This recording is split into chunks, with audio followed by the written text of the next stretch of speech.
Give me a second. Still working on a couple things. We're almost ready to go.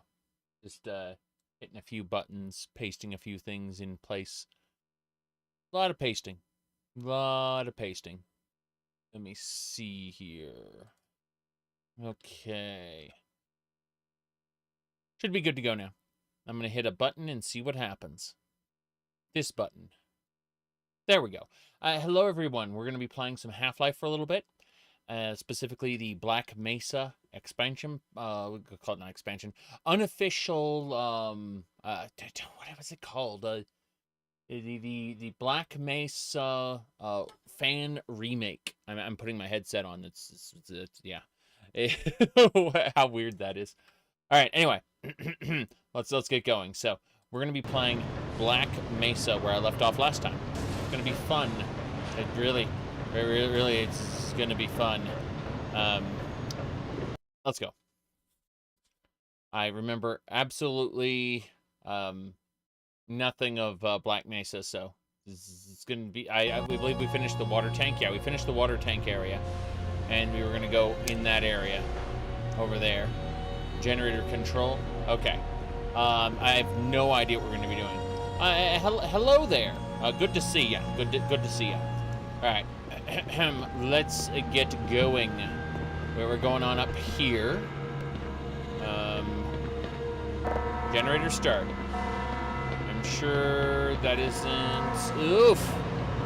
It's gonna fill this area up with water, isn't it?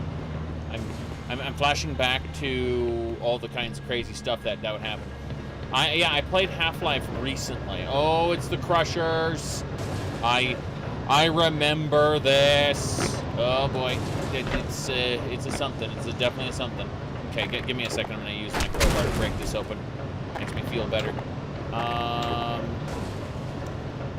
I kind of see what I'm supposed to do, but I'm also trying to remember top 10 favorite games of all time. Well, I can tell you Chrono Trigger is my favorite game, and Xenogears would be my favorite game. Would be if it, you know, its second disc wasn't terrible. And unfortunately, its second disc is terrible. But if you want my favorite first-person shooter, that would be, it's called Unreal Tournament 2004. Give me a second, I'm gonna drink. I'm gonna see what the drinking looks like on the avatar here. Hold on.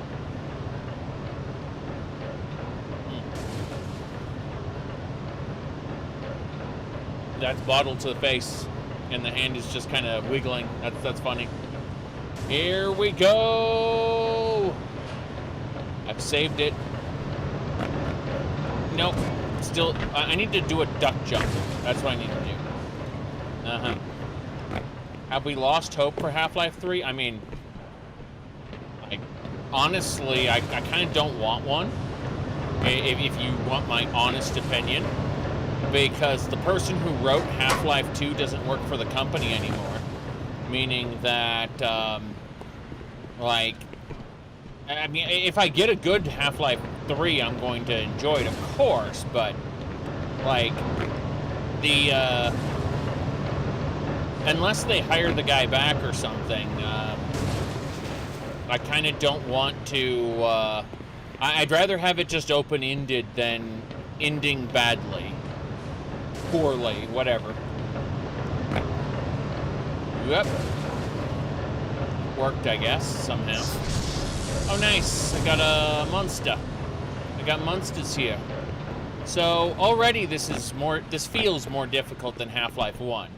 If I have any criticism of this particular... Damn, it just pushed me off to the side. I don't know why it pushed me off to the side, but it did.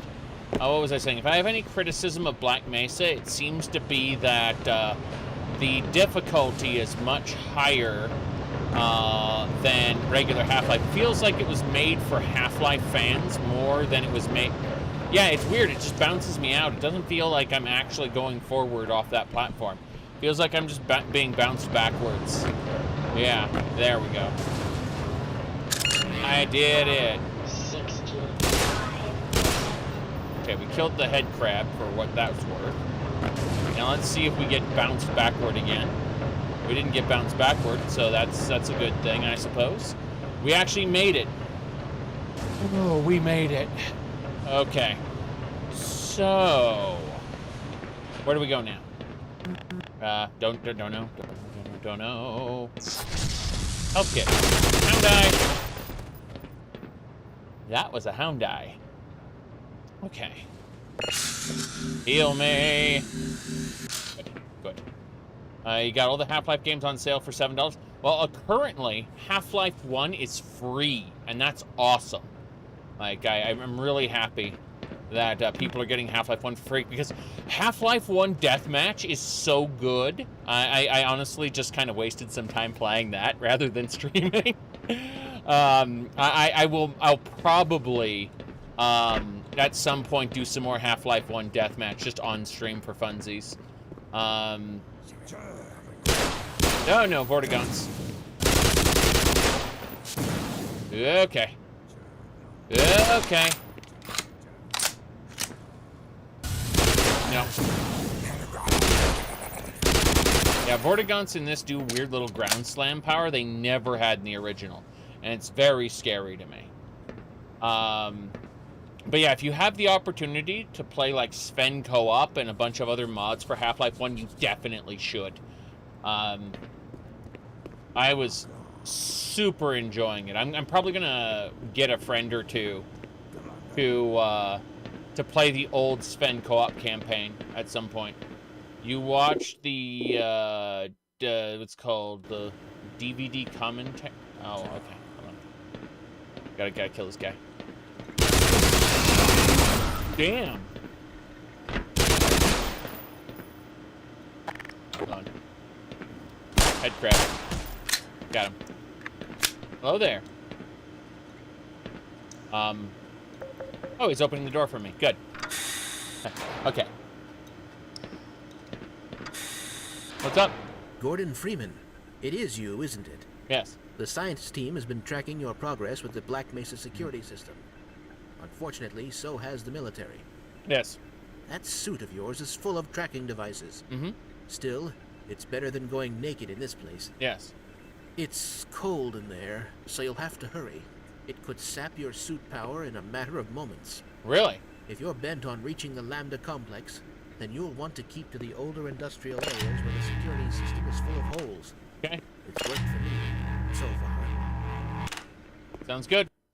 I'm gonna make a solid save here where I can come back to it if I need to. Oh no! So what happened was the bot saw Doctor without a space and said, "Well, that's a URL," and so yeah, he got timed out. Unfortunately, I will eventually fix that bot so that it doesn't time out on URLs. It'll just stop you from posting them. But that'll be the fullness of time. Oh, it's hurting. No. No.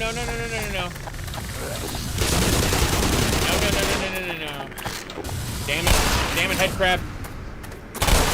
Good. Reload. No head crabs for me. No. I can't see anything. Okay, I think we're clear. Yeah, we fell down that hole there.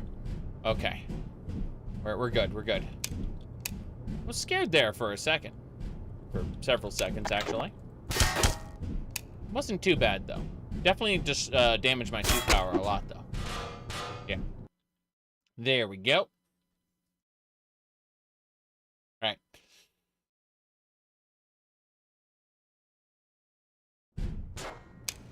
Still can't see anything.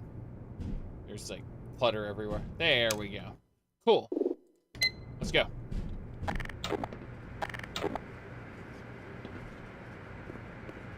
Don't know what we're doing. Damn. I always see those doors and think it'd be great to go in there, but that's not part of the level. That's part of the prefab design that someone put together at a later point in time. In order for this to look cool. Yep. I'm expecting I'm expecting the enemies to show up. Wow, I'm almost out of ammo on my machine gun. That sucks. Oh, that's a Vortigaunt in the distance. That's lovely. Now, I'm gonna try something stupid. So... Oh. Okay. I didn't realize that they just run up to me. I was gonna get a barrel, and I was gonna like start to push it. I was gonna like hide behind the barrel and be like you know, the Snake Man from Shin Megami Tensei. Yeah, I was gonna be like the Snake Man, and no, the game did not let me do that. Yeah. Okay. No, no, no, no, no. He's coming. We're gonna shoot him. Yeah. Try that again. Ah, ah, ah. Okay. Medkit? And battery. 50%. Awesome. Okay. Mm-hmm. Up we go.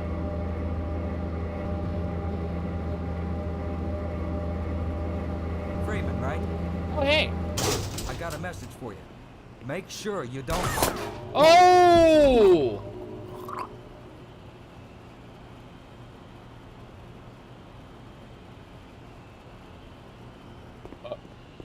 Okay. Make sure you don't... Dead! I saw the assassin back there, too. That was crazy. Be cool. Power 65%. Battery. 80%. Okay. Save game. Battery. Yes. Good. Power 95%. Ammo. Good. Ammunition. We're all going to be part of the ammunition here. Let's do not drop. Those are missiles. Don't blow those. Don't hit those. Those will explode and kill you. Anything else? Yeah, I don't think, because like these are all unbreakable ammo crates. But we've got, this is the assassin area, meaning that it's going to be harder than it ever was before. I'm actually very concerned. So, I guess I just get to be concerned.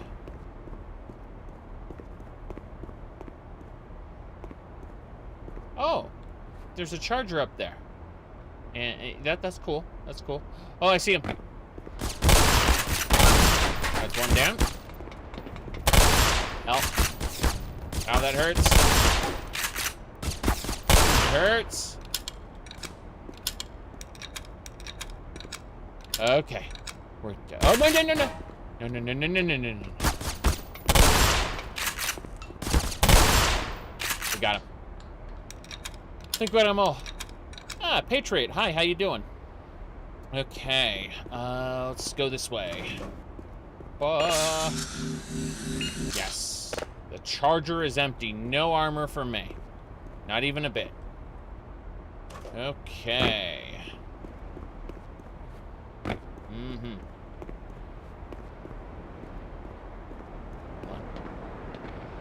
Oh, it's a helicopter here. Be cool if you could get in it. No such luck. Remember, this area in the original was very empty. Cool. That was a duck jump across the way. Neat. Can we get any armor anywhere? I think the answer is a firm yes. Power 80%. Fair enough. Okay. Buttons, buttons. CRT. No, there's nothing for us. Cool. Oh, explosive barrels. We could have used those. Yeah, we could have absolutely used those. Wow. Yeah. I think everyone's dead, including our enemies. So I have no idea what we're doing next. Yes. Okay. That way, I guess. I have no idea. Yup. CRTs generally give me headaches. Don't think I really want to have one anymore. Okay. Uh-huh. Yep. What's an old game you wish they'd remake / remaster? Ooh. I've had so many games ruined by remasters that I'm kind of salty on the concept. And I always ask, what is the virtue of this remaster? Because I don't care about the graphics, right? Like, I play text-based games, for God's sakes. So,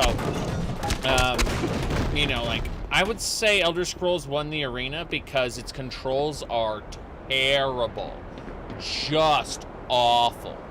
And knowing that, Ultima Underworld, yeah, the original.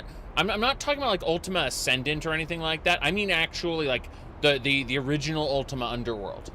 Like I'd like them to remake that with modern controls and frame rates. Yes, I think so. Modern controls and frame rates. How do I get out of here? I'm genuinely confused and I don't know what to do. I've killed the assassins. Ultima. Okay, the original Ultima, like, the original Ultima is so abstract. I would kind of want that as a remake / remaster as well. Now that I'm thinking about it. Oh. That's not helping. I don't know how to get out of here. I mean, it's cool that we can open this side door, but where's the... There's supposed to be a specific door we go into, and then we immediately get blasted? Yeah, right here. See the dead guy there? We go in here, and then we're blasted, and... Oh, that's terrible. Yeah, that guy right there is... Oh, that's unfortunate. Mm-hmm. I call them remakes. But yeah, the original Ultima would have to be completely remade from scratch. It's so abstract. You know that you know that there are TIE fighters in the original Ultima? Seriously. Yeah. TIE fighters. From Star Wars. Alright. Aw. I don't know where I'm going anymore. Seriously, I have no idea what this is. I'm lost. Forever lost. Feels like I should be able to just go in one specific direction. Yes. Ooh. Yeah, this feels very odd.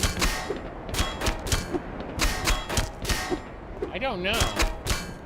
Like, I really have no idea. In the original, you went into a door and you got knocked out. I tried to fly the helicopter, it wouldn't let me. That's why I'm so confused. I've spent the last 10 minutes running around this circles. I have not even a little clue of what to do. Like, seriously, I'm very confused here now. Thank you. How? Like, they had to have opened these doors in order to park this thing. I'm sure this is supposed to be where the assassins came out of. Oh. I picked up the wooden pallet and was like, oh, now I have the item. No, I don't. I've killed all the assassins. They're all dead. So what did I miss? Did it not trigger the doors to open? Is there a switch somewhere that I have to hit? Because I saw the dead guy in there. Oh my goodness. Who is that person? That is a very, very good question. Hello. Let me see here. What are you doing? And gloves for handling the wooden pallet's already splintered to hell and back, that's for sure. But yes, I have no idea where we're going. This is very concerning.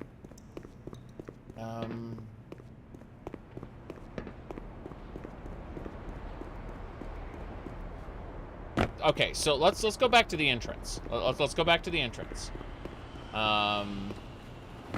So we come in here. We go straight. The assassin killed that man. Then we came over here. We came in here. The assassins attacked us, and we laid them down here, here, and there. All three assassins dead, right? After which, there's supposed to be a door that opens, at least in the original Half-Life. There's supposed to be a door that opens where we get, like, flashbanged and knocked out. And then it carries on to the next sequence, but I don't see any of that here. Like, I see this feels like it should be the room where that happens. But there's just a dead guy here instead. Which I don't mind. I just, I'm trying to figure out, okay, well, where do we go next? And, so far the answer is a whole lot of nuttin'. Circuit boards are funny, though. Scripted event missing? Seems like it. Seems like it. I don't know. But yes. So someone asked, you know, who's here? The answer is no one. No one's here. Yes, indeed. Let's go. I'm very confused. I'm very confused as to what I have to do next. So it's gonna drive me crazy because if I have to kill them again, I'm gonna be pissed. I feel like I'm missing something critical, and if someone who actually played this enough could tell me what I'm missing. Black Mesa is a good remaster, except for the fact that I don't know what to do. I killed the assassins. Now the door isn't opening. Like, do you remember? Renslayer, what do we do? What do we do? Yes.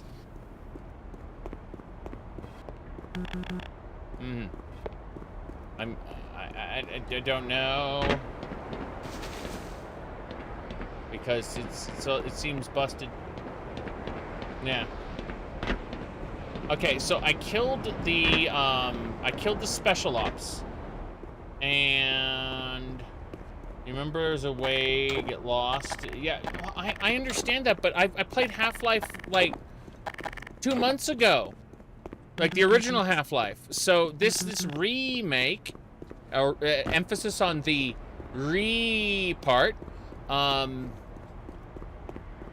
should have the same exit. Push the helicopter forward. I've never seen that happen. I'm pretty sure I've never been able to push a helicopter. But no, I'm genuinely confused. Because like one of these doors should open up. You feel like something didn't trigger correctly. Yes, that's what I'm saying.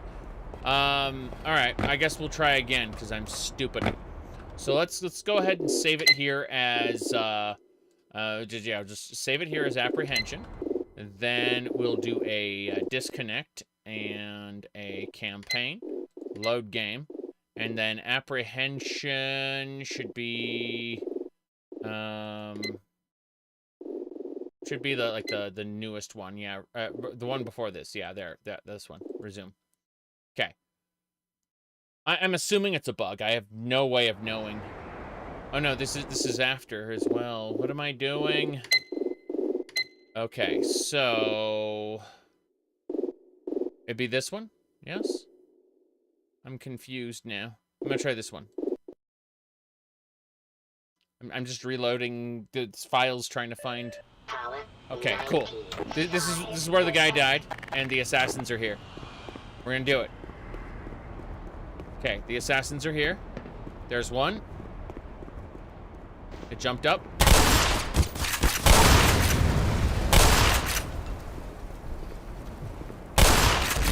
That's one. The other one's shooting me. Damn. That's two. Okay. Come on. Go. All right, all three have been killed again.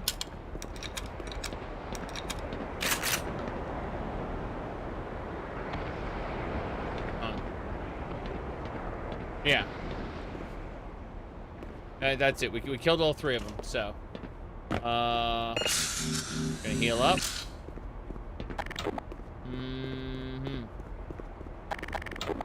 It's a remaster, so the event is failing, you say?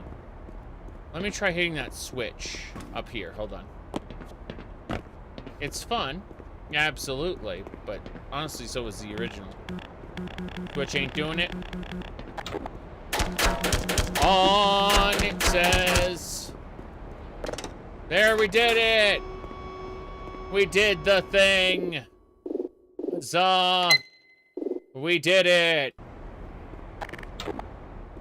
Okay, I'm going the other direction now. Going back to that room where the other guy was. I'm looking for supplies before we go onward. Which we definitely got some. Supplies, I mean. Okay. Ow, ow, it hurts, it hurts, it hurts! Close the door. Damn, damn, damn, damn. Okay, cool. What are you guys gonna do, huh? Ah,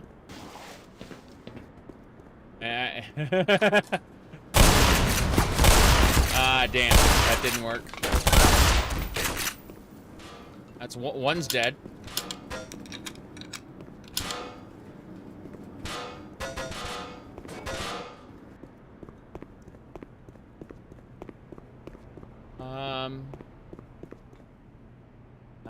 Oh, no, no, no, no, no, no, no, no, no, no, no. I was like, I have no idea where you went. And then, okay. Okay. We're fine. Really, we're fine. The original is better, in my opinion, yes. But, I think that the remaster is aimed at people who've already played the original and wanted more and harder, which this does a little bit of.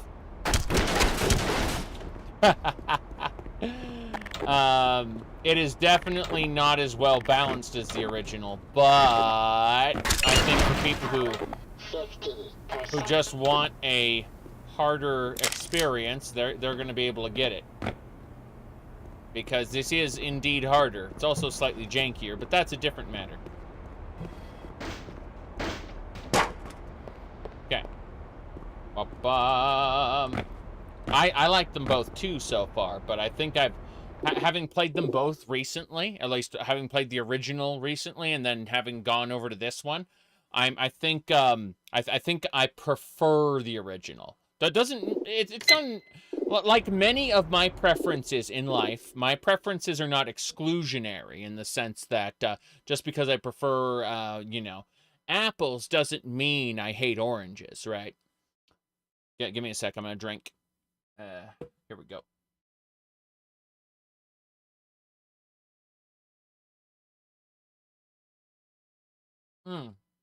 Okay. Let's go. The original got a new update. It actually runs, it switched back to the original, like, title screen that it had back when it was released on disc before Steam ruined it.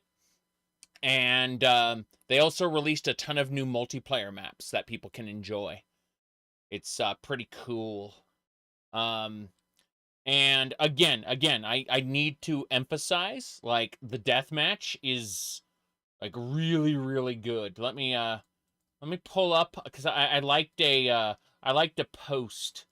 Let me pull it up here, just to show off what I'm talking about. Okay, so Half-Life Deathmatch is really, really good, and it's hopping right now with people. Check this out.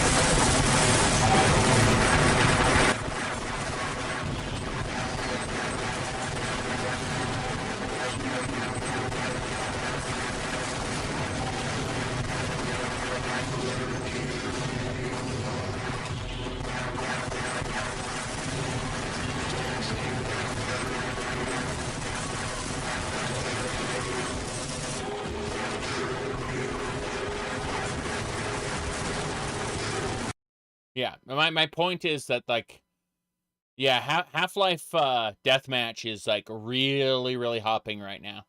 I'm super, like, I'm gonna tell you the truth. I kind of went and I played it. What do you call it? I was instead. I know I said after I did my last stream, my Star Wars stream, that I was gonna come back and I was gonna play something else, but I ended up. I ended up playing Half-Life Deathmatch instead, so that's kind of what I ended up doing. Don't worry about it. Just I'm kind of obsessed with it. Anyway, I decided, hey, for the stream, it's gonna be Half-Life. I hadn't decided on what game I was gonna play yet, but this was it. Yeah. Anyway, I need to get my friends together, at least some friends together. I don't know who will actually agree to this, but I need to get a spend co-op session going soon, like the original campaign, the old spend co-op campaign. I want to run that. Back when they were like beta testing the thing. Oof. That's a lie. That's you're done. You see the way it says surface access? Yeah, that's you're done. I'm gonna take my time, walk around, go check some things out. Because once I go through there, it's over for me. I remember I played the original Half-Life recently, so I know exactly what's gonna happen. Damn, no bunny hopping for me. Oh well. That's it then. Goodbye, everybody. Major. And now we get dragged around. Attention. Nice hit. That's the guy? Yeah. We got him. Alright, come on, give me a hand here. Jesus, this guy is heavy. Where are we taking this Freeman guy? Topside, for questioning. What the hell for? We got him. Why not just kill him now? And if they find the body? Hey, what body? What body? I'm in trouble.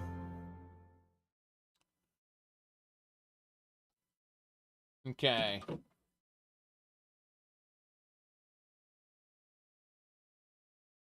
Wait. I think we wait. Automatic medical systems engaged. Cool. Morphine administered. Definitely stand to use more of that. Save game. Shanks you. This is a shut down all trash compactors on the detention level. Yeah, we're fine. Just gonna go across this. No problemo. Where's my crowbar? There's nothing up here. Not even a bit. Nothing. Nothing. Okay. Wow.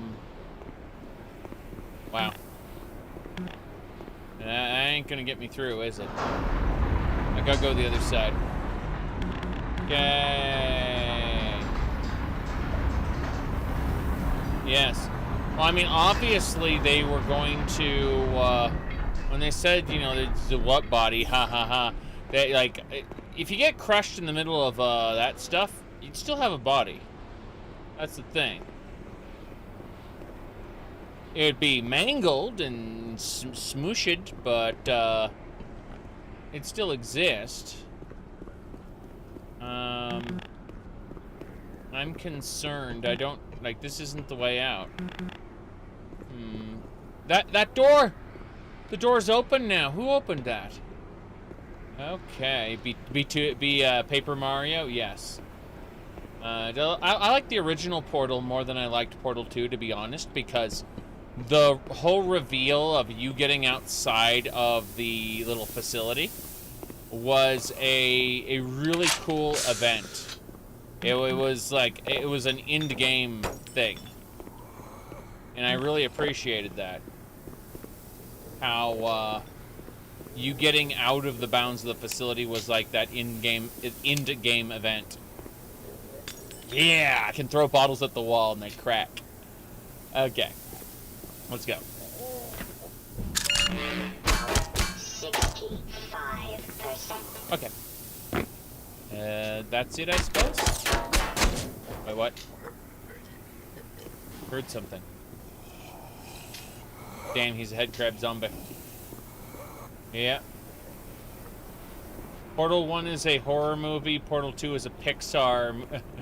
Ain't that the truth, though? I hate to admit it.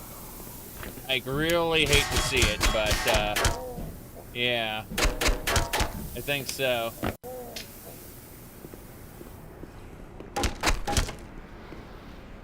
This was a triumph. I'm making a note here. Huge success. Aperture Science. We do what we must because we can. For the good of all of us. Except the ones who are dead. But there's no sense crying over every mistake. Keep on trying until you run out of cake. And the science gets done. And we make a neat gun. For the people who are still alive. And when you're dying, I'll be still alive. And when you're dead, I will be still alive. Still alive. Still alive. Okay. Very good.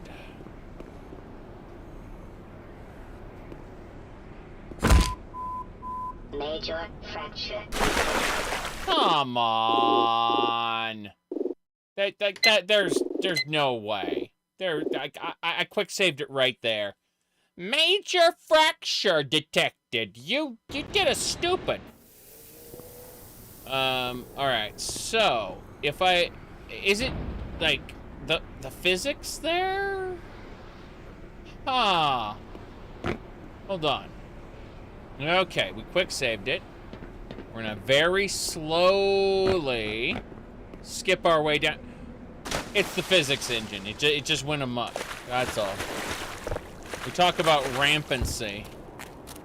Like, wow. Can't hit the tree with the crowbar. I think the people at Valve would have something to say about this. About the interactivity with the environment and all that.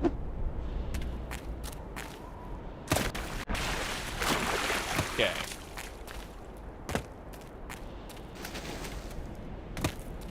Cool. This area looks great. I would love for the head crabs to stop being after me, but that's a different matter.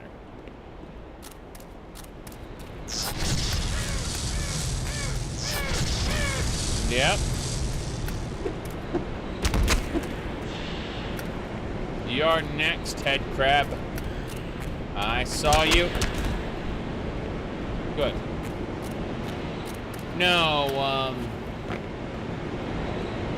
Jeez, we gotta go watch that documentary later. I'm gonna do that.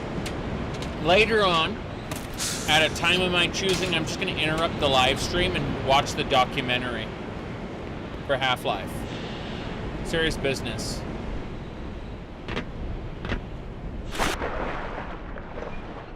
Okay.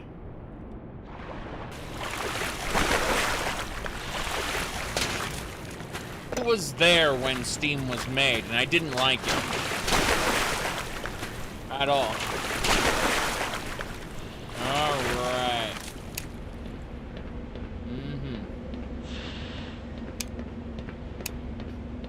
Steam was bad when it was new. It was just a DRM for Half-Life. It eventually grew out of that and became something better. But it took a long time to get there. Whoa, whoa, whoa, whoa, whoa! Oh, shit. Hey. He got eaten? Damn.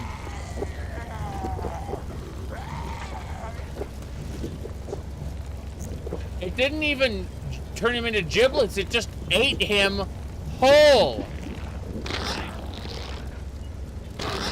It ate him whole and spit out the bones.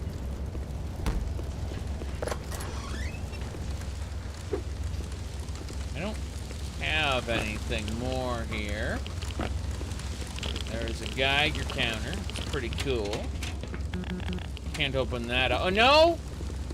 I don't think so, head crab. Can't go that way.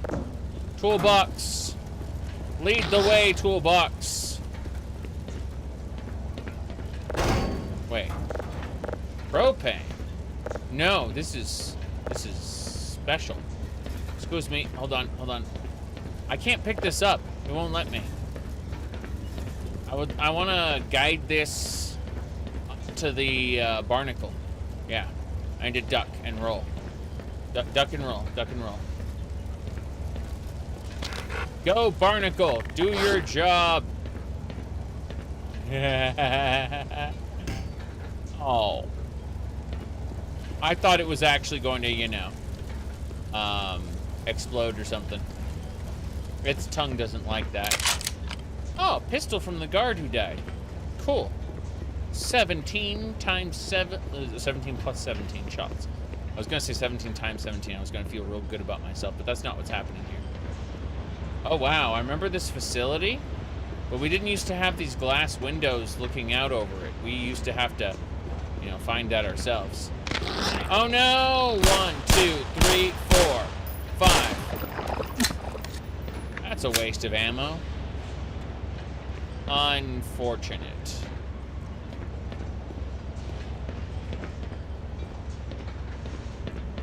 No.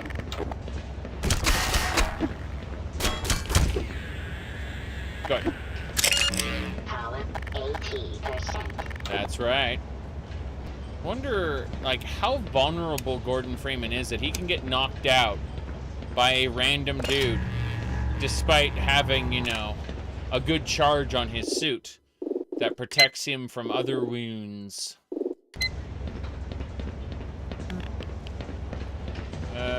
Okay, well that's the suit charging section, which is great. Glad to have it.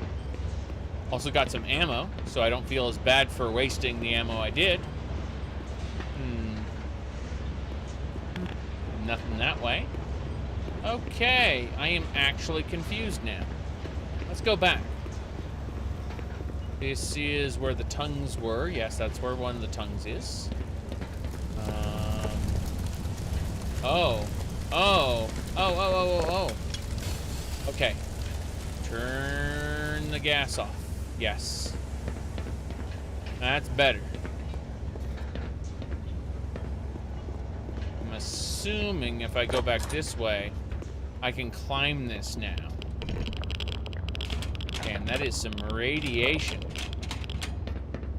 Doesn't matter.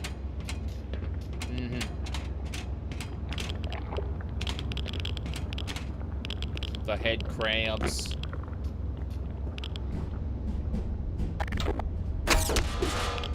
What was the name of the World of Warcraft band that was that showed up like at every BlizzCon?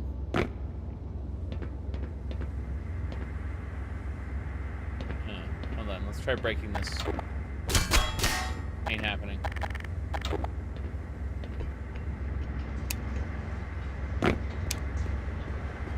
At least for a while. There we go. I remember they put those people in game as well. Like, and their songs would play in the video game itself. Okay. Oh, jeez, that hurt. Love that Geiger counter. You're getting all the rads, son. Yeah. That it won't open.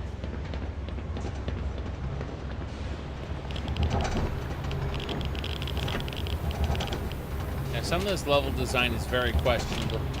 Not from Black Mesa. I mean, from the original Half-Life developers. It's like, okay, well, why would this facility have? Oh God, it's radioactive soup. But no, like, why would this be here? I mean, is the question. Like, what is its point and purpose? And the answer is to give you fun platforming challenges, you silly. Okay. We did it. That hazardous environment suit really did come through for us. Hello, I love the fire, thanks. It's great. That was a trap. Alright. Black Mesa. Oh no. It's Dexter's laboratory. Oh no.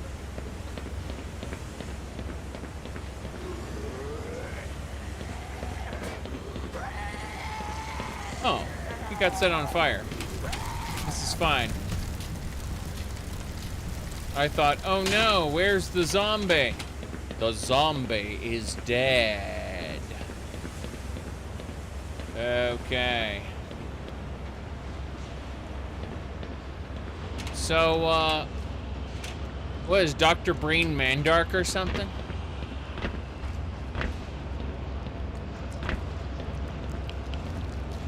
Now we need a, who would be most suitable to ask what does this button do? Lock.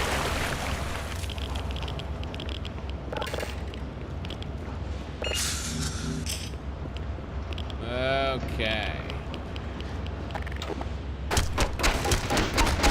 We did it. We connected the way back. There's no need to go back.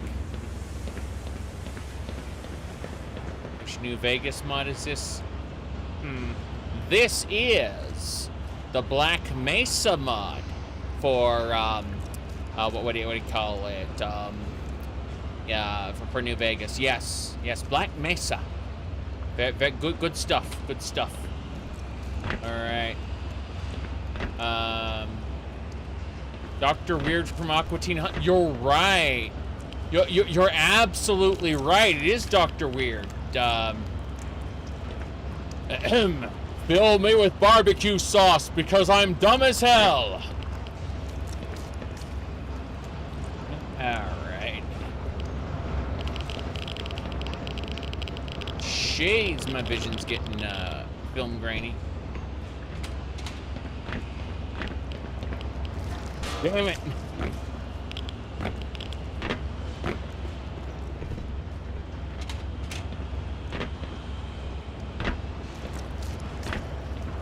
Alright. Damn. Still not making it. I'm trying my best. It's taking a while. Sickest Gamer. Hello. We're having fun playing, whatchamacallit, yeah, we're doing our second run of Half-Life. This one, damn it! I got distracted by something this time. The last time it was just me failing. But, yeah. Okay, I'm quick saving here just in case I fall down again. I'm just gonna quick load if I fail. Quick load. Yeah, morning hazardous. You freaking nerd suit. There we go. We're reloading. Oh, this is painful. But yes, we're having a lot of fun.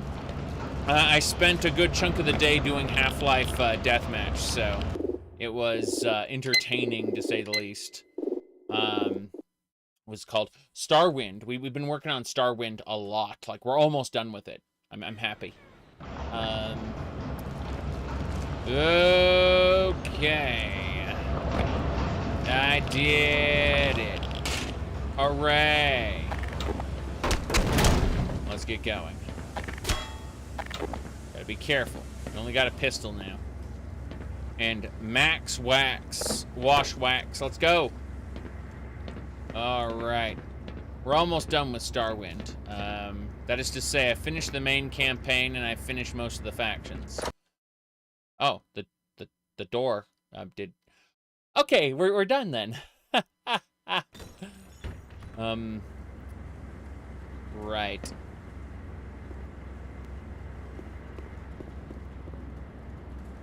What are these? Oh, it's just a pile of trash. Okay.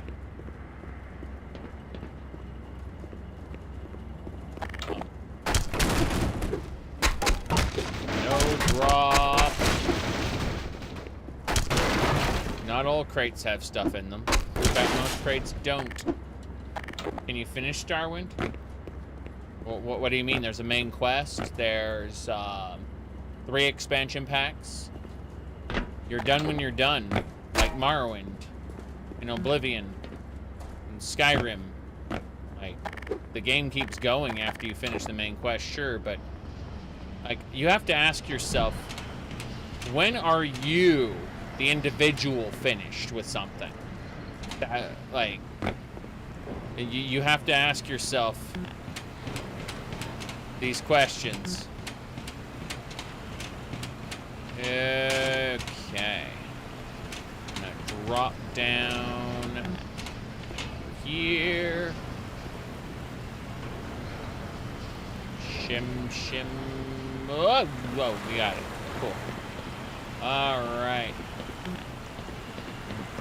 The game stops then when you return to real life. I was gonna say.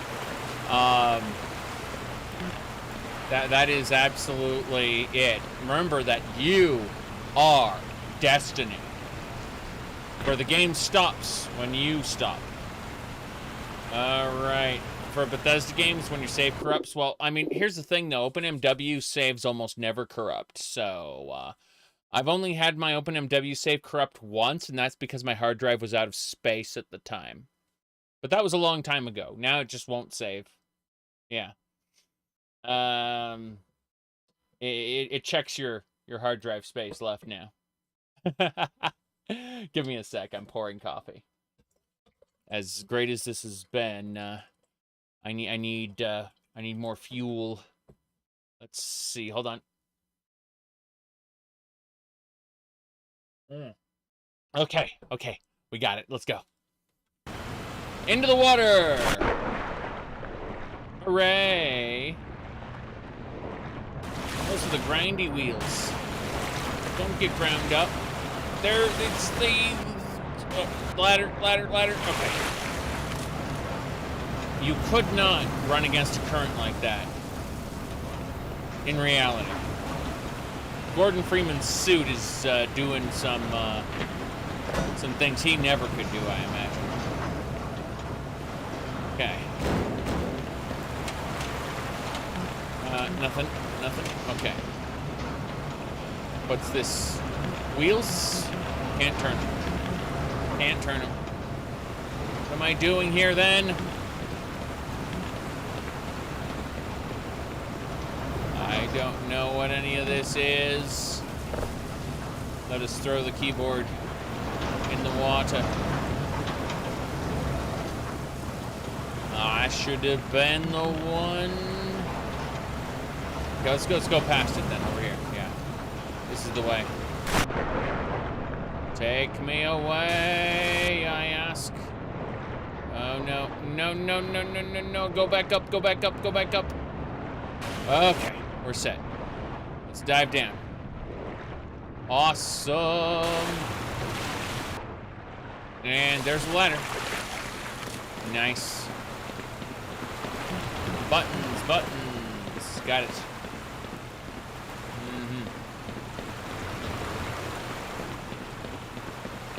I have no idea where this is. I see a path this way. That's a rotor. That is a fire road. Okay.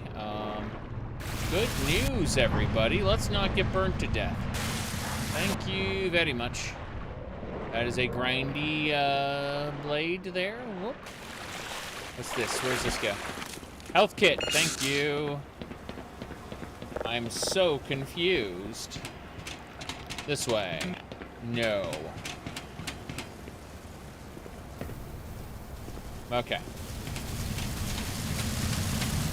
Why is there fire shooting into the water? It's not boiling the water. Oh. Okay. Not all my guns back, but that's a fair amount.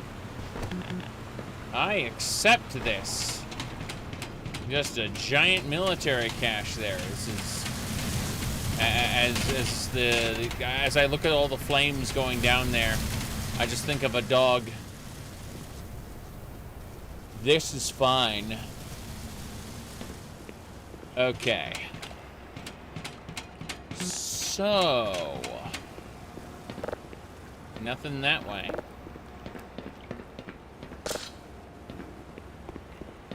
I have no idea what we're doing here. I guess it just takes us onward.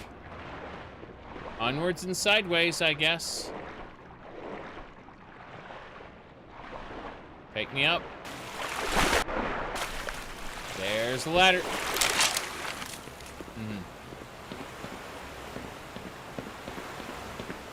Okay. Gotta be one of these doors. None of the doors lead through. Oh, side path. Okay. I was concerned there for a second. These books. They're file folders. Why are all the chargers empty? Cool, I think we opened one of the gates, yes? No, we did.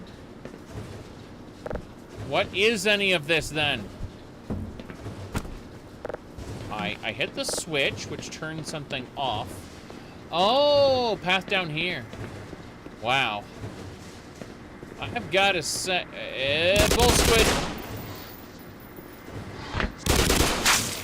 Man. It was so much easier to dodge a bull squid in the past. So much easier.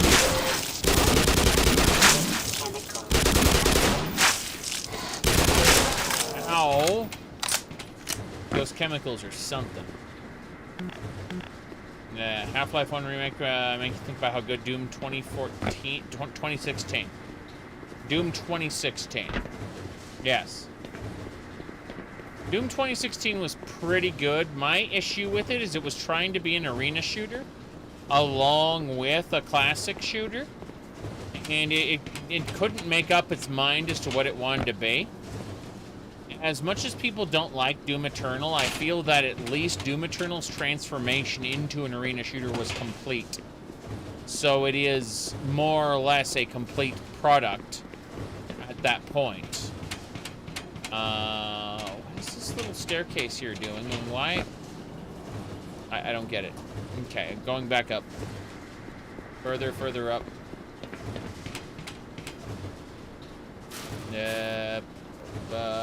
Needs to go higher. Needs to go higher.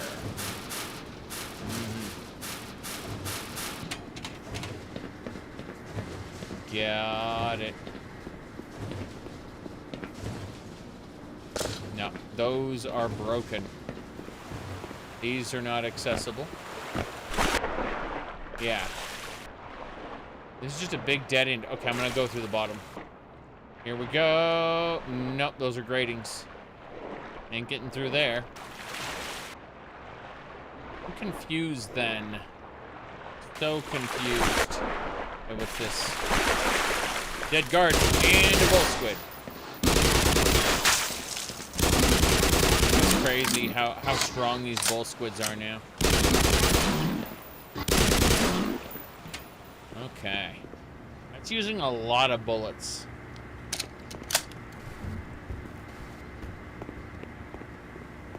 That's a switch, and the gates are open. We can get on through. Hell yeah.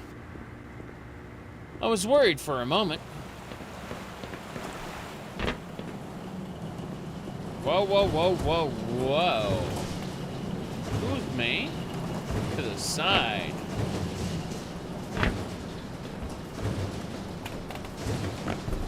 The grinder. Oh, that's how we get there, assuming we made a mistake and the grinder's still on. But we turned the grinder off, so it's fine.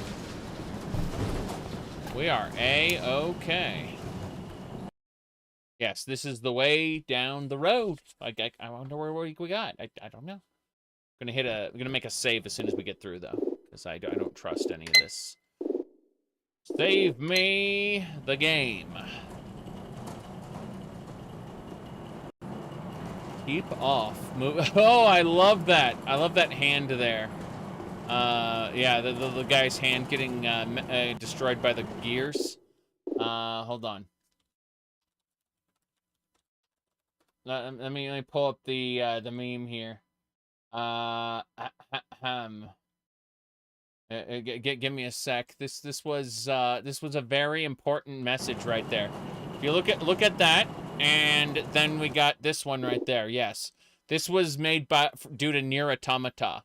They explained that right there, and yeah, it's pretty important. It's yeah, that right there.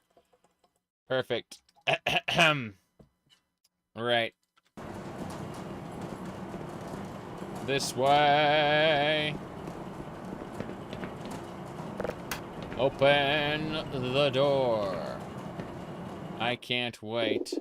Yeah, it was direct response to Nier Automata.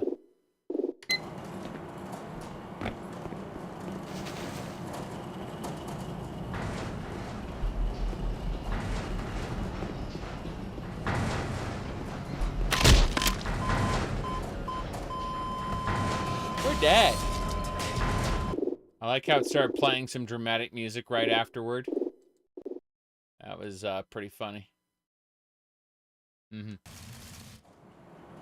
Honestly, though, Nier Automata has gifted Final Fantasy XIV with all kinds of amazing cosmetics.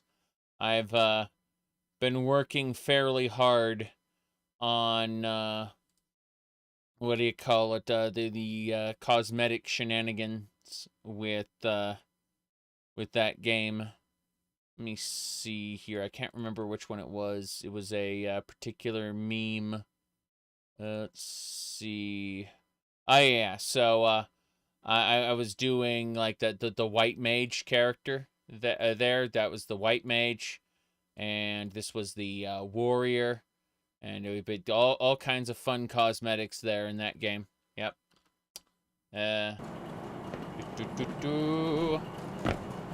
Okay. I'm gonna get crushed again. I'm gonna wait. Do these one at a time.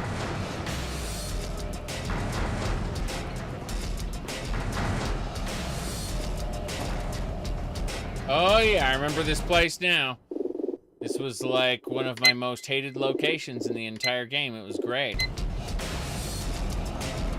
It's a grinder spot, and those are explosives.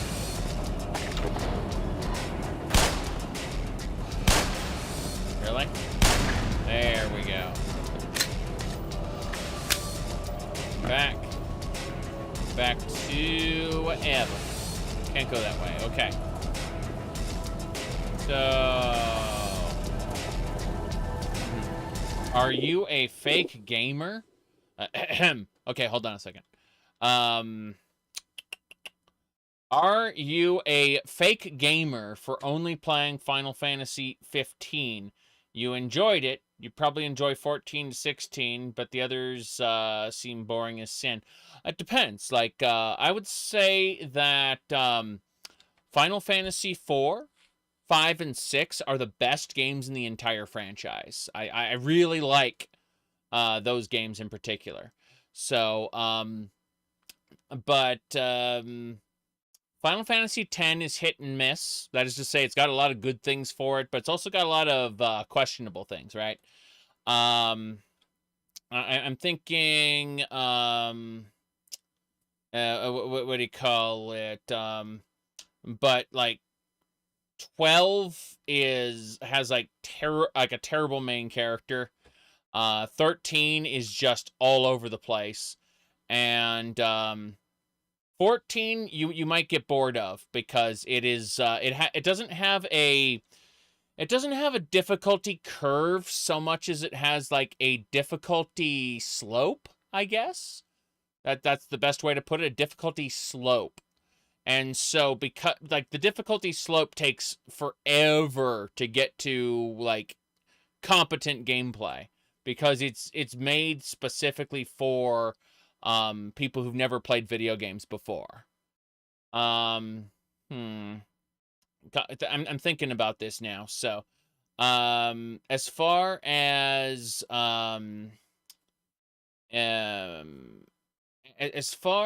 the other games go, yeah, Chrono Trigger, absolutely. I like Chrono Trigger a lot. It's my favorite video game. There's no question about it. But no, 15 wasn't actually nearly as good as 16. Like you'll probably enjoy 16 way more than 15. 15 was dubious. Yeah, yes indeed.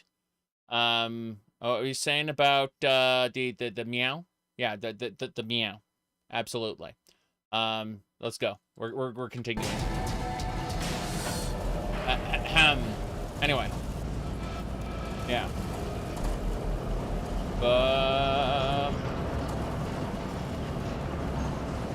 I mean, Final Fantasy XIV gets much better later. That's the best way to put it. This way. Nope. Control room, okay.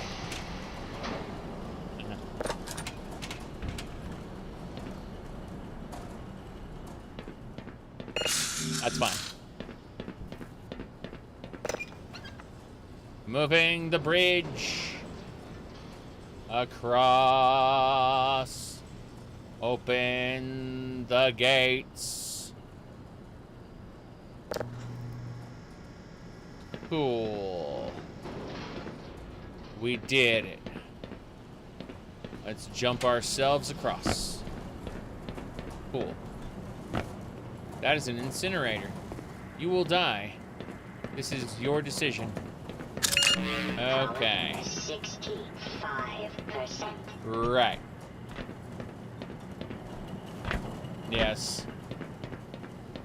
I have a lot of absolutely crazy buttons that don't really work very well. So, let me see here. Oh no. Someone howling outside.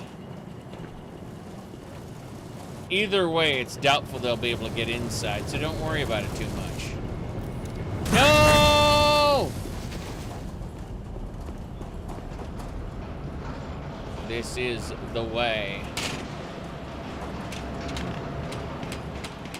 The fire hurts, but there's batteries, and I like batteries. 75%. They really want me to go down there. They really want me to go down there. Make sure the door is locked. Ding, ding, ding, ding, ding, ding. Yes. Star Wars Bounty Hunter had a conveyor belt level. Yes, it did. But it's not as bad as this one, that's for sure.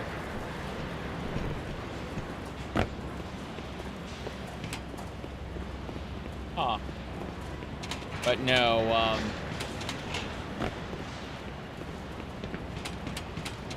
yeah, so, let me, try a button here.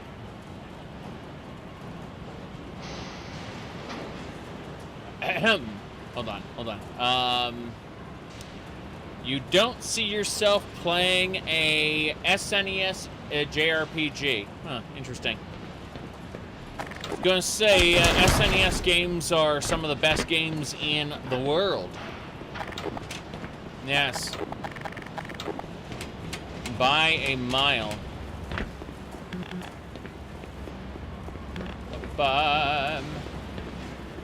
The doors don't open.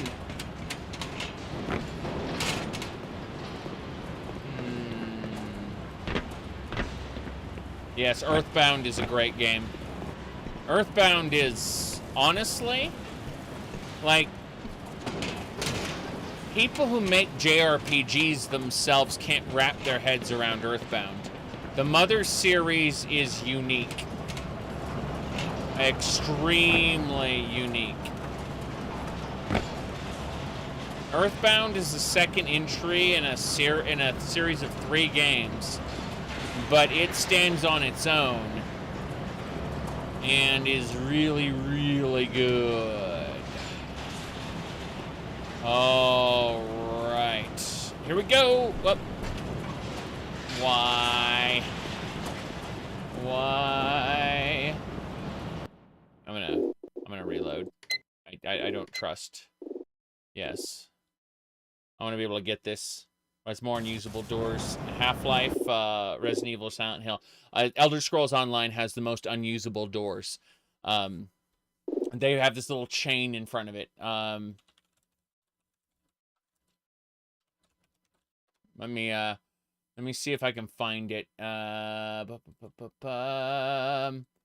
Wow. I tried to find it. Chained up portals. Let's see. No, I can't find any pictures of it. What a shame. But yeah, there's these chained up doors, and like practically every door in the game is chained. Oh wow, bullets. No more bullets. No more bullets. Physics. I want to go to the solid waste disposal. That's where I belong. All right.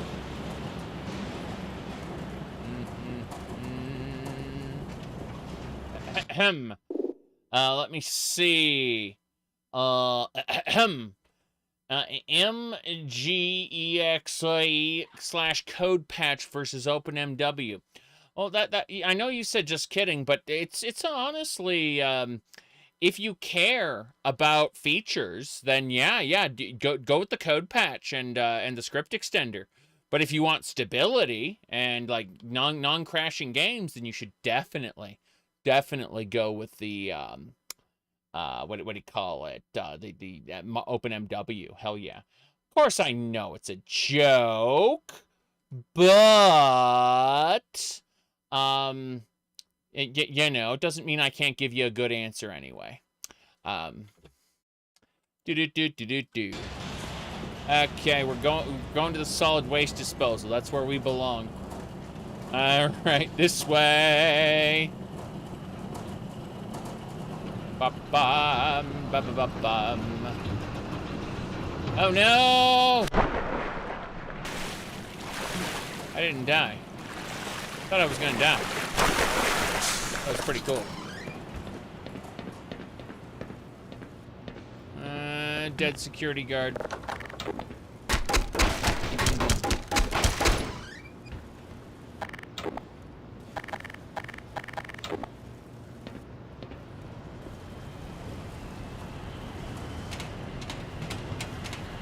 I don't know where we're going. My hand is itching as well. The mouse hand, I mean. So I've taken my hand off the keyboard and I'm scratching the mouse hand. Here's this hand as opposed to this hand, and we can do 1, 2, 3, 4, 5. Live long and get fucked. Yes. Let's see. This way. Wait. This. Yes. I don't know what we're doing. Yeah, Earthbound is great. I played Grim Fandango once, and it was really fun.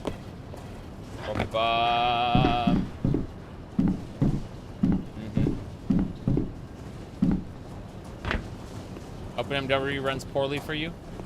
It's unfortunate. Oh, squid!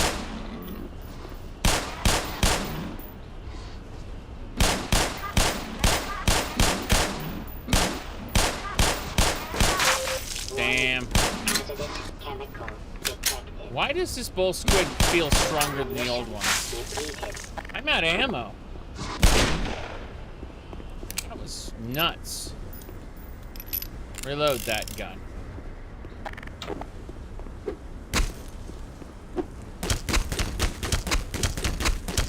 Good. I'm running out of ammo. This is great. Just great.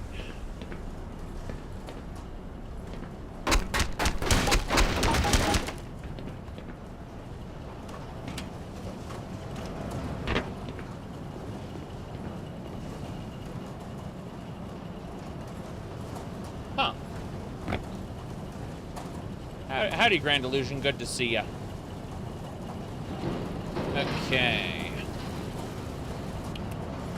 We're looping back around through this again. Material recovery. Yeah, I haven't played Black Mesa. I played the other Half-Life games. It was great.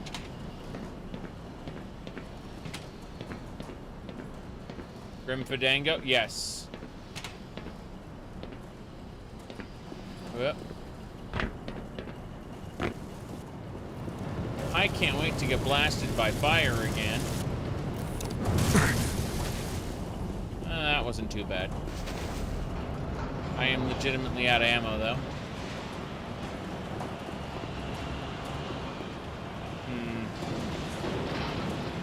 Guess we go back through material recovery again. Yeah, solid waste disposal. Let's go in here. Feels like a dumb thing to do. Oh, hello. Is that crate have ammo by chance? Yeah, explosive charge. What's happening? Hold on. I'm trying to clog up the conveyor belt. The game is not letting me do that. What a shame. Whoop. Let's go. Oh.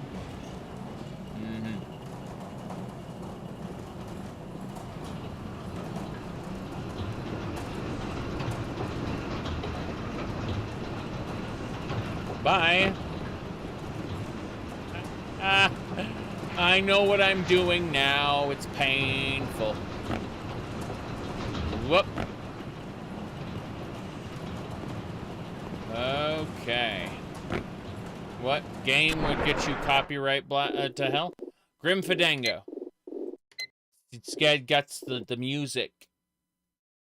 Yes. Some of the best music of all time.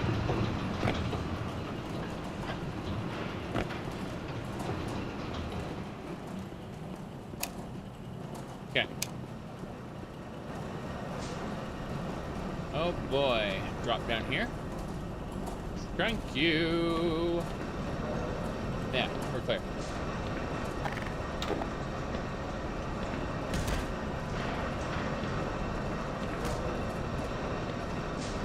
Half-Life 2 is a pretty good game. It's got good parts to it. I'm just not enthused with the vehicle sections or the story, really.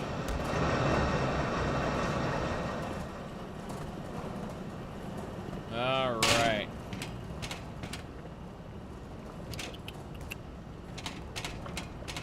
Damn it. The tongues. I do like GoldenEye, though. I just refuse to play it on original hardware ever again. I will only play GoldenEye in a way that I can run 60 FPS keyboard and mouse. Thank you.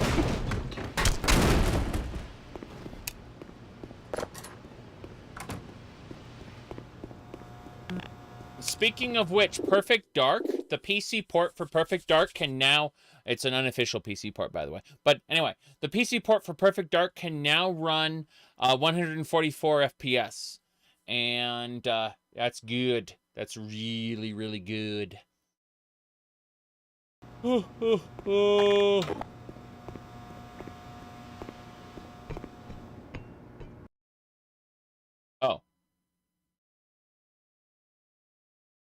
Think it matters what controller? No.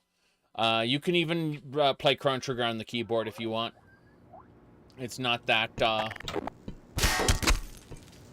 finicky a game. What's that green orb?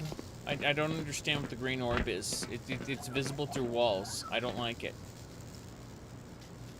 I don't have any grenades.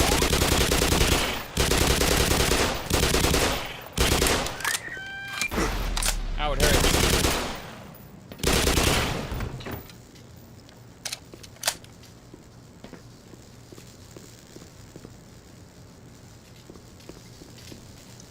Cages. That's where the people live. What is this? Cool. I can climb that. Looks like I can climb on the pallets, or I just get stuck in the back. That works too. Excuse me. Thank you very much. Good. Jump on this. That. And that. I don't understand.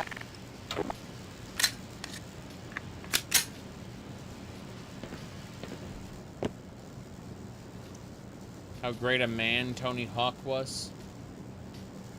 Unfortunate. How do I do this? I don't understand. Oh, I did it. Okay. I was concerned there for a second.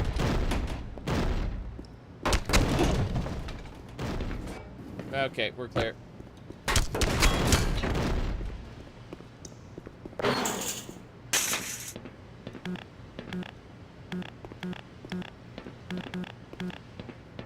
I want to turn the fence back on. I want to close the door again. I have a real bone to pick with games that don't let me close the doors.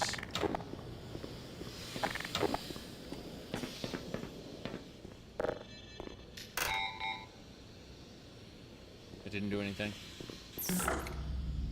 Questionable ethics. What? I don't understand what these glowing thingamabobbers are.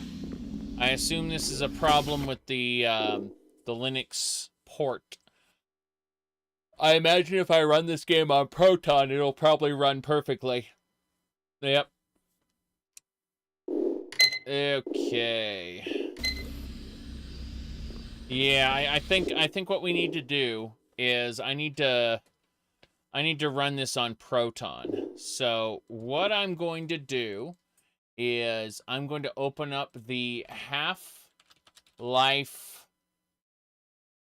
documentary, and I'm going to download the other versions. Games to have fun. Yes, there we go. Let's watch the Half-Life documentary, and I'll download the Windows version real quick.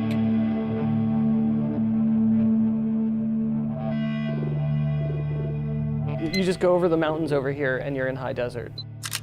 You get past Ellensburg, and it's high desert. So I spent a lot of time out there getting reference. Most of the reference. I actually went to the high desert of California. Sorry, I lived in the high desert of California for some time, like a few years.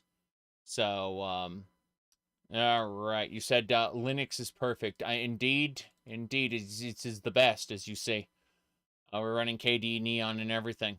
But let's go. Reference came from Eastern Washington. I did a drive out to the Columbia Gorge and took a lot of photos, and also a lot of just reference imagery of just like, hey, this is what desert looks like, and big cliffs and stuff like that. Yes. That drive was 2 days. It was 8 hours down, 8 hours back, and I'm not even sure I spent the night. I did. I must have spent the night down there. So while it was definitely made for the Southwest, the local reference was out in the Columbia Gorge. Yes. Good morning and welcome to the Black Mesa Transit System. This automated train is provided for the security and convenience of the Black Mesa Research Facility. facility personnel. Okay, back.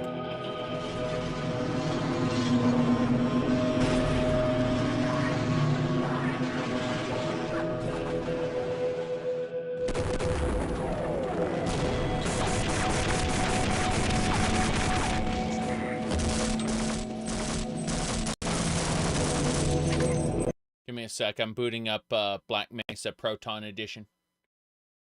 Give me a second. Oh. Okay. Let me see here.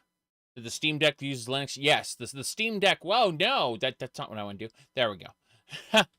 The Steam Deck runs Arch Linux with wait, whoa. There's VTuber here? Where? Anyway, the Steam Deck runs Arch Linux, and then it runs the KDE suite of applications on top of it, right? I'm running KDE Neon, which is basically just the KDE suite of applications on Ubuntu instead. It's basically the same thing. What do we got here? What are we talking about? I have no idea what you mean. No idea at all. Nope, not even a bit. You guys are crazy. That's all I gotta say. But no. If you check my live streams, you'll notice that yeah, there you go. I'm just a crazy person. That's all. No, I'm just a crazy person. Mostly it's me being not wanting to be on the camera right now. That's it. Lol. that is actually what it is. And so whenever I don't want to be on camera for any reason, I can turn off like all but one light in the corner and live in darkness like a degenerate goblin. And except unlike other goblins you've seen, I actually clean my room and, well, other rooms. You know, and point is I have a semi-clean house. It's different from the normal goblins. OnlyFans.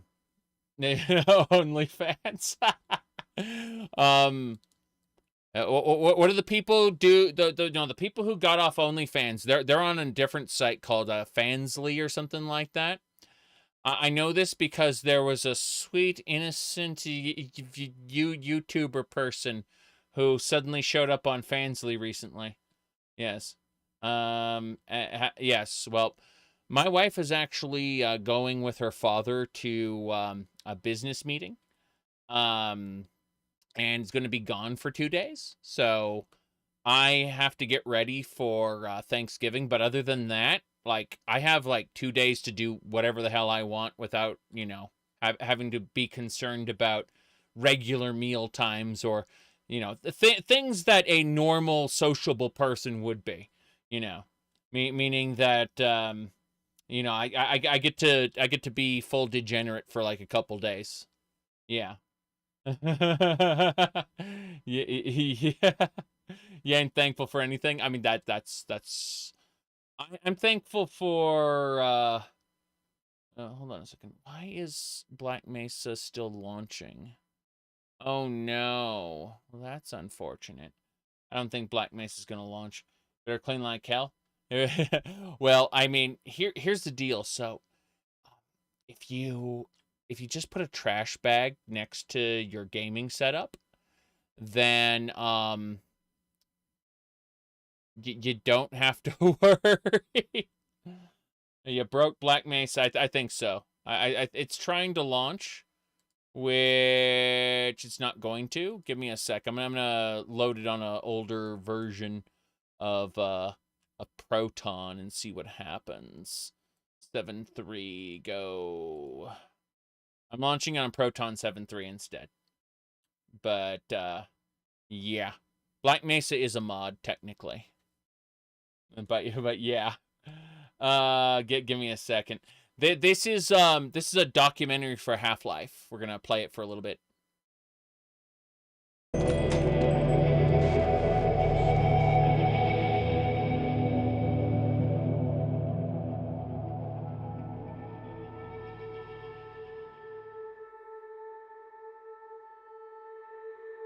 My name is Mike Harrington. I was co-founder at Valve.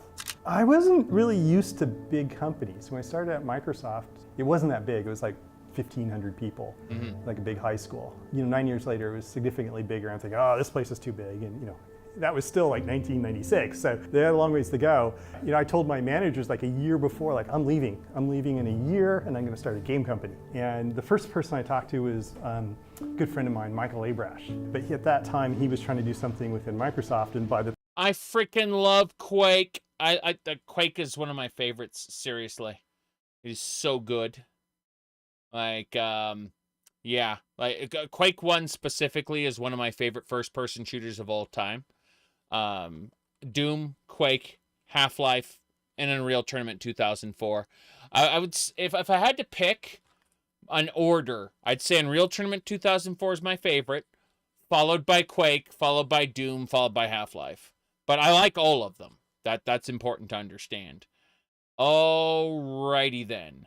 But yeah. If you're wondering about some live streams, you should check out the Starwind stream I did right before this one. You should check that one out instead if you are off put by the memes. the time, it made sense. John Carmack had convinced him to go work at id.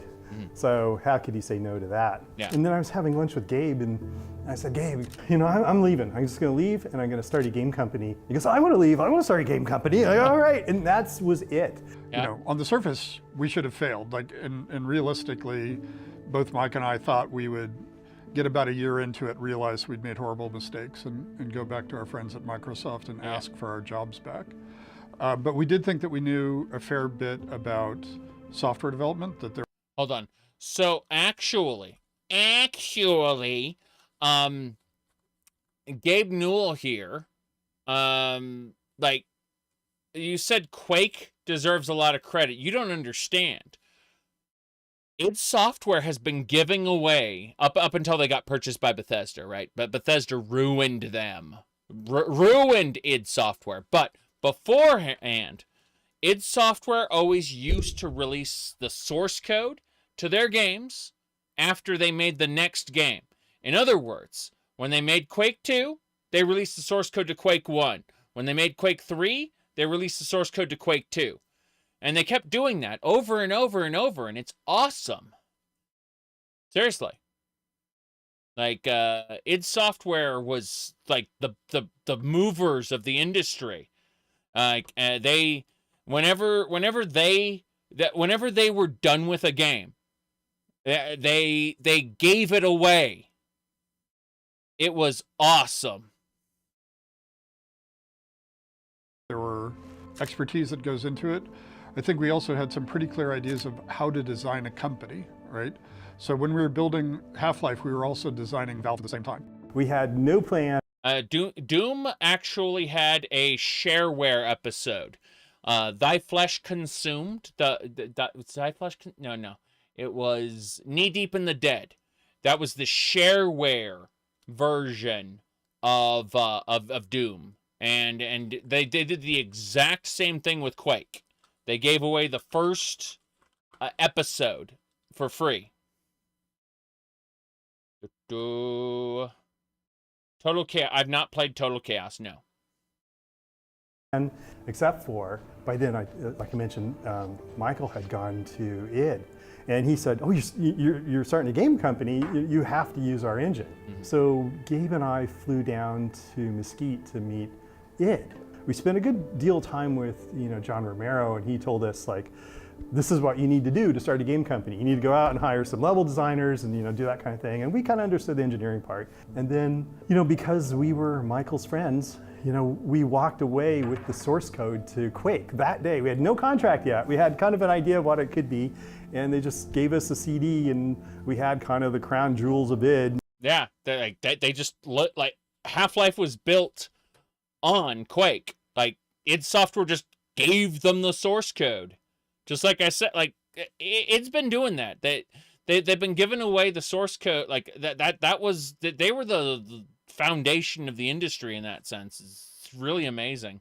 Yeah, Unreal was doing its own thing in its own corner, but there are so many games that did that. You said you wish you could leave your company and open a game company. It'd probably be board games. Unfortunately, what's his name? He quit. Chris Metzen went to do board games, and they didn't do so well. So he went back to Blizzard after they offered him an ungodly amount of money. Yes. And that, game on.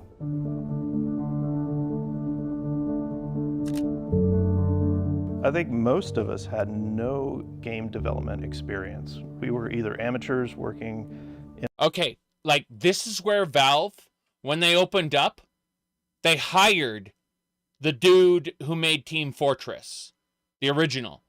They hired the dude who made, like all these different people who made mods for Quake.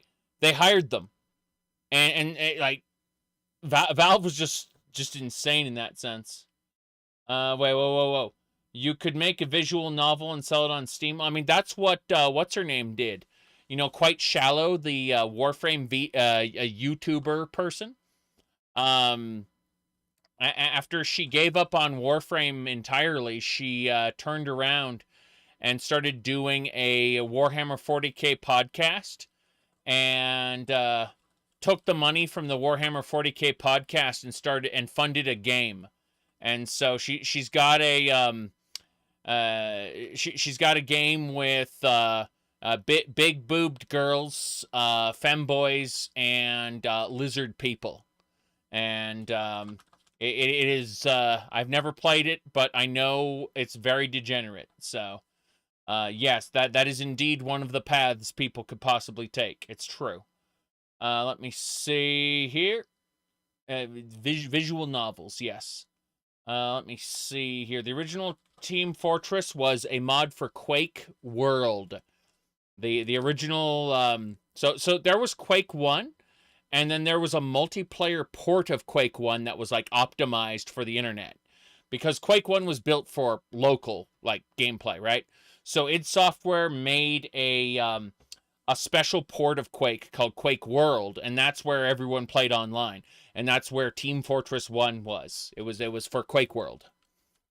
Yes. Let me hit this. In our homes at night for fun, or some people were from the software world, but they had never worked on a game. I think we had 3 or 4 people in the entire company who had actually shipped a game when we started Half-Life. We have to figure out what is Valve's first game. So we have to come up with an IP. So everything is done from scratch. Gabe came into the office and he said, I read this story. I read this Stephen King story called The Mist. Stephen King, it's got monsters, people in a grocery store, fog comes in, monsters in the fog, IDSPISPOPD, you mean? Yeah, IDDQD was the basic, God mode, but there was IDKFA, and then just, there was a different one if you didn't want the keys, but I don't remember which one that was. But yeah, if you wanted berserking just from the beginning of a level, it was IDSPISPOPD. Yes. Yes. Yeah. Quite Shallow, also known as Shy, did a degenerate, what do you call it? A visual novel with biggie bouncy girls and femboys and lizard people that you could date. You could date the lizard people. Yep. Use your imagination. We didn't want to write that as a game. That wasn't really the point. Did it flop? I don't know, but it was fully paid for by the podcast, so it's not like anyone lost money. But it was just the tension and how it felt. Well, it was interesting. At first, we had 2 games. Greg was working Prospero, and then Half-Life was originally called Quiver. My job was Quiver. then build a team and figure out another game for us to build. That'll be the second game Valve ships. What features should it have? How is it going to be different from a normal first-person shooter? Every time the engine got a feature for Prospero, Half-Life stole it. Yeah. And then Half-Life just started getting visually, more impressive and cooler. And eventually it just, because it was going to ship sooner, it just stole the resources from Prospero, and Prospero just faded away. I had this character had like a floating orb, and it wanted to have some effects on it. It's kind of magical energy something, and so I worked with them on that and came up with the first version of the beam effects, and they were using it, they were happy with it, and then people on Half-Life are coming over and like, what is that?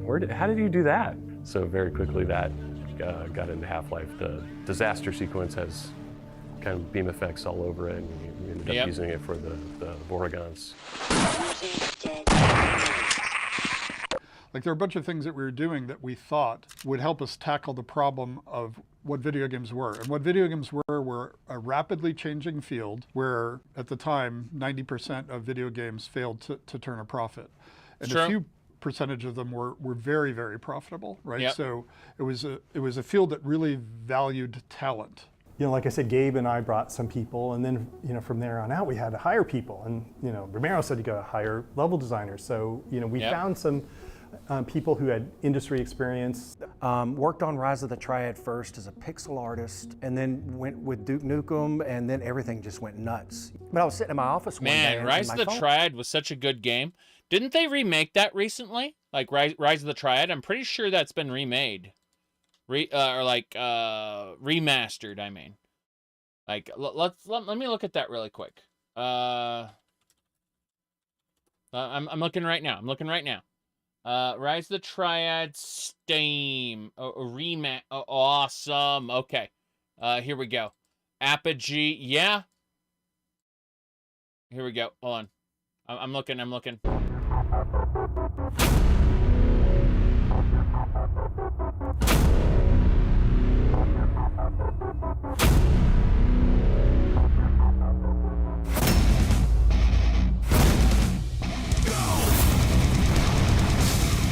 Damn. Okay, well, I'm gonna turn that off, the music off for just a second.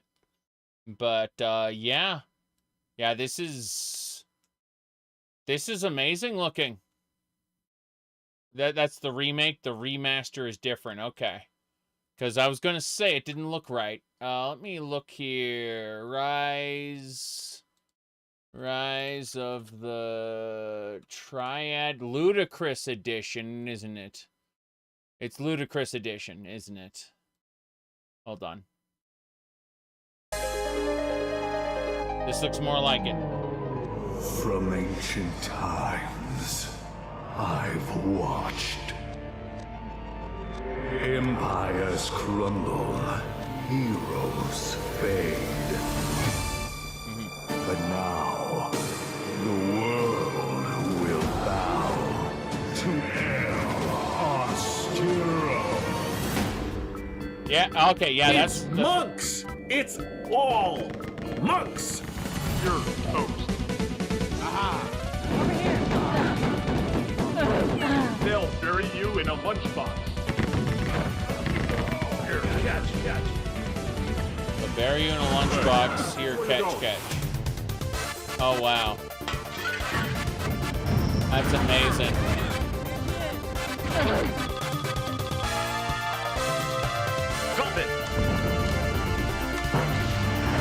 Yeah, that's incredible.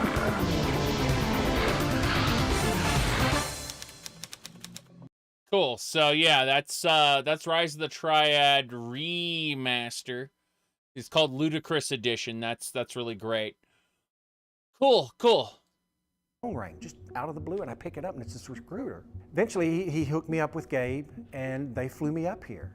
It's a big surprise. But then we started looking. The nice thing that we had is we had a whole bunch of people in the world who had been working on mods, and so we could start looking at those folks. And that's where we hired a lot of our designers. Steve and Guthrie, Steve Bond, John Guthrie were my favorite hires by far. Other than Doug, Gabe sent them an email and they're like, who is this scammer? Never heard of these guys. Just kids, like barely 20, I swear. Yeah. And they show up and they're just the most creative, brilliant. Yeah, modders. Oh, fucking clever. It's great. Steve had the magic ability to make stuff fun. The fact that those guys have Make been hired stuff to go work fun on some game for some company, I think that was the start for a lot of people that something cool was going to happen because those guys were already doing stuff that was cool. And then Mark showed up, and like Mark actually knows how stories work, you know, beginning, middle, end, and all this stuff, and he had all sorts of great ideas, and he also would just, you know, bring good ideas out of everybody else as well. Like the person who wrote more code on Half-Life was a chemistry major who decided to be an IP lawyer in Atlanta. You asked, is Dota on Quake World? No. Defense of the Ancients was a Warcraft 3 map, and Blizzard has been forever salty that they couldn't claim Defense of the Ancients, Dota, as their own. They tried to make Blizzard Dota and stuff, and they couldn't. So, because Blizzard got so salty about it, they wrote into the user in license agreement of the Warcraft 3 Reforged, what do you call it, map maker, that you no longer owned your maps. And in fact, you waived the right to make your own maps at all. Like you did not have that right. Sorry, not your own maps. Your own like intellectual properties based on those maps. Like you could not make them official games. Period. It was not allowed. That's that's the lovely world of Blizzard. Now Blizzard is owned by Microsoft, so Microsoft will probably be a little nicer now, maybe, possibly. We don't actually know. We have no comprehension of what they're going to do, but it is pretty funny regardless. All right, let me hit a button here and see what we got. Let's go. Let's click back. Whoops. There. Was a chemistry major who decided to be an IP lawyer in Atlanta, right? And he ended up writing more code than anybody else. The creature designer for most of the AI for the creatures in the game was a manager at a Waffle House. It's not. What are your professional qualifications to work for us? I'm a manager at a Waffle House, but what'd you do in your spare time? Made a hell of a lot of maps, mods, code. We used to write Quakesy. I used to write Quakesy, by the way. So when they talk about, I guarantee you these guys are going to talk about Quakesy. And when they do, I used to write that. Because I used to make mods for LAN parties. Yeah. I don't make mods anymore because I don't go to LAN parties anymore. But you know, back when I used to, that was the thing. That was the stuff. Not like they're a bunch. I'm gonna really quick pop off, and I will still be here. I'm just gonna be standing up and walking around with my headset on. So I can hear you, I can see you, but I won't be on camera for a little bit. Bunch of people that you could say, oh, this person, you know, has a PhD in video game design. It was that combination of both finding those people when it wasn't necessarily easy to find them at that stage in the video game industry, and then also convincing them that it was a better place to work than anybody else. Yep. True. True. Quiver. Do we ever get an answer on why Half-Life 3 never happened? Like, the people who worked on it just don't work for the company anymore. Like, some of them anyway. Like the guy who was writing the story and stuff. And so when you look at that, you just have to kind of shrug and go, oh, well, I guess that's that. A second, I need to fix something in the background. I'm going to hit a button here. It should be system monitor. I need to grab a thingamabobber. Well, we should be fine. Yeah, we're cool. Let me see. Cool. We're good.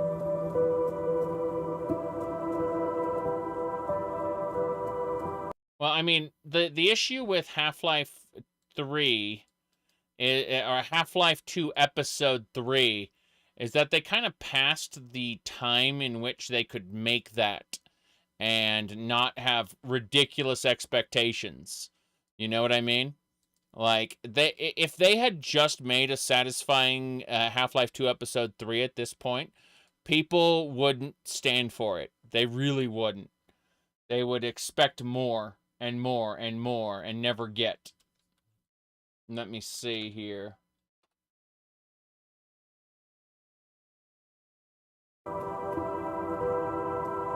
One of the things that I definitely learned was how to hire engineers. And we needed some engineers. For us anyway, we had licensed ID's engine, we're using the Quake engine. And one of the things me and some of the other engineers, probably Ken, were talking about was if it would be possible to use the save system to kind of like join our levels together in a really... I really loved that. Like, that's something I wasn't expecting, honestly, from Half-Life at all when I sat down. Like, I'd played first-person shooters where you had gone, you hit the exit button and then you appeared in an area that kind of looked like where you were, but, a little different. But there was definitely like a loading screen, This was the beginning of, like, it honestly felt seamless. And I thought that was really awesome. To use the save system to kind of like join our levels together in a really seamless way. So you get to the end of a level, save stuff, and then load some of it on the next level and have it just feel like, the world's all connected. Yeah. And so we had, like, every once in a while, a hallway or the train would get to a point and you would have a little stop for the level to transition. And so he wrote that code. Give me a sec. Steam's throwing a little conniption fit in the background. Oh boy. Thanks, Steam. Yeah. I'm trying to launch a program and Steam is like, hey, would you like your frame rate to be reduced to, 20? And I said, no. And Steam said, well, too bad. And that is life. So, let me see here. Okay. Hit a button. Code leveraged on top of just the save load code to do the transitions. And I think in Half-Life 1, we got most of the transitions were, a second or two. I remember when we went from 8-bit to 16-bit, like, hey, we don't have to have all our textures fit in a certain, 256 colors. Yep. 256 colors. Been there, seen that. Absolutely. Let me see here. Yeah, absolutely. Wow. Okay. Hitting buttons. Oop. There we go. Shenanigans. Lots and lots of shenanigans. Okay. It was a huge liberation. The two tech investments we made for Half-Life was to get to 16-bit color and skeletal animation for all the monsters. Mm-hmm. But at the time, it was completely revolutionary. Your Quake characters it's like a text file of vertex positions over time. I wanted so much more animation, and I wanted the animators to have the freedom to put in 100, 200, 500 frames of animation, if not more. And then you can do all sorts of other things because you have a skeleton, so it's like, oh, I can hook on a gun to a character. I can start to make changes of characters and replay the same. That was going to be Barney. Wow. I had completely forgotten that was going to be Barney. Amazing. I have nothing meaningful to add to that. Wow. Okay. Yeah. Animation, or reuse most of the same model, so we can swap out heads, we can swap out this, we can swap out whatever. Like, all the technology that went into the game to make it as fun as it is was not available one generation before. Sure. So licensing the Quake engine, which was, very mature and had level designers who'd grown up just goofing around with it. Yep. I wasn't heavily into scripting since back into Doom. Like, my old Doom levels have a lot of weird, odd events in them. I think I asked Ken, yep. Is it possible that I could, have access to the character's animation, like a trigger? Like what I mentioned, I could make the guys go into an animation, I could make them run, and then I would... Honestly, that's part of what made Half-Life so special, were those little moments where the NPCs would, kind of pop out, and do their little animations. Even just the little mouth movement, where the block would appear, like their mouth would open and the block would appear. Like, that's so incredible, like for its time anyway. Speaking of incredible, gotta hit that button. Okay, cool. Let's go. Configure everything. It was all hack. This is total hacky stuff. And that is mostly what I built. It was like things like characters reacting and jumping out, or made to look like, or I'd use a push brush to throw a head crab out to make it look like it launched at something. Or if a loud sound happened, they would respond, would cower. Gabe's dictate was, as you walked forward, something needs to happen like every 3 to 5 seconds. Yeah. The player stands still. Oh, yeah. Okay. What they meant was, like, obviously something isn't going to happen every 3 to 5 seconds, but rather the the player's going to see something every 3 to 5 seconds. It's like a door, or like some kind of like burst of steam, or something like, or a little, or a sound from around the corner. Like that's what he actually means when he says something needs to happen, right?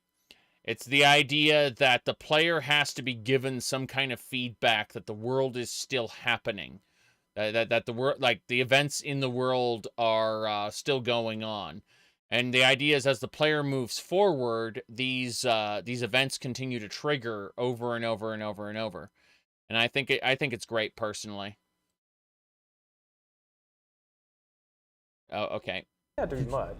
The universe can be quiet, but if they move forward, if they're active, the universe needs to play back something, needs to do something, even if it is a scripted sequence, or even just an interesting sign, or a sound, or some vignette or something. So I came up with this interaction.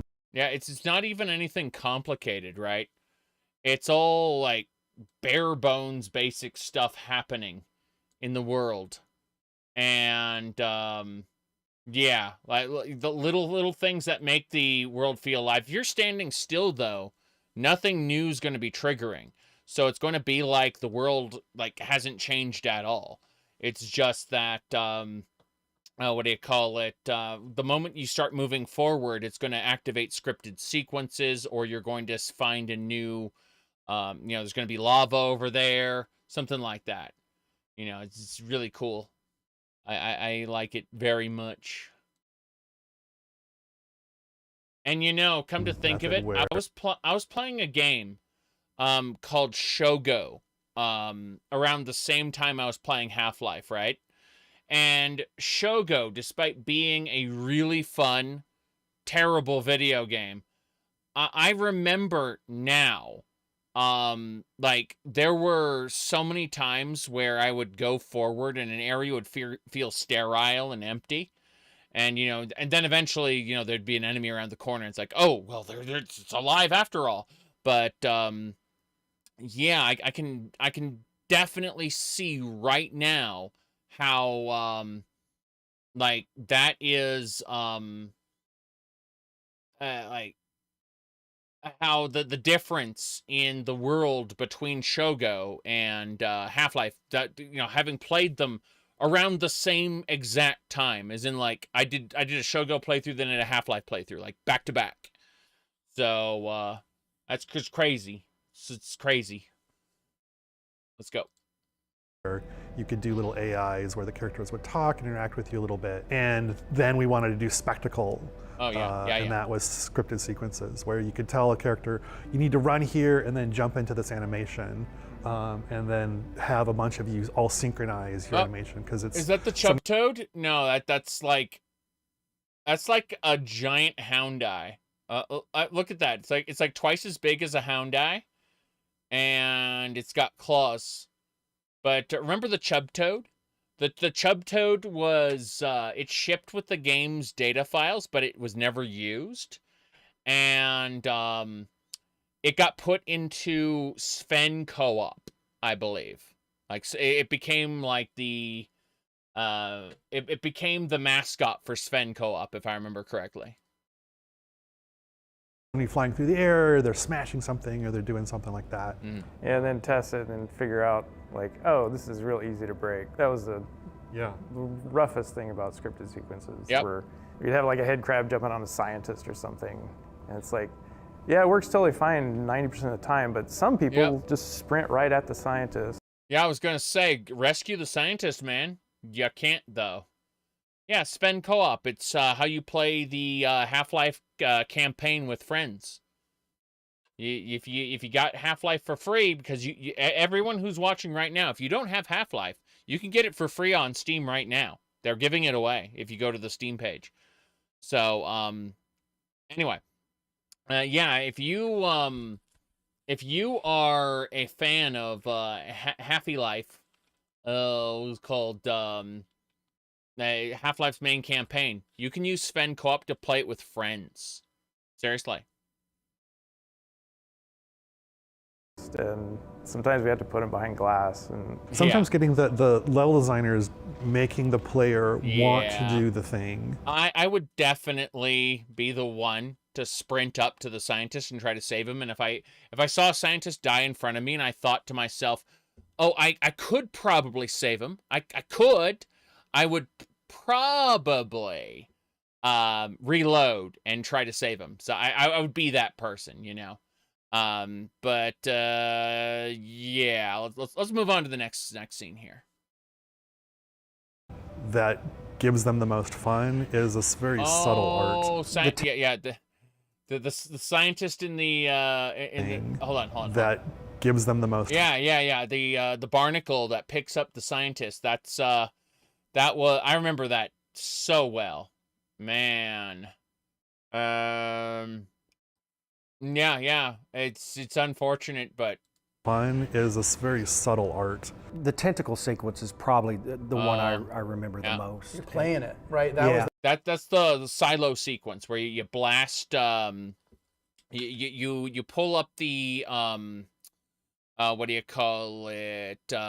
You have to hit the 3 buttons downstairs, and then you go back up and you hit the button and blast the monster. I remember that, and then you go down where the monster was. Yeah, that I remember that very well. The first time I think they melded together. Because you had your trigger so closely, and we wanted it to be triggered. So by the time you start to see it, you see the scientist flying through the air and hitting the wall.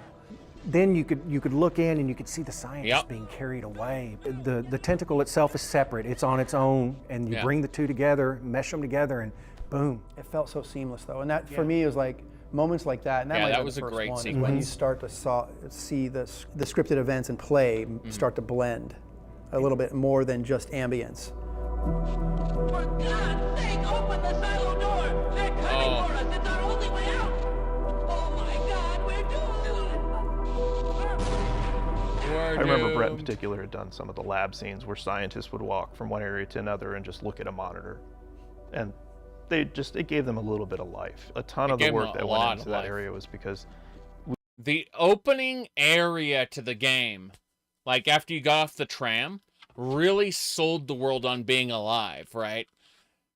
You didn't how do I put this? You didn't have to put up, like, how do I phrase this? You created a connection with the world by walking through it and like talking to the scientists, blowing up the guy's lunch in the microwave, and doing all that stuff. And then because of that, you know, when the whole resonance cascade, the disaster sequence hits, it's a lot more impactful because you've had that time of peaceful interaction. You've been able to form an emotional connection with the place you're at. Maybe you don't like the scientists or the security guards. Who cares about that, right? But the place is also a character.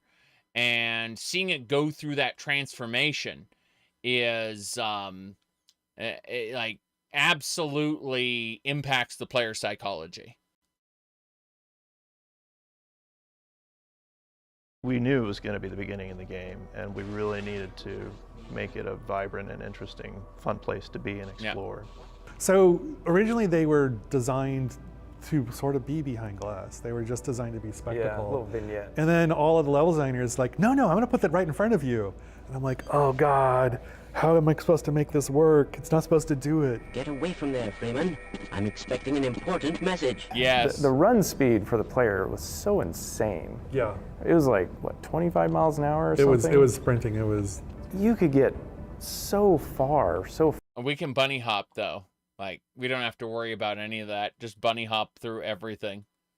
fast. And so you'd either have to make the scripted sequence like so quick that you could barely see what's happening.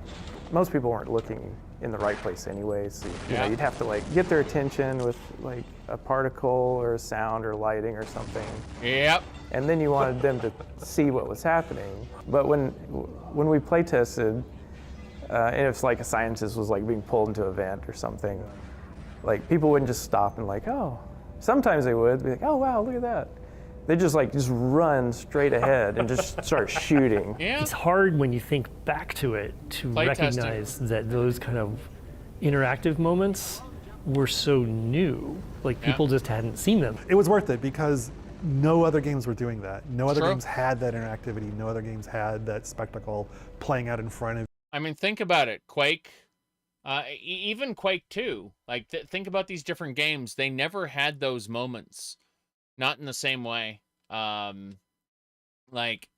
yes, Shogo had moments where you'd, sit there and people would talk to you, but it would take control of the camera away from the player. Like, that basically the whole industry is moving toward more narrative-based games, but the usual option was to take control away from the player so that the sequence could play itself out. And in doing that, Half-Life separated itself from the rest by leaving you in the role of the player the whole time. You didn't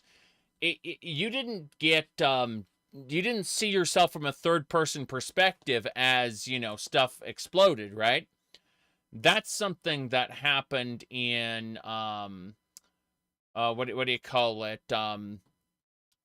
In mods, in lots of Half-Life mods, you could tell a Half-Life mod from our actual Half-Life, because in Half-Life mods it would go into a third person perspective, and you'd see Gordon standing there next to whoever you were talking to, and it's like Half-Life never did that. Other games in the industry were doing that, but Half-Life didn't do that. View, and it just added that whole feel of Half-Life. Oh, I remember. Oh, yeah, the guy threw down a det pack. Oh, I remember that sequence. Okay, so you're in the pipe, and then the guy throws in an explosive behind you. I want to see if we can. Go over here. Had that interactivity. No other games had that spectacle playing out in front of you. Okay. You get to the end, and the soldier throws a det pack in, and then he blows it up, and you gotta turn around and run. The whole feel of Half-Life. Because he explodes it, and then it just sends the explosion funneling down. Yeah, that was good shit right there. Like there are so many sequences like that in Half-Life. Started to develop this theory around interactivity, and the environment needed to let you do what you wanted and then react to it. So if you did something, if you shot your gun, there needed to be a bullet hole in the wall. Yeah. If you did a thing, people needed, other. That's what I was talking about. When I was hitting my crowbar against that tree just now, or a little while ago, I said that what would they call it? I said that there needed to be, the fact that I couldn't hit the tree. I asked, what would Half-Life's developers think about that, right? The fact that I couldn't interact with the tree at all with my crowbar. And that's what I meant. Like, the design philosophy of Half-Life is you hit something with your crowbar and something happens, right? Characters needed to react. You know, the world is acknowledging you exist. The world is acknowledging all of your actions. And that's this huge part of reinforcement. Yes. And you'd have these conversations where you'd be sitting in a design review and somebody'd say, that's not realistic. And you're like, okay, what does that have to, like, explain to me why that's interesting, because in the real world, I have to write up lists of stuff I have to go to the grocery store to buy. And I've never thought to myself that realism is fun. I go play games to have fun. And so we had to come up with some notion. Yes. Just gigantic omega yes. Like, I'm going to replay that section one more time because, yeah, this is pretty important for, like, a lot of people have this issue. Where you'd be sitting in a design review and somebody'd say, that's not realistic. And you're like, okay, what does that have to, like, explain to me why that's interesting, because in the real world, I have to write up lists of stuff I have to go to the grocery store to buy. And I've never thought to myself that realism is fun. I go play games to have fun. And so we had to come up with some notion of what fun was. We knew it was an ad hoc definition, and it was the degrees to which the game. Yes, yes. Yeah, you hate Kingdom Come Deliverance, Gabe. I sure could use a bite to eat. I sure am hungry. Jeez. Recognizes and responded to the player's choices and actions, right? You know, in behavioral science, you would say we were explicitly talking about what were reinforcers and what the reinforcement schedules were. Yes. Right? At that point in time, that was a useful way of making design decisions. The point I would make is, if I go up to a wall and shoot it, to me, it feels like the wall is ignoring me. I'm getting a narcissistic injury when the world is ignoring me. So does this, like, to me, I was trying to convey to the user a sense of, yes, you were making choices. Yes, you were progressing, which meant the game had to acknowledge that back to you. If you shoot at a wall, there have to be decals. If you kill a bunch of Marines, the Marines have to run away from you, right? You have to have this sense of the game acknowledging and responding to the choices and actions and progressions that you've made. Otherwise, it loses any sort of impact. Okay. Fair enough.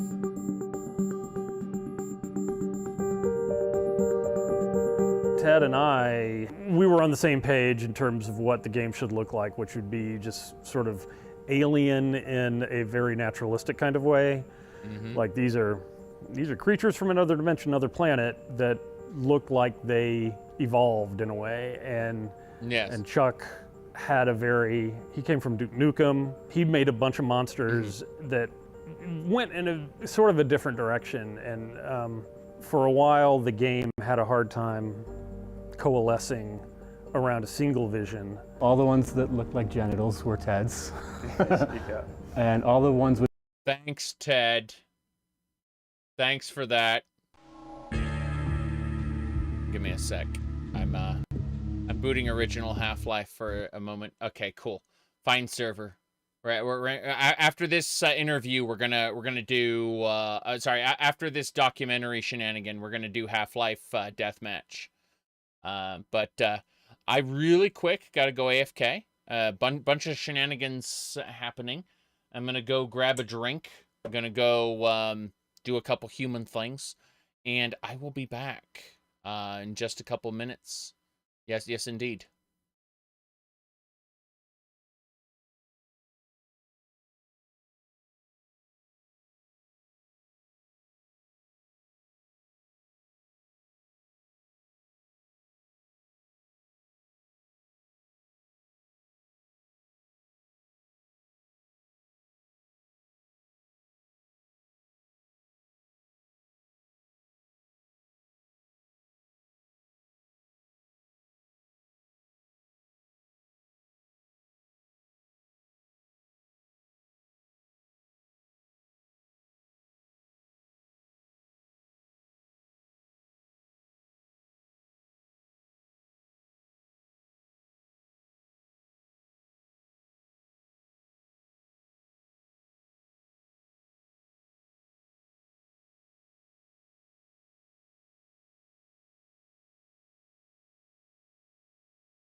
You said versus bots. You don't understand. There's like tons of people playing it right now due to it being free at the moment.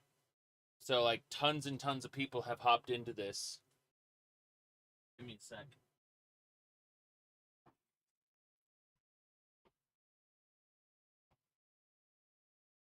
It's extremely active right now because Half-Life is free at the moment on Steam.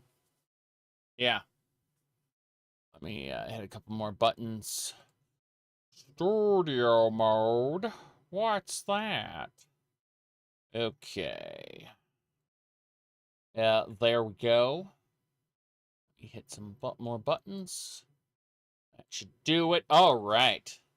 Let me see here. Hey, Shadowren, good to see ya. Good to see ya. Yes, we've been having fun with nonsense. Lots and lots of nonsense. Absolutely.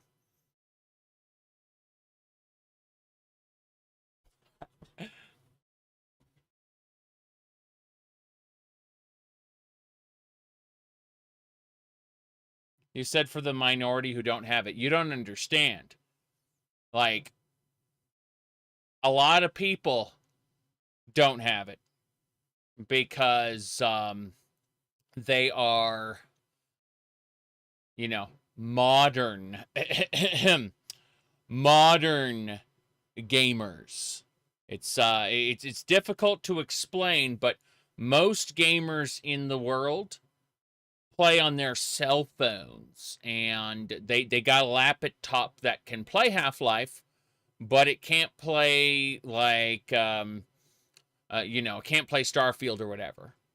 And so yeah, Half-Life was included in the orange box, I believe. In fact, I'm 99% sure it was. Yeah, but the orange box is ancient. Yes. My goodness. You have to understand. Oh, Shadowrend. Here we go. So I can do that too. Live long and get fucked. There you go. See, I can do that. Yeah, absolutely. Yes. See, yeah. Let's go.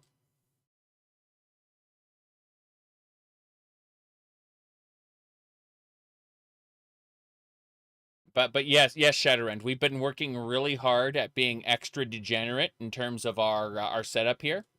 No problems at all, as you can see. Yeah, absolutely not.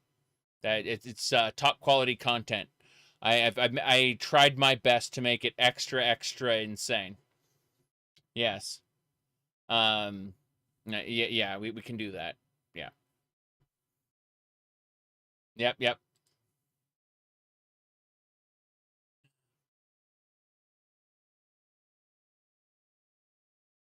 Mm. Yes.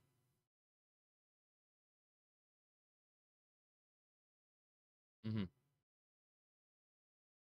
Right.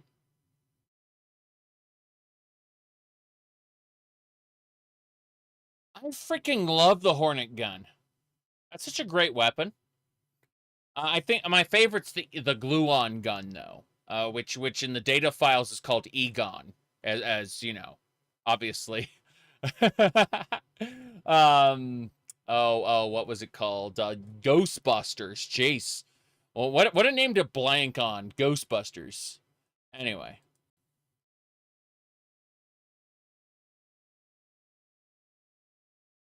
Mm-hmm. Yeah.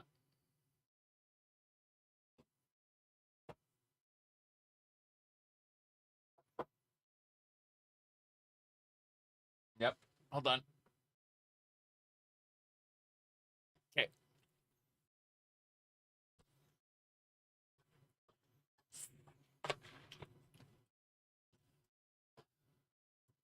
Big Mama's great. Mm-hmm. Oh no. Hold on. Yeah, the fact that it should. Okay, let's back up two more. Let's go over to here.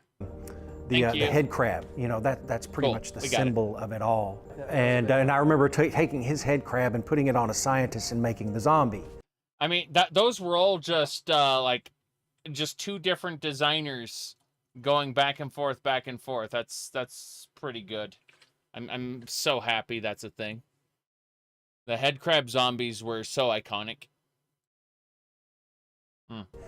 Right. Well, we pretty much have. We talked, and it's like, okay, we'll do. You do that, and Ted did the soldiers. I did the scientists. I did a lot of the aliens, and with the Hornet gun, I did the Hornet gun. Yeah. I was gonna say it shoots bees. It's great. They go bzz, bzz, bzz. It's really cool. For that one as well too. You know, the alien slave. Well, I did some animations for the bull squid or bull chicken. I have to call him that. Yeah, the alien slave. They eventually would name them Vortigaunts, but that's more of a. If you actually look in the data files, they were called. It was very strange. Like they were slaves to Nihilith or whatever it was called. Nihilanth? I don't know. I don't know how you pronounce that. But that's a Ted creature there. The hound eye was Ted's as well. Right. Yeah, a lot of the fleshy. If it's got a lot of flesh on it, maybe too much. Yeah, that's a Tedism. You can always tell Ted's designs because they're much more aquarium than aquarium and/or like unspeakables. Yeah. You know? Oh, Big Mama! I forgot about Big Mama. Oh It's God! like, it's a testicle, right? It's like so disturbed. I concepted a guy in sort of a NASA spacesuit, a scientist guy. He was actually modeled after a couple of programmers I know. Big, beefy, bearded Linux programmers, you know. Yeah. And so that's where the HEV suit sort of emerged out of. There was a lot of desire for. It's like if you're a Linux programmer, you're either going to go. You're either going to beef up and become a Gordon Freeman, or you're going to end up wearing long socks. Yes.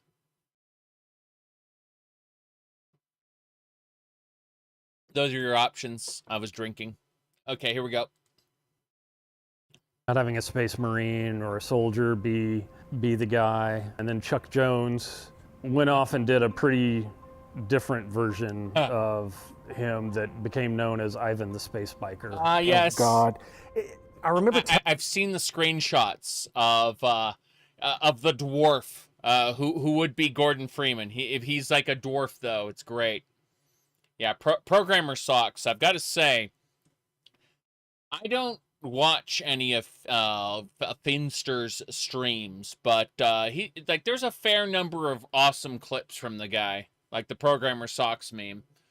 That's a good joke. That's a great joke, in fact. Yep, you're a lumberjack or you wear programmer socks. Exactly. There's nothing in between. Not even.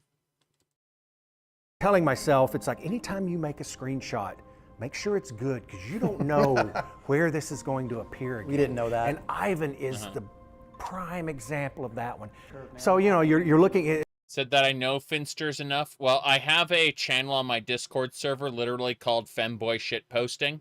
It's a containment zone that keeps them out of Japanese cartoon shitposting, which is a completely different channel. And so a fair number of Finster clips ended up in the Femboy shitposting channel. Yes.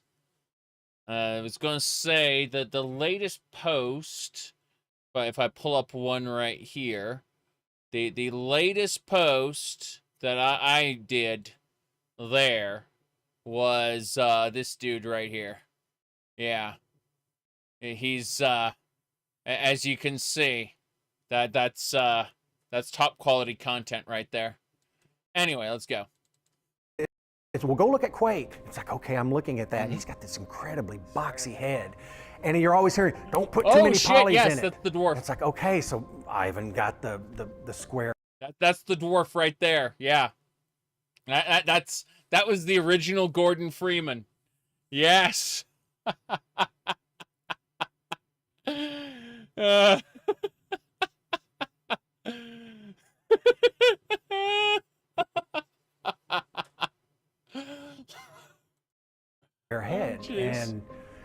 kind of an early, just a rough prototype of a Gordon Freeman baby. And I remember we didn't know what Gordon looked like.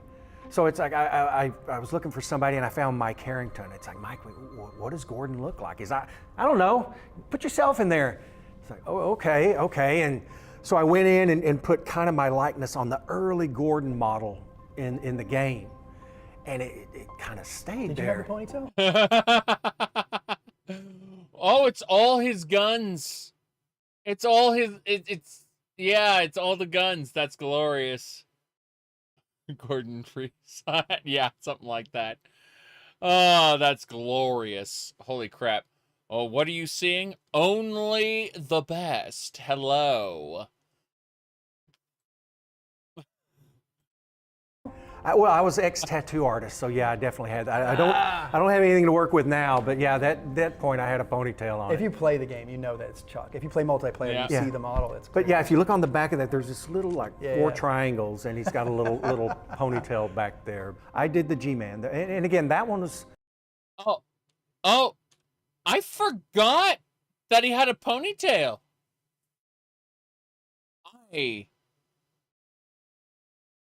I completely forgot he had a ponytail. That, well, I mean, wait. Okay, so Gordon actually has a helmet on with his, like, normal model. But then he has a ponytail with his, second. That's, kind of interesting, actually, come to think of it. Yeah, I don't know.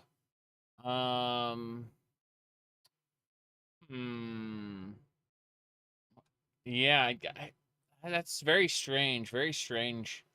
Okay, well, let's get going. And he's got a little ponytail back there. I did the. Yeah. That's super strange, though. I guess. Hold on.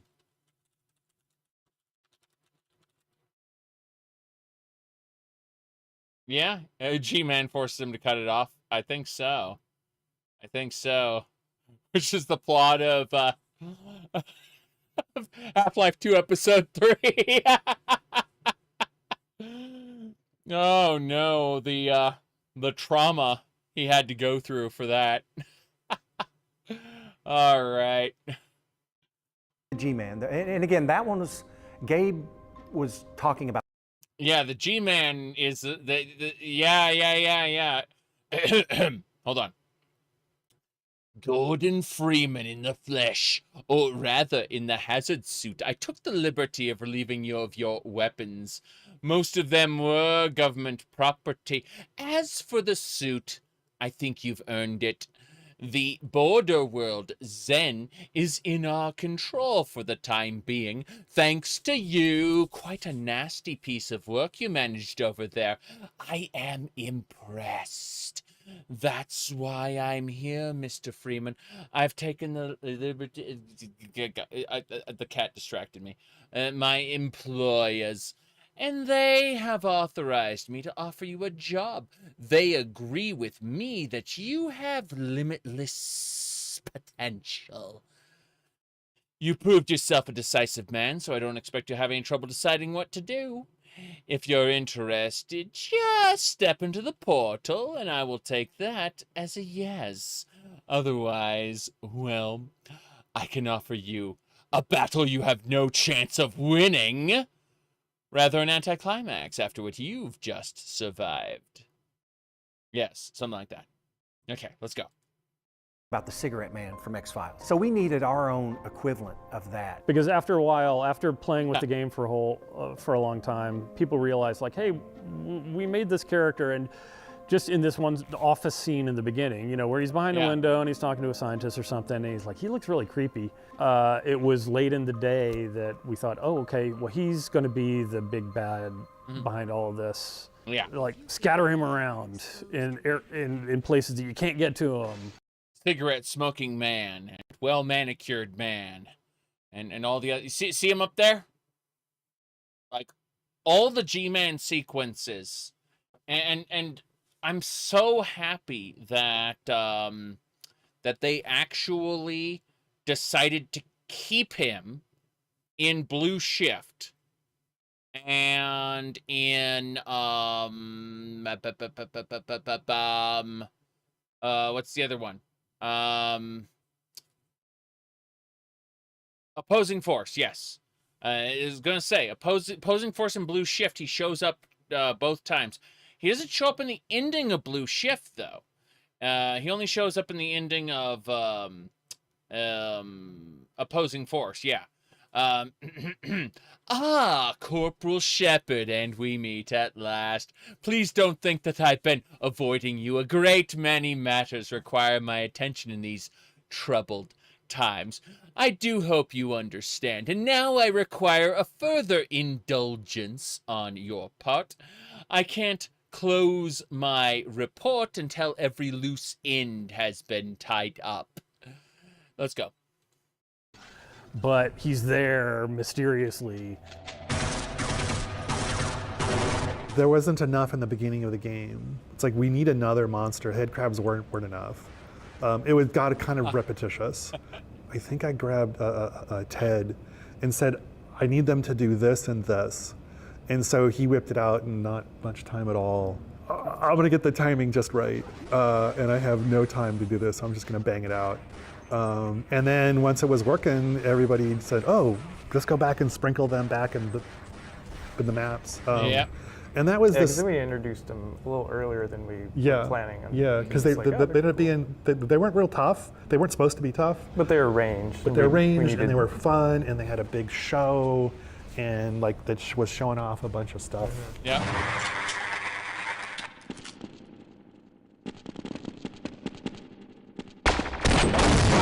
Assassin. I remember the assassin. Like, we did the assassin today in what do you call it? In I was going to call it Blue Shift, but Black Mesa.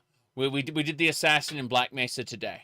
So this whole sequence here, we did that. It came in pretty late. That was it. It was like, okay, I have a week and a half. It was already done. It was already all modeled, already all animated. And the requirement was it couldn't have any new animations and any new anything. So had to come up, I grabbed a bunch of Steve Bond's AI and banged that thing out. I built a level super crude, but it had all the right spacing and all the right heights and all the right, geometry. Yeah. Again, it's just a presentation where this creature gets to shine, this enemy gets to shine, and is your entire focus for that scene. And it's kind of a memorable experience because it just takes place in a different fashion than other encounters, and you get knocked out, and there's all kinds. Yep, we got knocked out. Like the lights go out, and you get dragged through a corridor and things. So, again, it's something you remember in the game.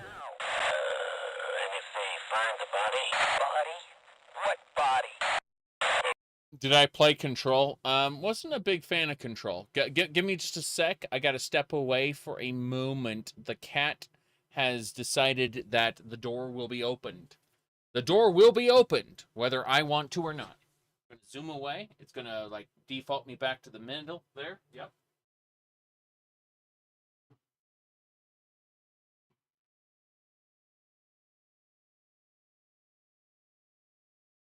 I turned on the fan to cool things off, and when I did that, the cat said, "I'm out of here." Like, the cat does not like the fan. That's me putting on the headset, by the way. Oh boy, yeah. Let's go. We get up again. Yes, we do. Absolutely.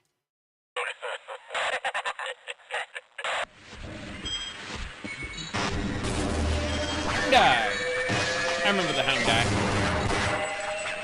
We just did a lot of playtesting and did a lot of level building and used all of the monsters and you used everything that we had developed. Yes. And started seeing which ones kind of stuck out a little oddly. Like we had the Hound Eyes that Ted had concepted and Kelly had done great sounds for them. And so they seemed like a very oddly plausible sort of alien creature. Not and really. Chuck did what we called the Panther Eye, which was this big black panther yeah, we saw looking, that earlier. Creature that also just had a big red eye for his face and a big Never made shark it. fin coming out the back. Never And made it to the design-wise, he seemed like this is a very useful creature. You know, it's like when you design things, you know, you like to have a gradient of difficulty, a gradient of escalation in threat. And so if we had these hound eyes, then, oh yes, this like panther, bigger, scarier looking thing would be more of a threat. Yes. It was in the game for a long time and then sort of just worked its way out because folks couldn't find a way to incorporate a creature like that into the environment and make it seem reasonable. The Stuka bat was, it was something that I had did, just a weird, another creature don't from know the about air. any bats in this We had the game. chub toad that we were going to use as a feeding animal. That's the chub toad. Okay, that is the chub toad that got implemented into Sven co-op as like a main animal. I remember this. I remember this very clearly. Yes, the chub toad. It's like the 3D model for the chub toad is in the game right now. So a bunch of mods used it, and Sven co-op, it kind of became the what do you call it? The mascot. Yeah. To help, and yeah, they had a mechanic to where they were. Yep, that's the model. That's the model that's in Half-Life. In Half-Life's data files, I should say. Going to use this to distract monsters so you could possibly get by, and it pretty much reached fruition to where we created the object, but then again, time became the factor, and it had to get cut. Yep.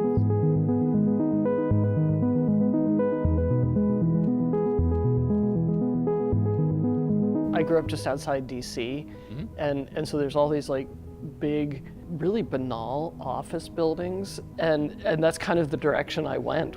So it started becoming a facility. And so I started making these kind of linoleum tiles and the drop ceiling, the concrete block wall. Yeah, I mean, if you think about it, like a lot of Half-Life, it does peel off into absolute nonsense with like the like the vats full of radioactive ooze and stuff. But when it's not doing that, most of Half-Life feels feels plausible, you know, like an actual place you'd go visit. You know, as like a office building or whatever. Zen, of course, I visit there all the time. You know, the border world, but we don't talk about that too much. The black and white tile floor. She was like the texture artist for for most of the game. Yeah. It's just an overwhelming amount of work. Originally, I was hand painting all of the textures, and you can really see a shift in some of them where they go from hand painted to photo reference. Yeah. The photo references are much better. So I was all over Seattle, Harbor Island, Gasworks Park, getting rusty metal things. What can I get good pictures of that is vaguely industrial and interesting to look at, and then how can we use this? That's a butterfly. Yes, it's a moth. And so you know, sides of box cars. Okay. And I don't know how many hallways in Half-Life are the side of a train car kind of thing. The Kirkland Costco. Lot of time in the Kirkland Costco. Yes. Getting just packages of, I don't know why I needed snacks or something. Yeah. I mean, it makes sense though, because like all of that stuff got used in the refrigeration area. It's like, how are you gonna feed the Black Mesa facility anyway? There's a non-VR mod for Half-Life Alyx. Cool. I'll play that eventually, one of these years. Not really interested in it at the moment, mostly because it's made for VR, and it's also going nowhere in terms of a story. I mean, it is what it is, right? It's like you play Half-Life Alyx and then it's done. But what I'm saying is like Half-Life 2 Episode 3 is never going to happen. So Like, I'm fine exploring the many mods that were made for Half-Life 1 and 2 for now. So. Something.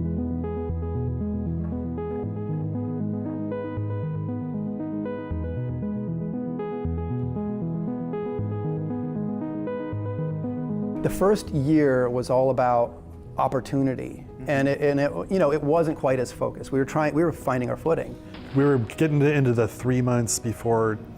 Oh, this is the chamber where the creature came out of, but they had like an extra area there. Crazy. Supposedly shipping in '97, and it's like, this isn't gelling. This is really not good. This is like, you know, quick knockoff, cash grab, stupid, and let's not do that. There was a lot of disconnect between what all of the different groups were doing, what engineering was doing and what level design was doing and what animation was doing. We had a bunch of monsters that had no plans to get in the game. You know, it's kind of funny if you think about it, because Starfield had much the same problem where they outsourced a whole lot of their work, and they had no central design document for the game. And Emil Pagliarulo was proud of it. Like, actually proud, to where he, like, told people about the fact that he didn't have a centralized design document, right? And, yeah, like, it's kind of amazing if you think about it. Game, because nobody else was assigned to work on them, and we had a bunch of levels that, like, what's supposed to go in here? Oh, I don't know. Everybody's going to do a bunch of stuff, and like. So this is just barrels and barrels and barrels. I imagine these would, no smoking. It's just going to explode, kill everybody. I don't know. No, that doesn't work that way. So here we were, all these people doing all these cool things, and just everything's just this random collection of, oh, here's a cool moment and a cool this, and you know, and then it's gone, and you know, oh, now on to the next thing. Because the way we were building the game was, every level designer was kind of his own silo, his own universe. Isn't that honestly how Bethesda does things now, though? Like, the level designers, the quest designers, they all kind of work in a bubble. And that's why Half-Life was like one of the worst games ever made originally, before they they delayed the game. And I think that just grew out of our kind of mod developer roots, but it wasn't cohesive, and it certainly didn't have a strategy for like maximizing any of that stuff. You must have been in the meeting when we reviewed all the levels. It was like the first time everybody piled into a room, and Gabe had his crazy Hellraiser chair with the beautiful Mac monitor, and we played for 2 days. He played everyone's levels. But I remember one moment, he turned around, he was like this with his hair, he was going, we're gonna fail, we're gonna fail, we're gonna fail, we're gonna fail, we're gonna fail. And I was just like, it blew me away. I was like, oh shit, this isn't good. You know, we were doing our best trying to make this game and the story, and we had a schedule from Sierra, and it was a tight schedule. Gabe Newell going, we're gonna fail, we're gonna fail, we're gonna fail. I mean, that's pretty amazing if you think about it. To have Gabe in the position he's in now, as like a giant of the industry, who does not need to open his company to anybody, he is the lord of a privately owned company that cannot be the victim of a hostile takeover, right? Microsoft can't just buy out all the shares of Valve. So, not just Valve, but Gabe Newell himself is in a position where he he's absolutely nuts, like, as far as his clout goes and everything. It's crazy. Yeah. He doesn't have more money than Microsoft people, but or Microsoft itself, right? But he doesn't need that much money, right? That's the thing. Like, he running a privately owned company, he has a power that no other company his size has, which is, get this, he can say we have enough money. He has that power. That power that other companies, the publicly owned companies, cannot do. To say, we have enough money. We don't need to nickel and dime for this. We have enough. And we told them, like, we're not going to ship this. And we realized that you're not going to pay us to continue developing this, but we're going to do it anyway. Late is just for a little while, suck is forever, right? But we're going to do it anyway. Late is just for a little while, suck is forever.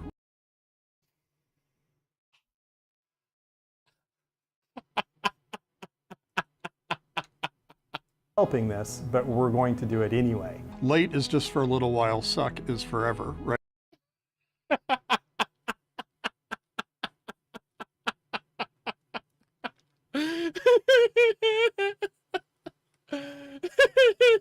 One more time. This, but we're going to do it anyway. Late is just for a little while, suck is forever, right? We could try to force this thing out the door, but that's not the company we want to be. That's not the people we want to be. That's not the relationship we want to have with our customers. And so we Kelly and I kind of sat down and sort of tried to take an inventory of all the cool stuff we had built and why weren't. Okay, so at this point though, Half-Life was a terrible video game and hadn't been released yet.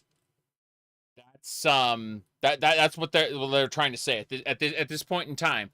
Like they're reassessing things and they're delaying the game because the game is bad. So that's basically what's happening at this moment. Weren't we just, building more on top of that, and those discussions kind of led to us building this kind of design cabal process to try to give some cohesion to the game and kind of changing the way we were approaching it. And so a cabal was a small group of people, multidisciplinary group. There's like an artists, level designers, engineers, and everything in that. And a small team that would write up a spec for a level.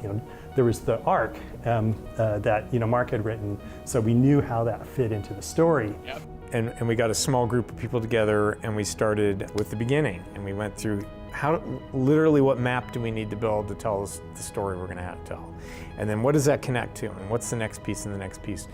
The strongest and most influential thing that came out of them was, to me, the sketches. And they were really the visual meeting notes, right? We came up with a formula for how that worked. We had a certain... Oh, you're talking about Shigeru Miyamoto's line about a delayed game is eventually good, but a rushed game is forever bad. The thing about that is actually Shigeru Miyamoto said that before they could patch their games, right? That quote was taken from a period of time where like console games could never be patched. So it was set in stone. It was going to be, it was like once you released your cartridge game, that was it. You were committed, right? So I think that these days Nintendo patches their games a lot. I know this because my wife and I play Mario Kart a lot. We used to play Mario Kart back when we were when we lived a block away from each other growing up. So like Mario Kart was has been a thing we've been doing for forever, right? So I've been noticing that Mario Kart's got a lot of updates lately. So obviously the whole rushed game thing, that's not true. That's not true at all. But yeah. I'm like, Gabe Newell knew what he was talking about in this situation because the company lived or died. Nintendo could take a windfall. Like one of Nintendo's games could be bad, and it's so what? Other games would come out, and the company has enough reputation, enough brand deposits that it can make a withdrawal or two. But at this point in history, with Valve specifically, Valve couldn't do that. If Valve put out a terrible game as their only game, they were going to fail. There was no way around this. They didn't have Steam yet. And even if they did, no one would jump onto it. Like, Steam hadn't yet become the mega platform it had become. Nintendo has a cult following. This is true, but most of this is because of brand deposits.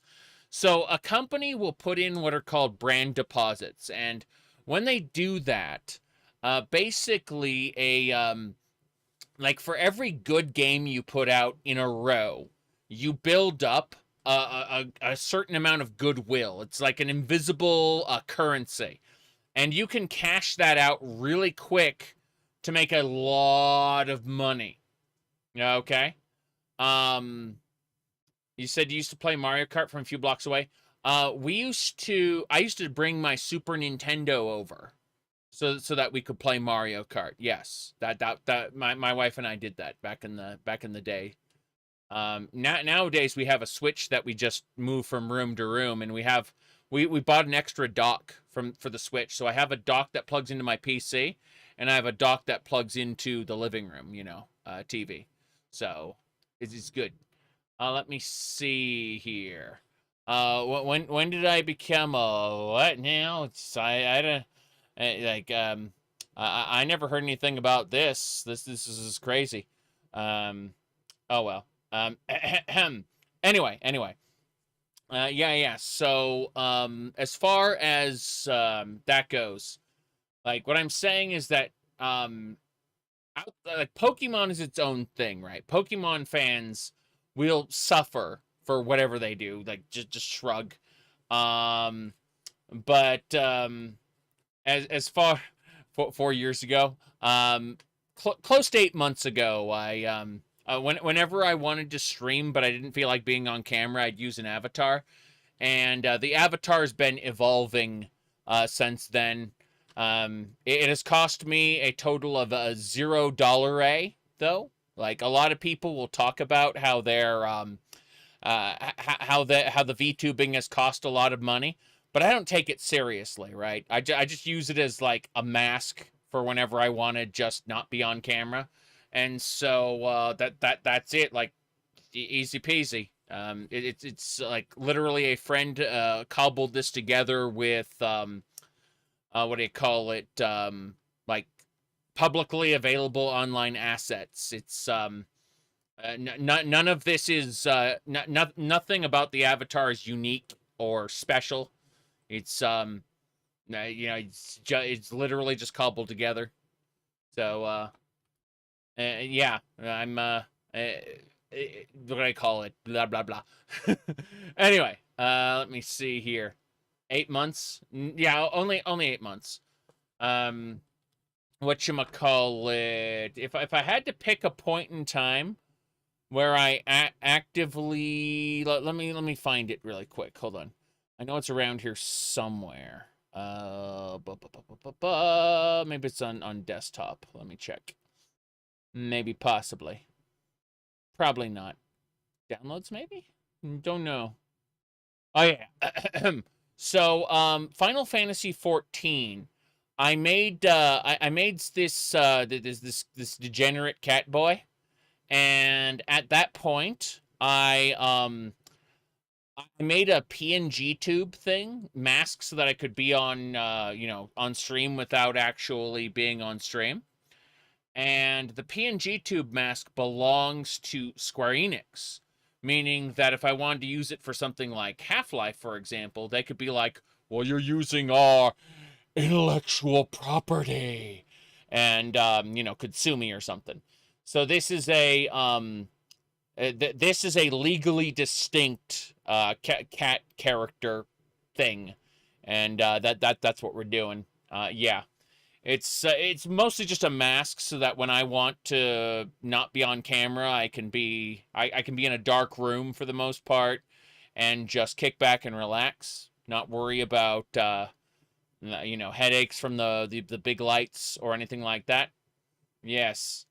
But But yeah, that was, it was very, very simple. I mean, I put like absolutely no effort into this, and a friend of mine again cobbled this together easy peasy. So it was not difficult at all. Anyway, if you look at my previous stream though, I was using the camera just fine. It's just, you know, after kicking back and relaxing for a while, I want to do some Half-Life, and at the same time I didn't want to be on camera, so you know, easy peasy. But again, like, I need to stress the laziness that went into this, as in like absolutely no effort. Yeah.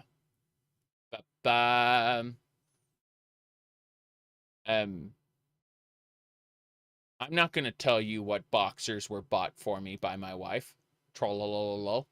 Now then, let's get back to Half-Life as opposed to discussions on underwear.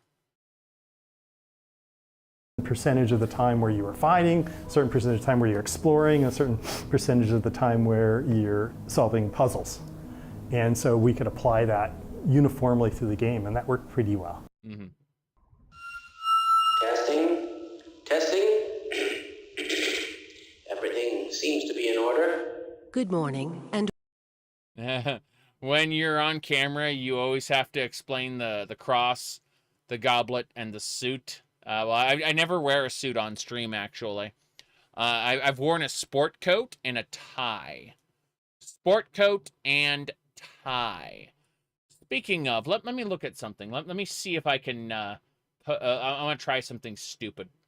It probably won't work. It'll probably be a terrible thing. But let me try anyway. So, character. Give me a sec. Character. I'm certain I can do something very silly. Oh well. It's repulsive. Repulsive, you say? Thank you. Thank you very much. Indeed. No problem. Yes. Okie dokie. Give me a second here. Yes. A sport coat isn't a suit. A suit is a set of tailored garments that go together. Yes, indeed. All right. Anyway. welcome to the Black Mesa Transit System. This automated train is provided for the security and convenience of the Black Mesa Research Facility personnel. The whole opening of the game was specifically a reaction to Hold on a second. We're gonna go back. That's Barney. See him. Personnel. Look at that. Hold on. Let's time it right. Security and convenience of the Black Mesa Research Facility personnel. Got it. This is Blue Shift. You are here in Blue Shift. This is your spot. It's awesome. Like you are Barney Calhoun, stuck here. It's really funny. Okay, give me a sec. I'm gonna grab some things. I want to mess with a couple files. Give me a sec. Trying to remember. Okay, it was games. Your grass is dead. I mean, honestly, it really is. Like, around here at least, it's been snowed on. Like, all the grass is hibernating right now. It's true. Let me see here. I need to go to Steam Library. Yeah. Steam Library, Steam Apps, Common. I'm going, okay, Steam Library, Steam Apps, Common. Got it. I think that was a VRM file. Okay. That explains what someone sent me. It's like, wait, what the hell's that? I don't care about that then. Okay. Someone told me I should grab a file, and I looked at the file, and it is not what I want. So let's go. The whole opening of the game was specifically a reaction to how all the other first-person shooters were, whether they had cutscenes or not. Like, sometimes I mean, this part is great if you look at it right here, because you got the scientists there. Like this honestly sells you on the idea that you're in a super secret giant research facility, and I really enjoy just how much effort Half-Life puts into the beginning. I really do. It was like they would just open without a cutscene, but you know, you're standing in a room with a gun and there's a thing attacking you. Yep. So we could look at examples of all that, and I think there was expectation that that's what Half-Life had to do because every other game was doing it. I can tell you the number of people who started up the game, were staring at it, and then accidentally bumped their mouse and realized this is live. Yeah. That was me. I'm serious. That was me. I moved my mouse and was like, whoa. I can control this? Yeah, that's absolutely true. And as simple as that sounds, it was mind-blowing for so many people because there was too much going on. This isn't real time. This is a recording, you know. That was sort of the way we, stumbled through a lot of the new narrative tricks. It was like, well, what can we do that you could do this in a movie or a story, but nobody's doing this in first-person shooters. You're this anonymous scientist and you're riding on this train into work and rolled the credits at the beginning. It was kind of like a cinematic experience almost. Like, I don't think games had really gone down that road. It's so funny to look at it now because it's so primitive, but at the time it felt like you were really in. You said you can look around in this long sequence? Yes, because you have to understand the period of time we're talking about, right? Back then, all these were all cutscenes where you watched a thing happen. Like you didn't have any control over it. You watched as characters talk to each other or something like that.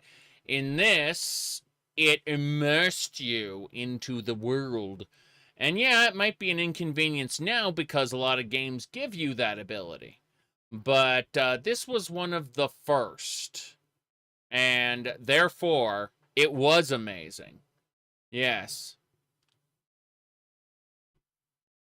In this Black Mesa world.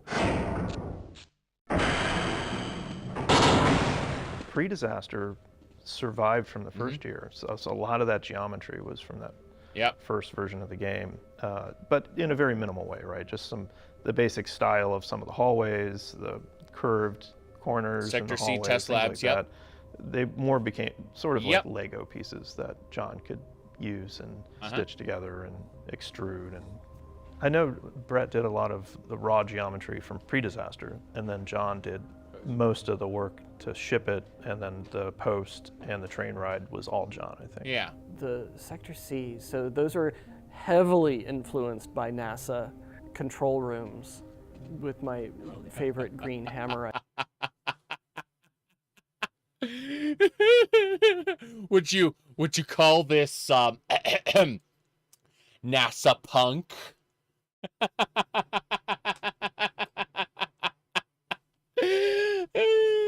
No. Think about it. Think about how Bethesda has attempted, like really attempted to do to do this whole this whole like NASA thing. And here we have someone admitting after the fact that like the entire intro of Half-Life was heavily inspired by NASA, right? And so you think about that and just how like utterly absurd it feels to have Starfield go, well, we designed a unique aesthetic we call NASA punk. It's Starfield, exactly. Exactly.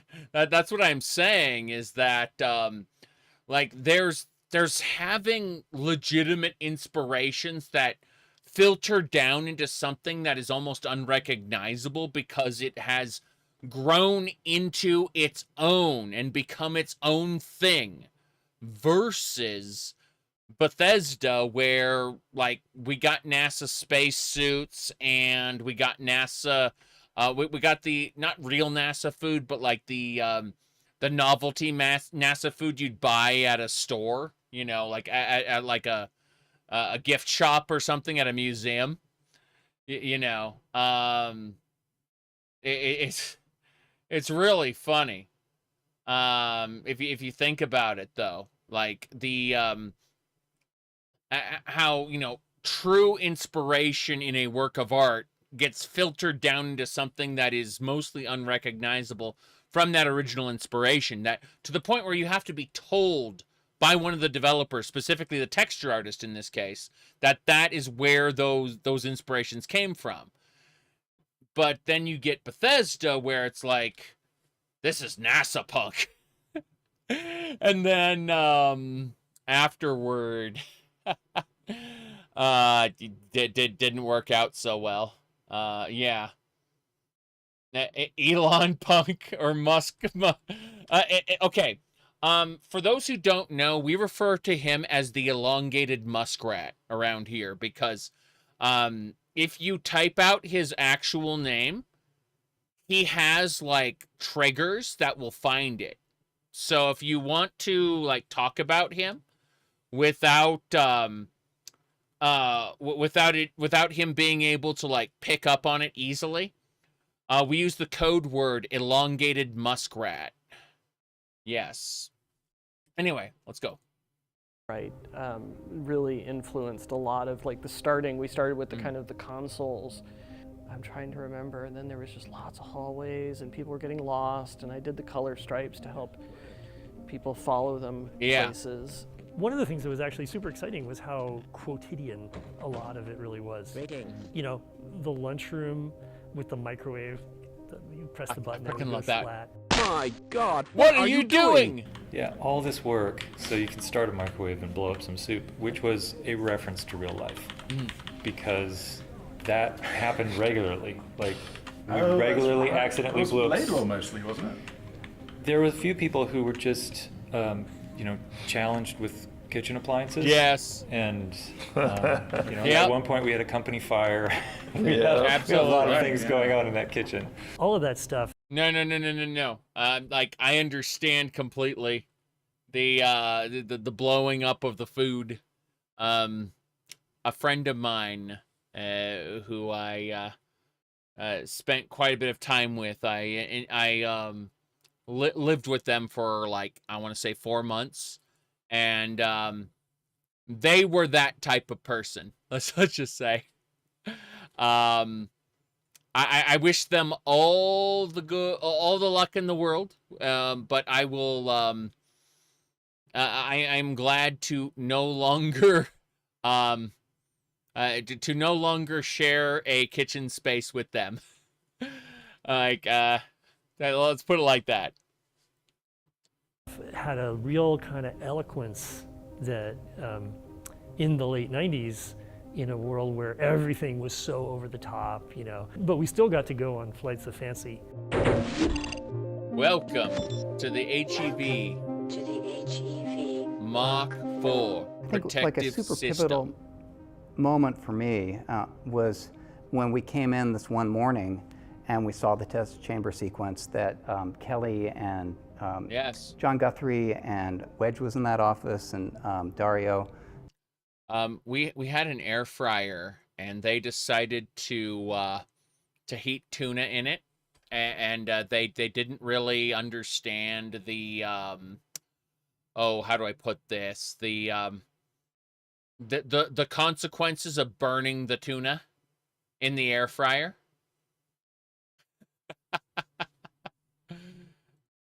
Driller, they were all in this corner dark office where so much cool stuff happened. But so Kelly and John stayed up all night and did the test chamber sequence, and it's pretty much like the one we shipped. I mean, that was a lot of what went on in that room that we called the submarine. It was just improvisation, you know, just what can we do to solve this problem? How do we connect what's happening before to what's happening after? This needs to be somehow important, but we just don't know what to do. John and I talked about it. I went home that night and I sort of sketched out, like, you know, maybe we could do something cinematic. We'll take the camera away, we'll turn the lights off, we'll do sounds, we'll just throw everything we can at it. You know, we built that basically that day. You know, it was just a sort of a one-day throw it together. That's how fast we were moving. They had audio, right? We had yeah, it's like You know, it occurred to me even back then. Hold on a second. They throw it to Yeah. These are 2D sprites, right? They follow you. Like if you circle around the test chamber, the beam itself will always face you. And how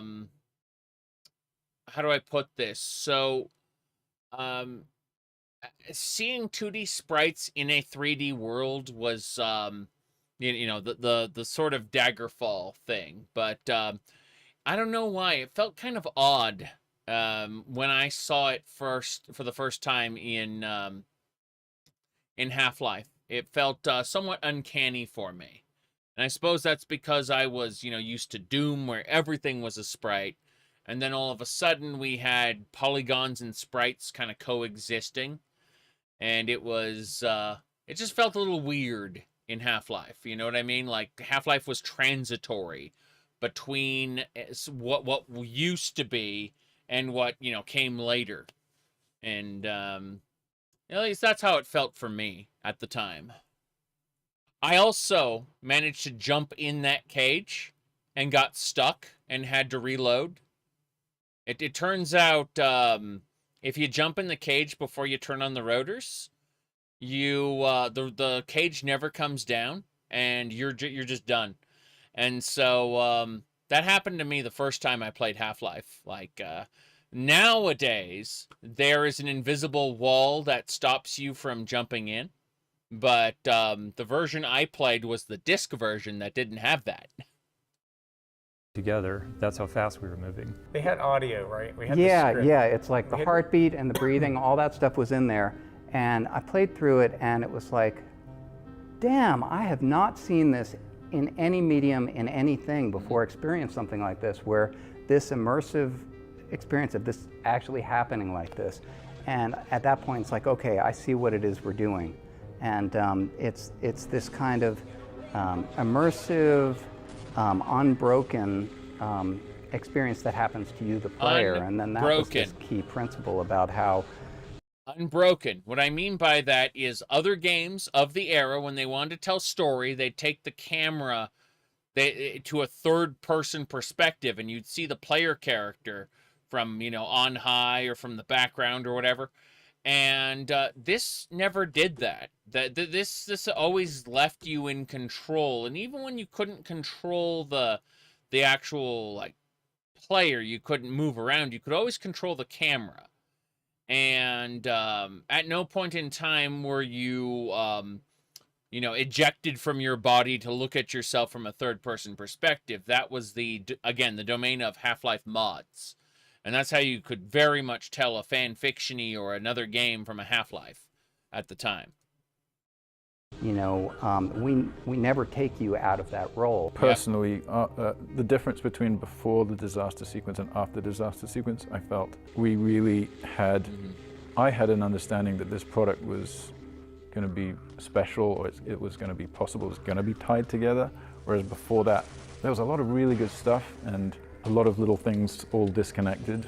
But you guys managed to tie two very different parts of the game together really well, and I thought, oh, okay, now I feel like we're on a track for finishing this product. To me, it shifted my brain to have a lot of confidence that this product's coming together rather than just generating a lot of content that exists independently of other content. One of the ways we were funding our development was we sold a preview copy of Half-Life to a video card company, I forget which one.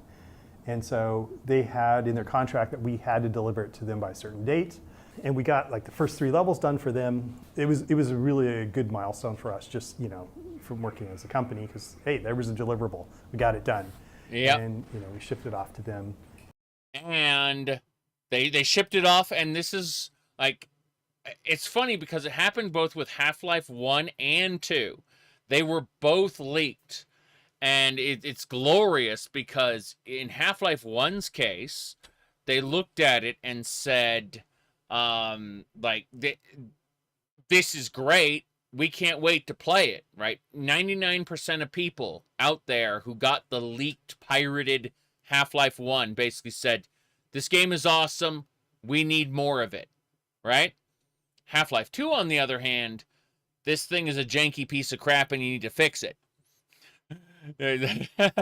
Different reception for different games, you know what I mean? And then I swear the next day it leaked.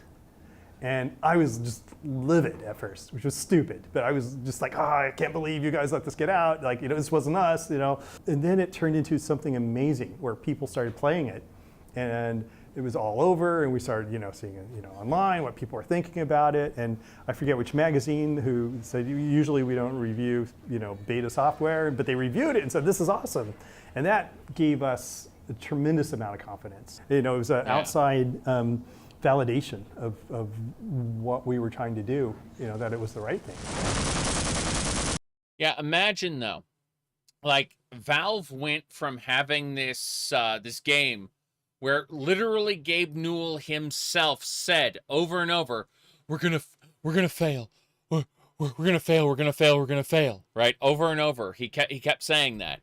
Like, to go from this, we have to delay the game, and no, we're not gonna pay you guys anymore until the game comes out.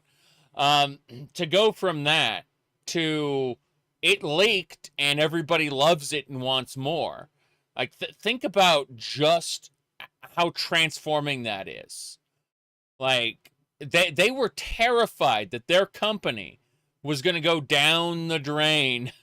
And then, yeah, now it's good. Like, everyone's telling them it's good now. That's something crazy, really. Like, I can't imagine what it would be like to be them, going from that one situation where it's terrible to it's great, and they reorganized. They managed to do it. They pulled they managed to pull a 180 and save their company, basically.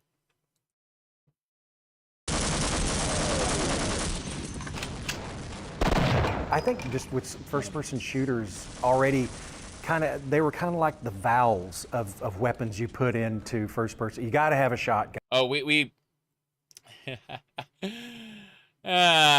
already talked about Starfield and the direction that went.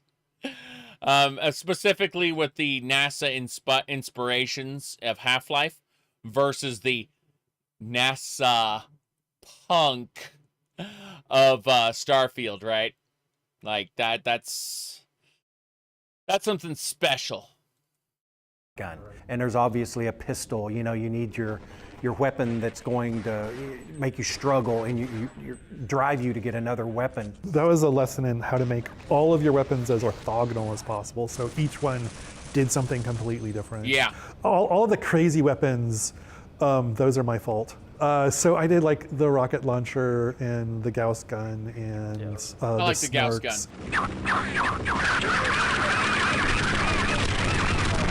Oh, I like snarks.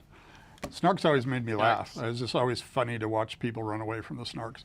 The squeak grenade. It's called the snark, but I wanted something, a little creature that you could bring up and hold, and you could throw it out, and it would just start running. Because people were camping, and everybody hated campers. So the snarks, so you wanted that. The snarks are great in multiplayer. Like they're it's so great, just so great. Anti-camp weapon. But it was kind of, you could literally find a little hidey hole and just sit out there and just throw out 30 of them. And they're all over the map. I had a cat, and you'd sit there and you do your finger blue. Yeah, you do your finger towards him, and he'd get mad at you and he'd swat. So that was the inspiration for that particular animation. And then the other, that big alien creature with the, we needed some kind of. I'm sorry, but I see this alien as having underwear. Let's have a look. And then the other, that big. Yeah, right here. That I'm just looking at this like, we need metal underwear for our alien. I'm like, okay. Alien creature with the. We needed some kind of alien weapon. Drew that one, built that one, animated that one, but that was also another one that would, whenever you could get in a corner and just shoot them in the air because the hornets would track. I think that was the biggest thrill, is brainstorming these with your crew, making them, building them, putting them in the game, and then playing with them, and then they're... Man of Steel didn't actually have a steel Speedo, though.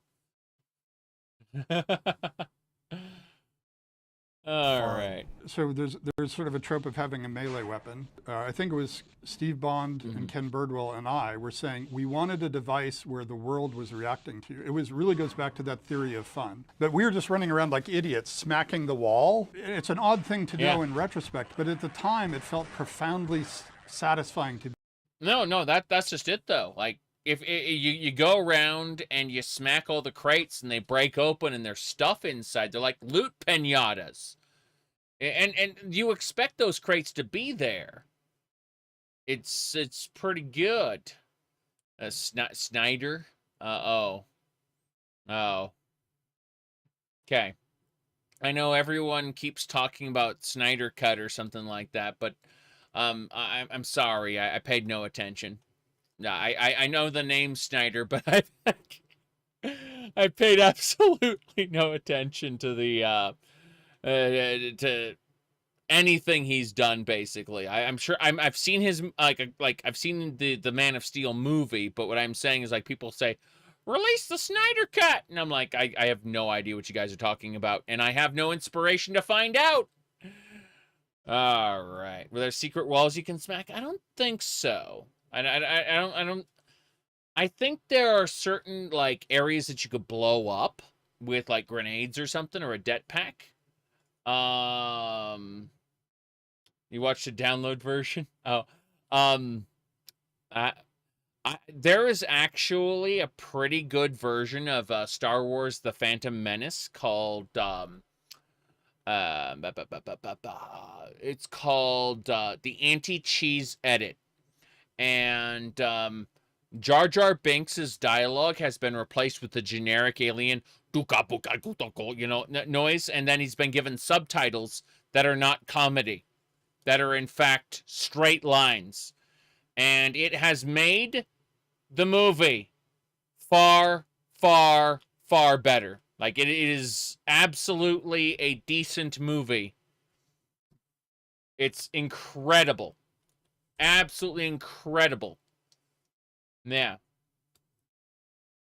New Vegas, too. The people who made New Vegas don't work for Obsidian anymore, so that's probably not going to happen.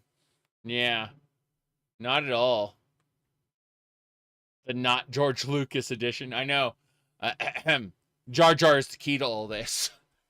Oh, that clip still exists. But no, lots of it were changed, yes.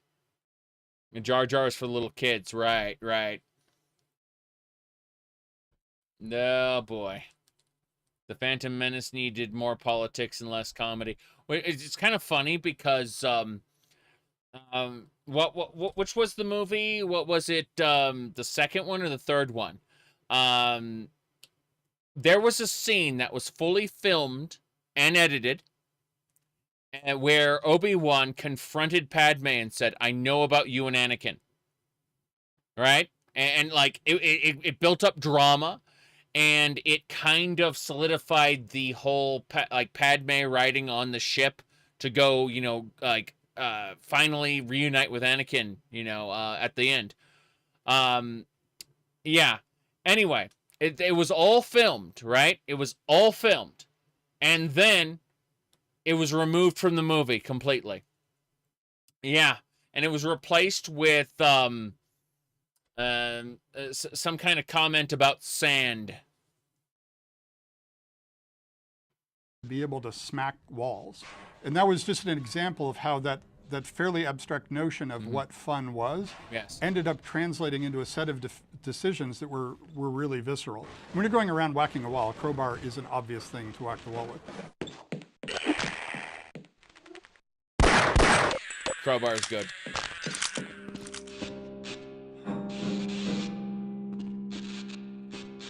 All right. Goodbye.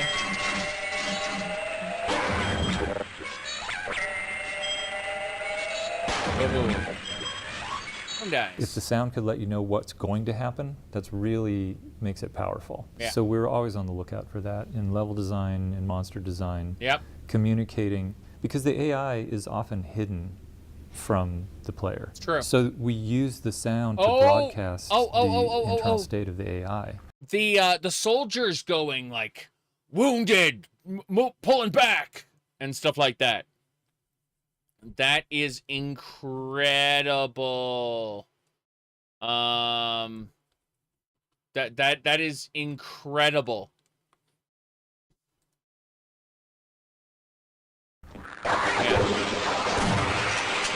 Sorry, the die part. I mean, hearing the sound. Soldiers. Soldiers. They tell you. Yeah. I'm injured. I'm going to throw a grenade. I'm taking cover. Yeah, the soldiers communicating with each other is actually for the player's benefit, and informs the player as to what they're going to do next. They aren't surprising the player because the player hears their barks. That by the way, in game design, that's what they refer to the callouts, the barks, and yeah, it's really cool. Like I'm freaking love Half-Life. They are broadcasting as constantly as they can what's about to happen. So it was really important to try to keep those states distinct so that as you play the game, you're actually, whether you're aware of it or not, you're starting to be able to tell what's about to happen. We knew he was a musician too, so he could do sounds, but he also decided he was going to write the sound engine. And then he wrote the... Wait, whoa. This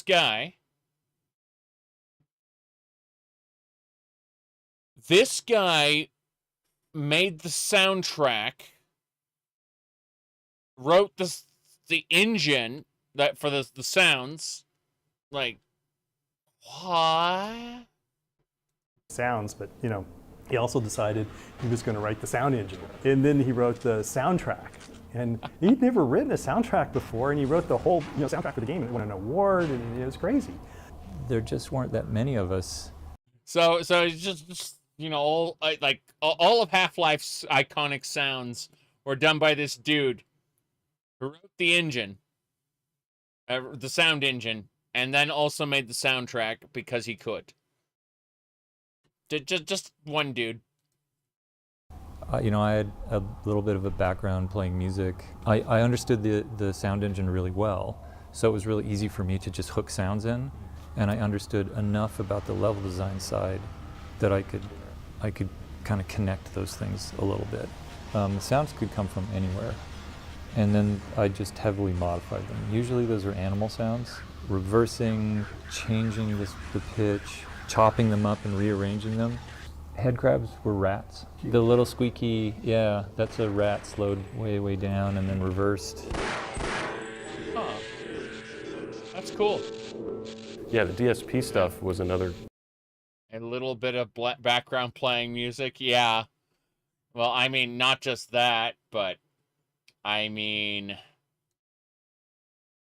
like, he won awards for the songs that played in Half-Life, so yeah, like, just a little, just a tiny, teeny tiny bit.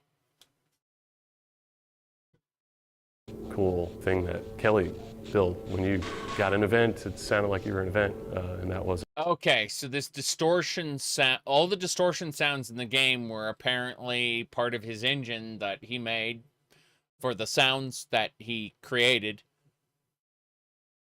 Really happening, I guess, at least in Quake and other games I was playing back then.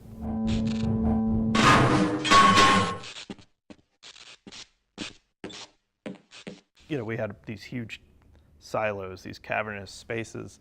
The day they had their own echoey DSP, it made an enormous difference, right? You believed the space.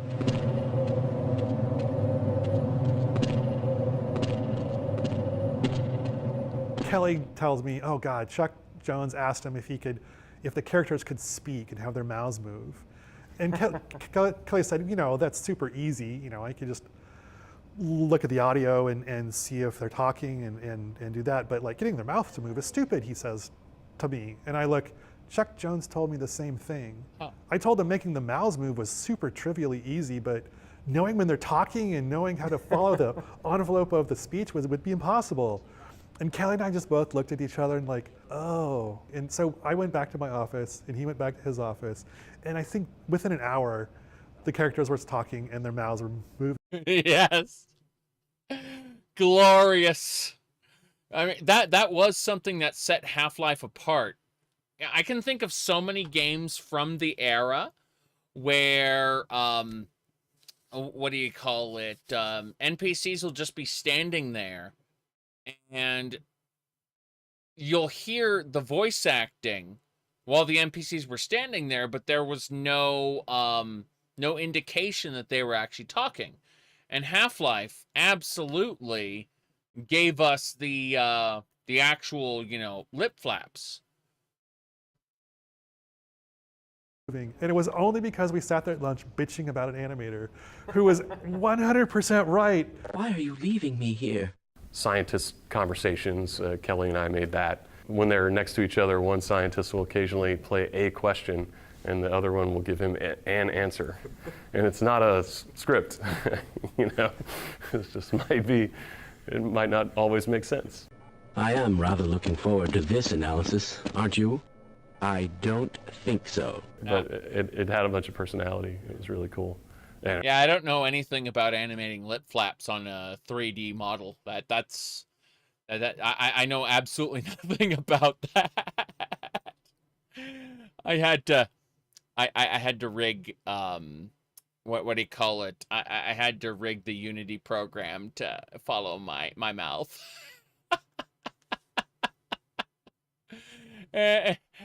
Anyway, let's go. I didn't design the model. I just had to hook it up. But yeah. I worked on getting those guys to look at you and turn their heads. When we first added the ability for scientists to respond to the player and other things in the environment, I would call them response rules. The first time that went in, they came flying down the elevator, and one of them. I have not played Black Mesa before, so I'm currently right after I got knocked out and dragged to the trash compactor. That's where we stopped for the day, and we'll pick that up again tomorrow. No. Hold on a second. Okay, tomorrow I'm going to be busy, or today technically, because we passed the midnight time. Point is, Monday's going to be, I don't know what Monday's going to be, but sometime this week we will do more. Absolutely. My goodness. You said the program I use is more complicated. The programs, plural, that I use in concert with one another are more complicated than the Half-Life 1 voice flaps by several exponents. Yes. Absolutely. Was gonna say, it's not just one program. It's several running in concert with one another, and running through the and they're all Windows programs, by the way. So they're running through the Proton compatibility layer to run on Linux. Jeez. Anyway, let's keep going. One looks at you and goes, "Oh, hello, Gordon," and then they explode into a pile of jibs at the bottom. Whoa. Okay, hold on. The elevator sequence.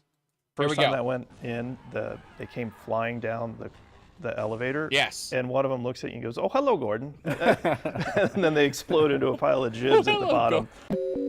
Hello, the automatic diagnostic and announcement system welcomes you to the Black Mesa Research Facility. Cool. Remember, have a secure day.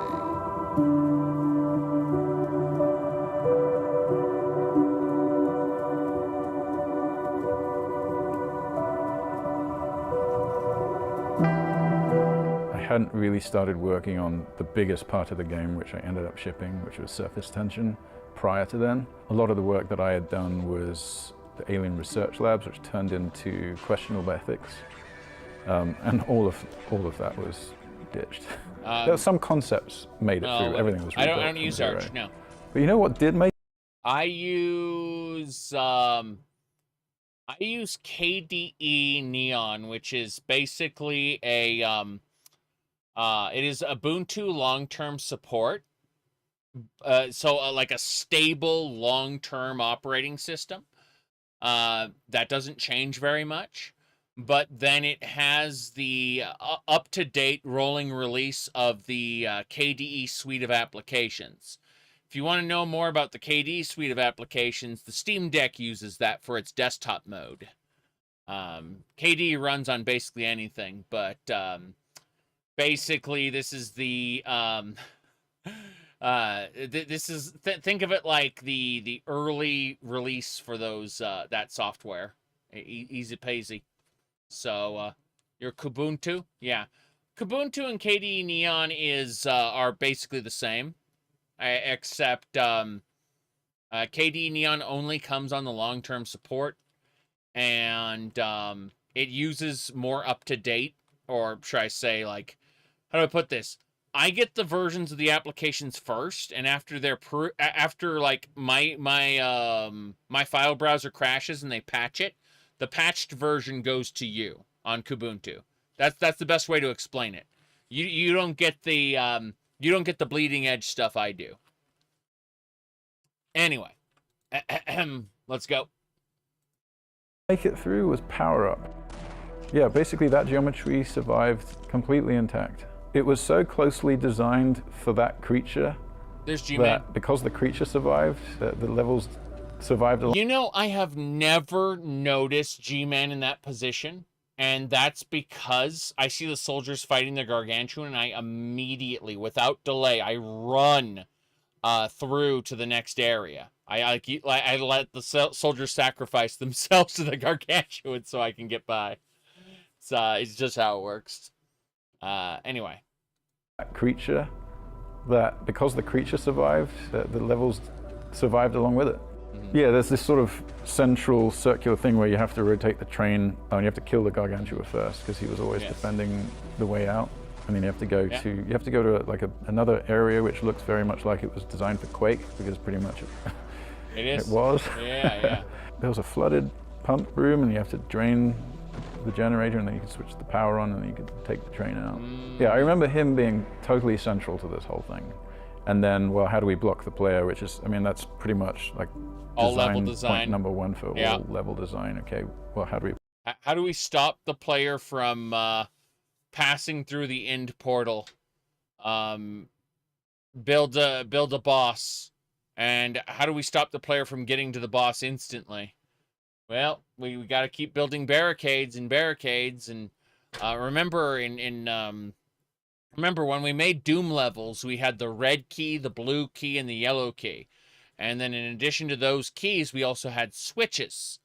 And so we had to use a variety of switches to keep the player out. It was just really funny to think about how Doom levels were designed, and really Half-Life levels like add a bit of realism, right? You know, with Half-Life levels, we pretend like it's an office complex or whatever. Whereas in Doom, we were just like, okay, we got a hallway here, followed by an elevator, followed by another hallway, followed by, you know, like what do you call it, crossroads. And you look at the Doom level, and it's like, it doesn't really even pretend to be a real place 90% of the time. Unless you're talking about modded, you know, mods, there's tons of, you know, they're trying to pretend to be a real area. But, like, yeah, for the most part, it was just, how do we block the player from getting to the exit instantly? And, you know, this is what it is. So, yeah.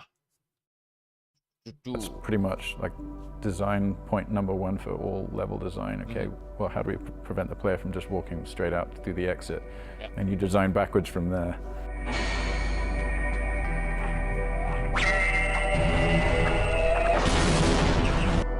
first year, we built a lot of world space, a lot of track as we call it, and the programmers would try to fit the AI into the existing maps. What we did the second year was we built the AI in very constrained environments that showcase the AI. Let's say here. You said Doom is a good game, but the area is a hedge maze, not a scientific installation. For the most part, yeah, I agree with that assessment. It's funny, Quake is also that way. Quake 1, that is. But it uses level motifs a little bit better to create the illusion. It solidifies its illusion as either a scientific installation or, you know, a hell dimension. Far better than Doom does. Don't get me wrong, Doom is fun, but usually hell bleeds into all the scientific areas pretty inconsistently, I think. My goodness. Quake 2 was the start of pretending to be a rational space. Yeah, I think so. You ain't got to pause when you say dumb shit. Well, I mean, I'm having a discussion here, you know. So sometimes I choose to ignore you, but other times I want to talk. Like I'm a crazy person. All right. Make the ideal space for the AI and then give that to the level designers to incorporate those elements into their map so that it worked better and was more interesting. And that Gargantua was an example of that. Yep. And the grunts especially. Yeah, we had the AI that Steve had been working on, and he had designed all these interesting encounters with them just in his test map, and so he, you know, had him up. That's crazy, seeing the scientist run after the soldiers, and then he's about to get shot. He's about to get killed.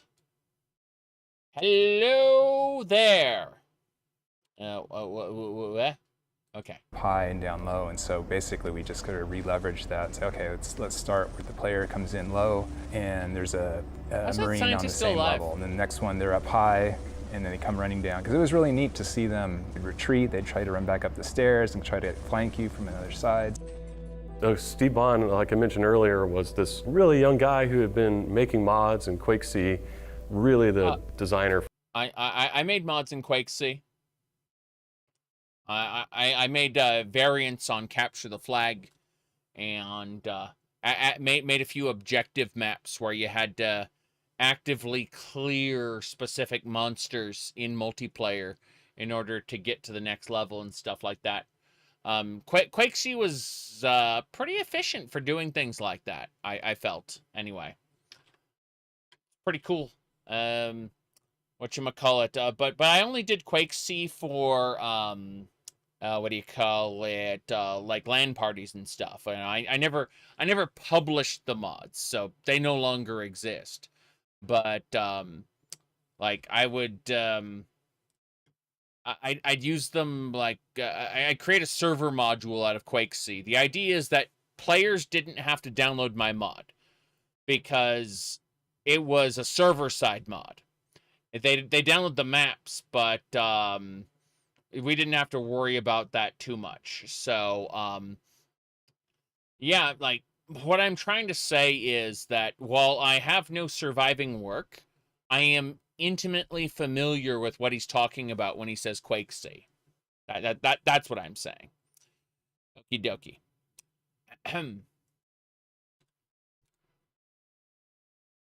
Play. This really young guy who had been making mods in Quake C, really the designer for so much of the AI. I mean, all the stuff that's good about the soldiers, the grunts you fight in Half-Life. Yeah, we had a little bit of a language we could sort of use to I like the soldiers a lot. Say, you know, this is a place they can climb. This is a place they can jump to. This is a good place to hide. You know, they use that technology in Left 4 Dead. Like, the Left 4 Dead maps are littered with those points. Like, when you go into a, you go into the map editor for Left 4 Dead maps, you can see all of like the zombie climb points and the zombie, you know, like spawn around a corner points, all that stuff. It's like all the map flags that the AI director uses to direct the zombies to the player. And I've got to say, I'm not too keen. Like, I really wanted to like Back 4 Blood, but it just never, it didn't work out. It's unfortunate, but that's just the reality. Let's see here. Your last partner made 150 hours worth of Arma 3 missions. Yeah, most of that didn't exist. It probably doesn't exist today. Makes sense. I was gonna say lyrically, like I was trying to figure out what that meant. Okay, These are let's good go. places to go in general, or interesting places. So, you know, the AI had a little bit of help.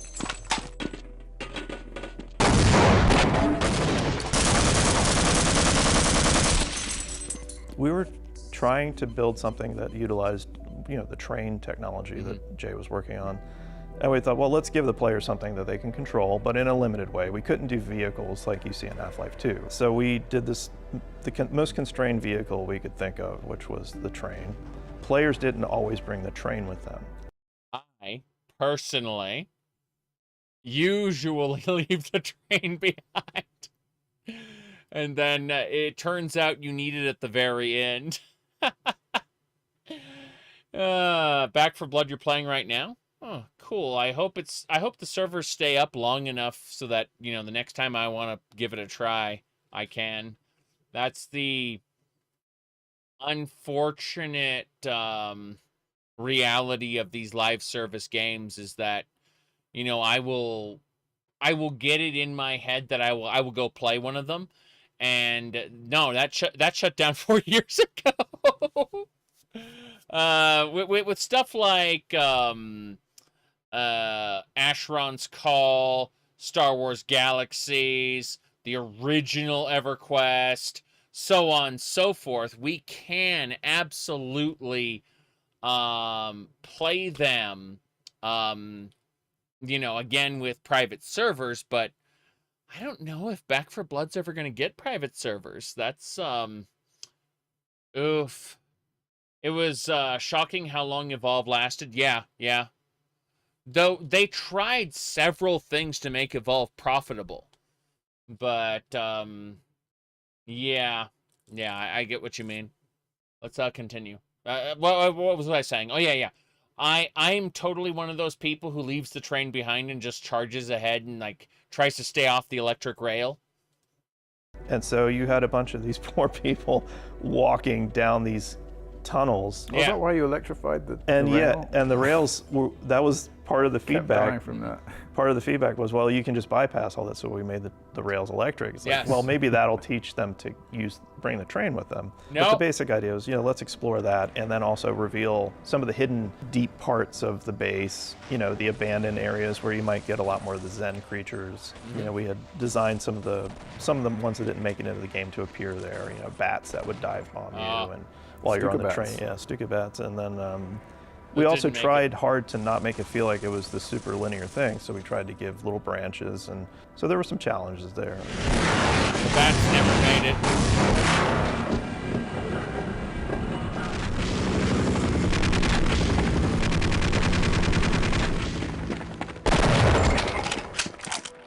Well, there's a really good sketch that Kelly Bailey made, which basically charted surface tension, and it was pretty extensive. Like, it went through the cliffside, and it went through areas where tanks were, and like a lot of soldier.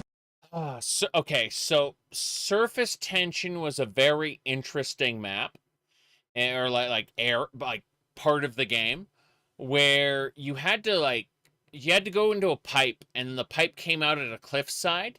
You saw a jet zoom by. What do you call it? Yeah, and then you had to fight a helicopter, and they gave you a rocket launcher and tons of rockets. in order to, you know, attack the helicopter. And it felt like a good sequence, I think.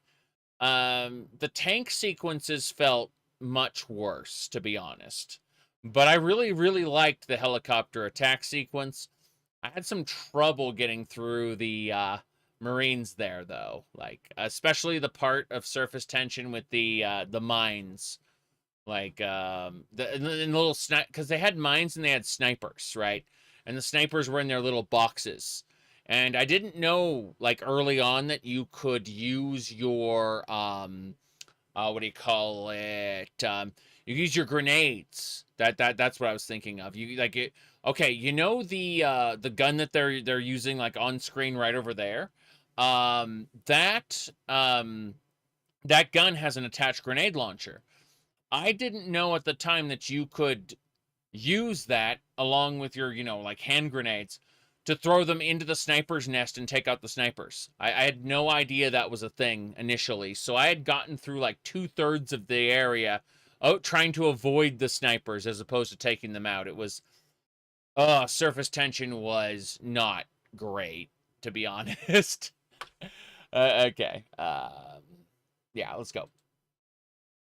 Holdouts. Yeah, it even went through the desert with the cactuses and the helicopters, and then across a dam. It was pretty extensive. Oh yeah, and that was another thing I didn't know about. Okay, the helicopter. Well, watch this. The helicopter. See, you got the Gauss gun. If you fully charge the Gauss gun, you can destroy the helicopter with it. That made things so much easier. And then across a dam. It was pretty extensive. Yeah, when I saw that sketch, I was so motivated to just start building all of that stuff. So I ran ahead with a lot of level design, a lot of geometry, and it seems like a lot of it stuck in some way or another, which is really amazing. I did the dam, which was funny. I just did that in a day. Right. Like it was like about 4 or 5 hours. I did a Hoover Dam thing because I like the Hoover Dam. I mean, God, we were playing New Vegas, what, like 2 weeks ago? Something like that? Like, we did the Battle of Hoover Dam very recently. Very recently. Give me a sec here. People, you think, okay, we're good, we're good. Saw a concept of the cliffside. I think Harry Teasley built that render of the skybox. Yes. Yeah. And I just thought, holy crap, this is perfect for Vertigo. Yeah. Like, whatever we do here, we have to play on Vertigo and like narrow little edges and, you know, places you would like to normally dodge a grenade that you can't. Yeah, that was the scene. That was the scene I was talking about. Right there. Like to normally dodge a grenade that you can't. Yeah, you come out of the pipe, you look down, and a plane just zooms by, and that sets the stage for that whole section.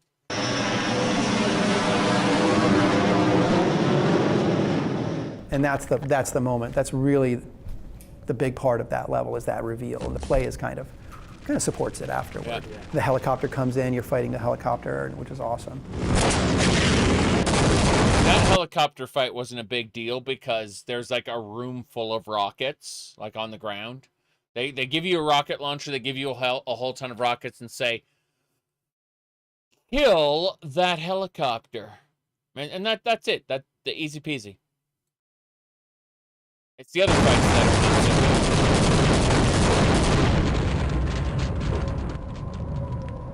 First of all, I had a bunch of textures, and then every time I made new ones, whoever was working on the new levels would be like, "Oh, fresh textures! I'm going to use those."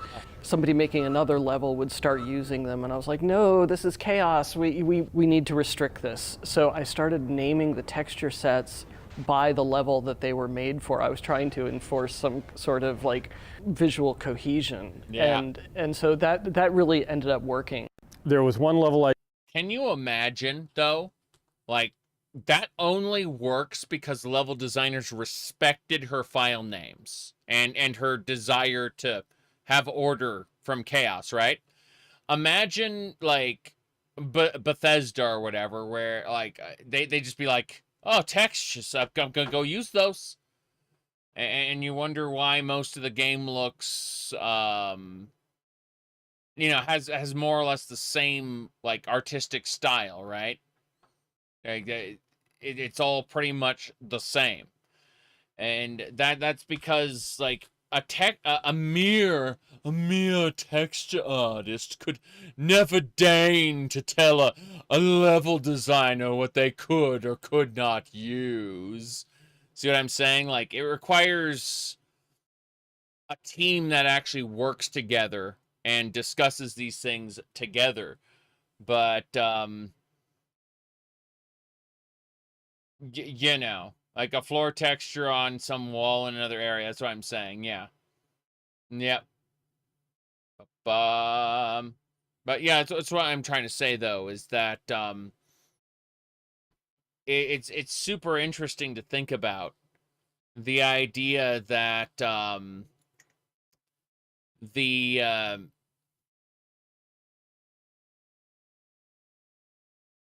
there isn't really like the generalists have been driven out of the industry. Oh, Man Ray, so see, oh, goodness, hold on a second. See you later. There we go. I was able to hit the button. I hit the wrong button and was like, I was about to close the game I have open in the background. I was like, oh no, wrong button. Okay. What was I saying? So yeah.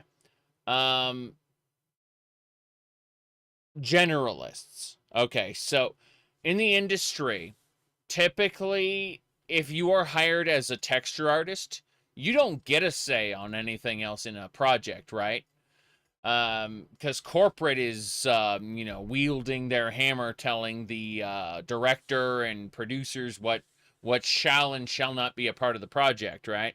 And so the director and producers and you know, like wield their power, and then the level designers have their own little fiefdom. And so the people who generate a wealth of textures or 3D models, concept art, whatever, they don't have any autonomy. Or sorry, not autonomy. Autonomy isn't the right word. That they don't have any authority with which to dictate these kind of things. In other words, Valve is really, really special that a mere texture artist might tell the level designers, hey, don't use these textures, you know, just anywhere, right? It's interesting because it just shows that they had a cohesive team that knew how to work together, and that the flow of information and the flow of resources could go both ways. Okay, let's do this. Generalists have been replaced. Yes. In favor of specialists. Yes. Cohesion, and so that really ended up working. There was one level I did, it was the introduction of the sort of the bounce pads, the alien bounce pads in the real world. And because, you know, story-wise, like, okay, you're getting closer to hitting the alien world. So I was, well, let's get a little bit of alien world infection into the real world. So I had done it just as a visual thing. John Guthrie made it 10 times better. And that's actually where he found the photo of my daughter, because I made. Yeah, okay, so this area, you have to use these switches to move the strike point. Then you hit the button and a plane will come over and strike that area. You have to blow up the wall, you have to blow up the tower so that the tower falls and you can use it as a bridge. That was an interesting mechanic. They didn't use it anywhere else, and I honestly didn't like it very much, but I will say it is it was creative. Okay, I'll say that much. 10 times better. And that's actually where he found the photo of my daughter, because I didn't put my daughter in Gordon's locker. I hid her in like this destroyed office someplace, you know, as a little Easter egg for myself. And John went and put my daughter's photo. Yeah, I commented on this on the photo over there. Like, while I was playing it live. I mean, we have, like, the live streams. You can go back and see where I was like, hey, who is that in relation to Gordon Freeman?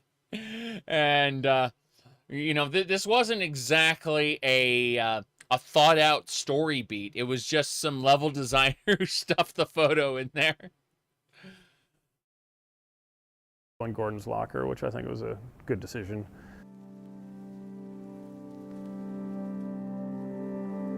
Portal and Portal 2. Well, Portal, I really liked Portal. Not so much Portal 2, to be honest. Like, Portal 2 is a good game. It's just, Portal 1 had you solving puzzles up until this sudden reveal where you're cast out of the test chambers and into the guts of the facility, and it felt great, that moment. Unfortunately, the facility decaying and you doing test chambers in, you know, worse and worse situations didn't feel good. Like, it felt like the reveal, I guess, yeah, said Portal 2 overstays its welcome. Yeah, I guess that's the best way to put it, is the whole area, like the whole enrichment center decaying, you know, after 9, however long you were, you know, in cryosleep, wasn't great, to be honest. I don't know, like, I liked Portal 1 a lot more than I liked 2, and despite 2 being a much bigger game. Portal 2 is good, but it's just, again, I say this very often. I have preferences, and those preferences aren't necessarily exclusionary, right? If you tell the internet you prefer Portal 1 over Portal 2, it'd be like, oh, that guy hates Portal 2. Like, no, I don't hate Portal 2. I like Portal 2. I just prefer Portal 1. It's, you know. Can't you like both of them? No, you must become Portal 2's bitter enemy. Like, oh no, internet, what are you doing?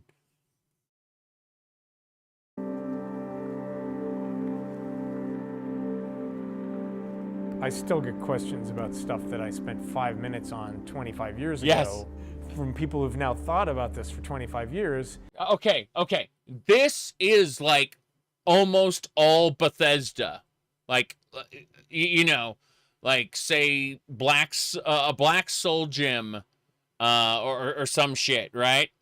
This is, like, what are the lore implications of blah, blah, blah, blah, blah? Listen to this. I still get questions about stuff that I spent 5 minutes on 25 years ago from people who've now thought about this for 25 years, and they're thinking that there's 25 years worth of development went into this. I'm like, on some level, when you start talking about lore, I'm like, well, there's Black Mesa. Yep, lore. That was just a matter, we needed a name for something that was evocative. Yep. In that entrance, when you get off the train and there's that lobby where there's a big map on it, and when we were making that map, that was fairly early on, I put a dot in New Mexico. And then that turned into, I think Mark saw that and he was like, oh, where is that? This is where we are. And then he named it Black Mesa. That is a favorite thing of mine, actually. If you come up with a name for something, and it evokes something, then you don't have to write the whole story. It's true. It's a conspiracy plot. Everybody knows more about it than you do, so you don't have to answer those questions. You just You know, you could talk about Dr. Breen and his place in Black Mesa. You know, it's like the administrator. Who was the administrator? Was he Eli? Was he Breen? You know, which scientist was involved in which part? You don't have to answer any of that at all. You just let the fans come up with bullshit on their own. It's pretty good, actually. Honestly, though, not demystifying your setting is huge. I mean, huge when it comes to these games in general. Like, I would say Elder Scrolls Online is one of the biggest offenders, demystifying the setting in so many wrong ways. Warcraft, especially, ended up demystifying its setting. You know, As a Star Wars nerd, that's why you hate Star Wars. Oh, what do you mean that kid has a higher metachlorian count than Yoda? Your blood force levels can be measured.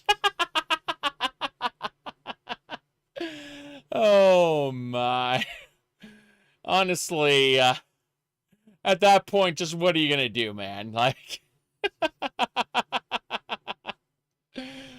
Keep raising questions and make the mystery kind of thing. Like dialogue came in later. Also, a lot of the scripted sequences. I mean, look at that. Like, you literally have the G-Man.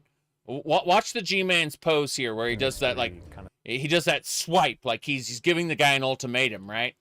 Hold on. You don't have to answer those questions. You just keep raising questions and make them. Yeah, there you go. See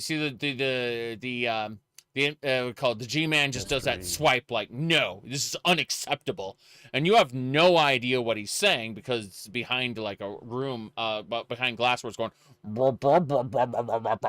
They might as well be adults from the Peanuts gang, you know.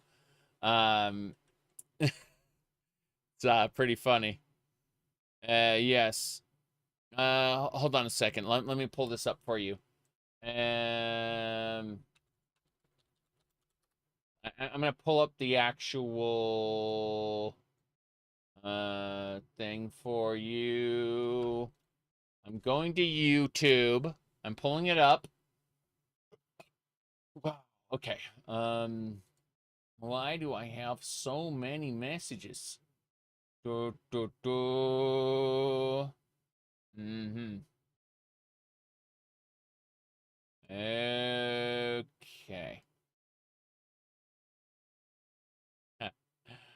Gordon Freeman's Great Pumpkin. Oh my. Give me a sec. I'm not actually done finding the thing yet. Oh, you're making me laugh. Okay. I'm searching. Got it. This is it. This is it. Okay.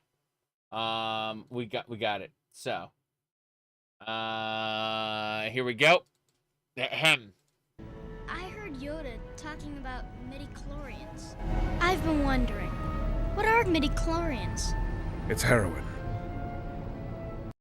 There you go. Perfect.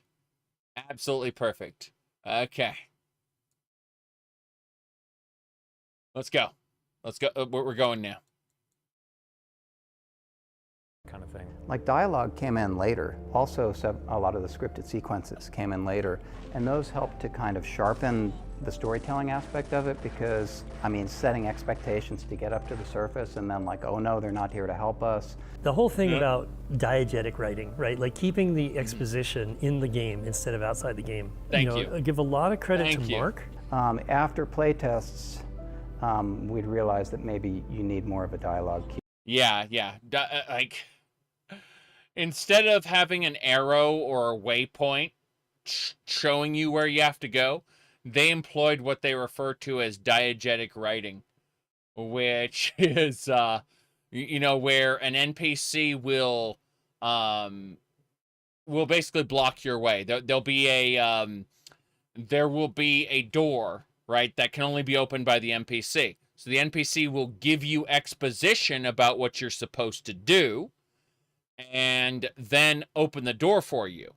So if you kill the NPC, then you don't get the exposition, therefore you can't progress.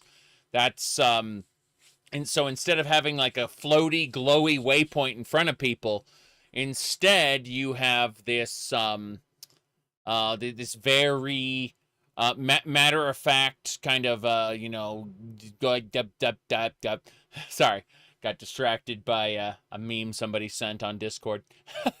Anyway, you're told exactly what you need to do.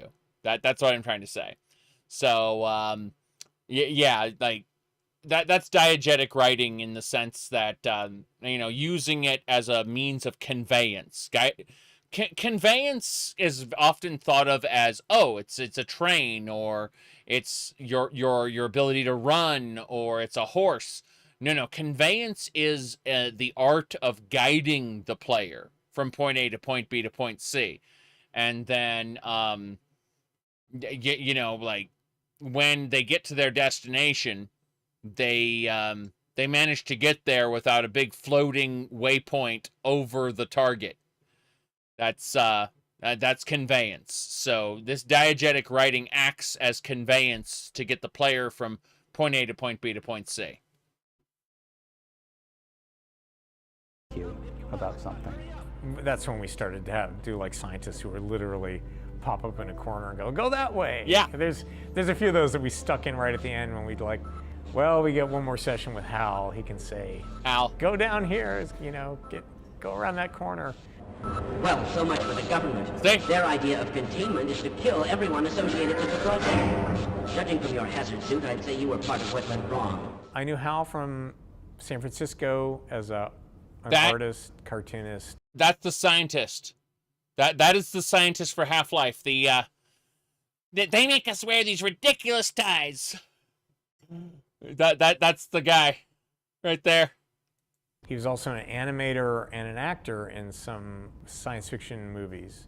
So when we got down to the wire, we did a bunch of voice casting and nothing was right. And I just kept thinking of Hal. And I finally just called him and said, Hal, I want you to at least talk to people here so they can hear your voice. And I got him on a speakerphone, and I had a bunch of people gathered in my office. And I'm like, okay, Hal, everybody's here. And he's like, well, what would you like me to say? And everybody was like, this is him. This is the guy. Yeah. Why do we all have to wear these ridiculous ties? Another interesting voice thing was the G-Man. So we liked Mike Shapiro's work. So we Gordon Freeman in the flesh, or rather in the hazard suit. I took the liberty of relieving you of your weapons. Most of them were government property. As for the suit, I think you've earned it. The border world Zen is in our control for the time being, thanks to you. Quite a nasty piece of work you managed over there. I am impressed. That's why I'm here, Mr. Freeman. I've recommended your services to my employers, and they have authorized me to offer you a job. They agree with me that you have limitless potential. You've proved yourself a decisive man, so I don't expect you'll have any trouble deciding what to do. If you're interested, just step into the portal, and I will take that as a yes. Otherwise, well, I can offer you a battle you have no chance of winning. Rather an anticlimax after what you've just survived. We knew we wanted to use him, but we brought him in to do Barney and also the G-Man. So we did a take on all the G-Man lines with kind of a straight voice, and it was thinking that, okay, we have something safe, but we're not super excited about it, and give us something else. And he does this crazy lizard voice. The border world, Zen, is in our control for the time being, thanks to you. Quite a nasty piece of work you managed over there. I am impressed. And we took it back, and everybody just loved the crazy lizard voice. Yeah, and yeah. so that's how it worked out. Absolutely. Did you do the Nihilanth? I did. Ladies and gentlemen, the Nihilanth. Just imagine his head floating in space as a baby.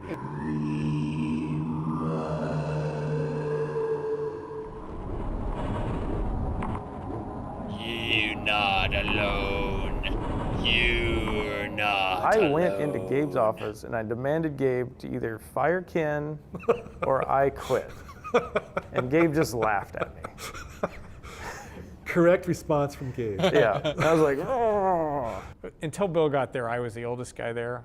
It was hard because, I had to go home in the evenings, whereas the young guys who just moved out from Florida or wherever, they did not have to go home in the evenings. Correct. I'd go home, see my kids. When they were in bed, I would come back down the hill to Valve. Nobody else I worked with had to get up to get their kids off to school in the morning, but I did. You're wired to just take full advantage of the situation. You put everything into it. So when we say we worked 18-hour days, that's no exaggeration. Yeah. Not at all. I can edit all day. I can make I can design all day. I don't have to worry about anything. You know, 2 guys from Microsoft start a game studio with a bunch of incredibly capable, you know, with an incredible team. You're gonna push yourself harder than ever before. I don't usually crunch real hard. I get it done in like I come in, I work, I go home, and a lot of people were living like, you know, really long hours. You know, the classic, well, I'll come in at 1 and then goof around for a while and then work late into the late at night.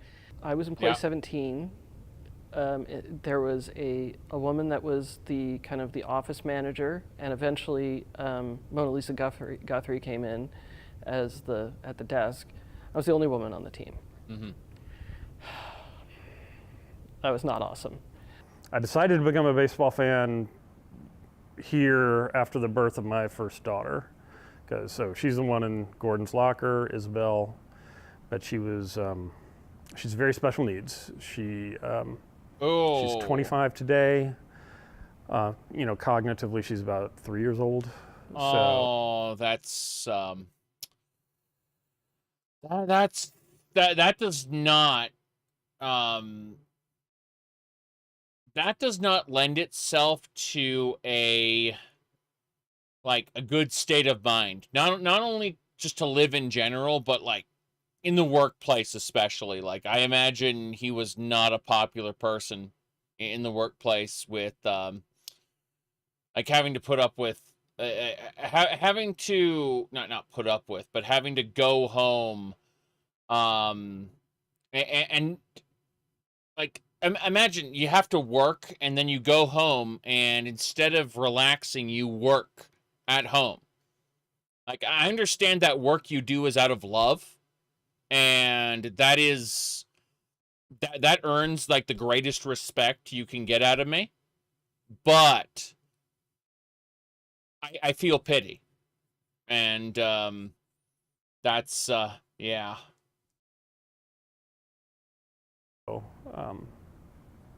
So after her birth, in the middle of Half-Life production, it was really hard. It was really hard because we were getting about 2 hours of sleep at a stretch because she had to be fed through a tube in her stomach every 2 hours. Oh no! I had just a difficult No. time relating to the world when she was. Yeah, it's what I meant. Like relating to the world, you know, like how do you work? Like I understand you have to work, but like how do you work with other people at that point? Like that's like communication with your like fellow coworkers and stuff when you're exhausted all the time. Like that sounds just that sounds like the worst, honestly. Yeah. As a baby, I had a hard time just talking to people because I was just kind of tired and angry all the time. Yeah, my wife, she worked at Valve for a while. She did a bunch of textures for the game. Like I say, she did those soda machines. She did.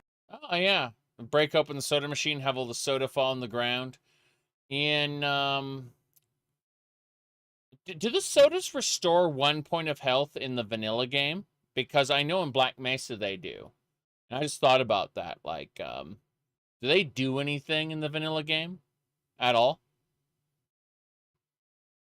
She did just a bunch of level textures. She textured Big Mama, the sort of boss creature. She textured him. But when Isabel arrived, she obviously had a lot of issues.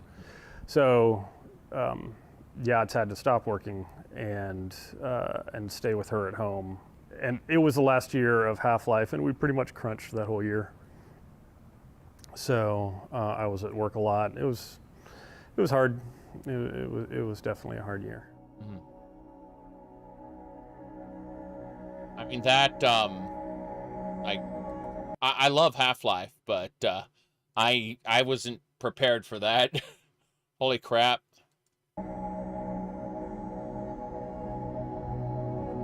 The border world, Zen. Games have often had this thing where they're just a little too attached to Star Wars, Blade Runner, Aliens.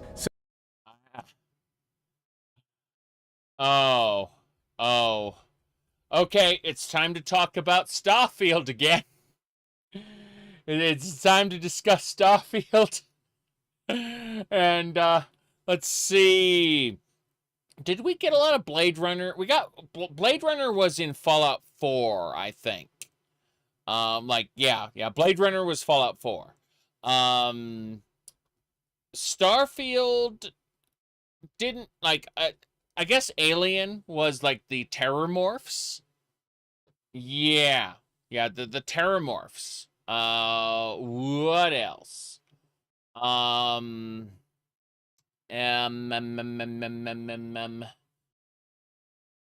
was gonna say Starship Troopers was the UC. Firefly was Aquila City. And Cyberpunk was Neon. And I think that's it, other than the NASA punk meme there. I can't think of anything else really. Yeah, I'm trying to think of like what else could it be? Like the Pistol in Starfield was the Redeemer anti. You're right. You're right. No. When you're right, you're right. But yeah. So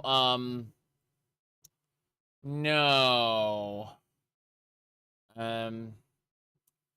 Like I guess it's mostly, you know, like a pistol is like a one-off reference, okay? So I don't mind Easter eggs. Easter eggs have never bothered me really. I actually like them. So I just think that like when you talk about when game developers talk about inspirations for different things, very often those inspirations will be completely invisible to the player who's playing it after the fact.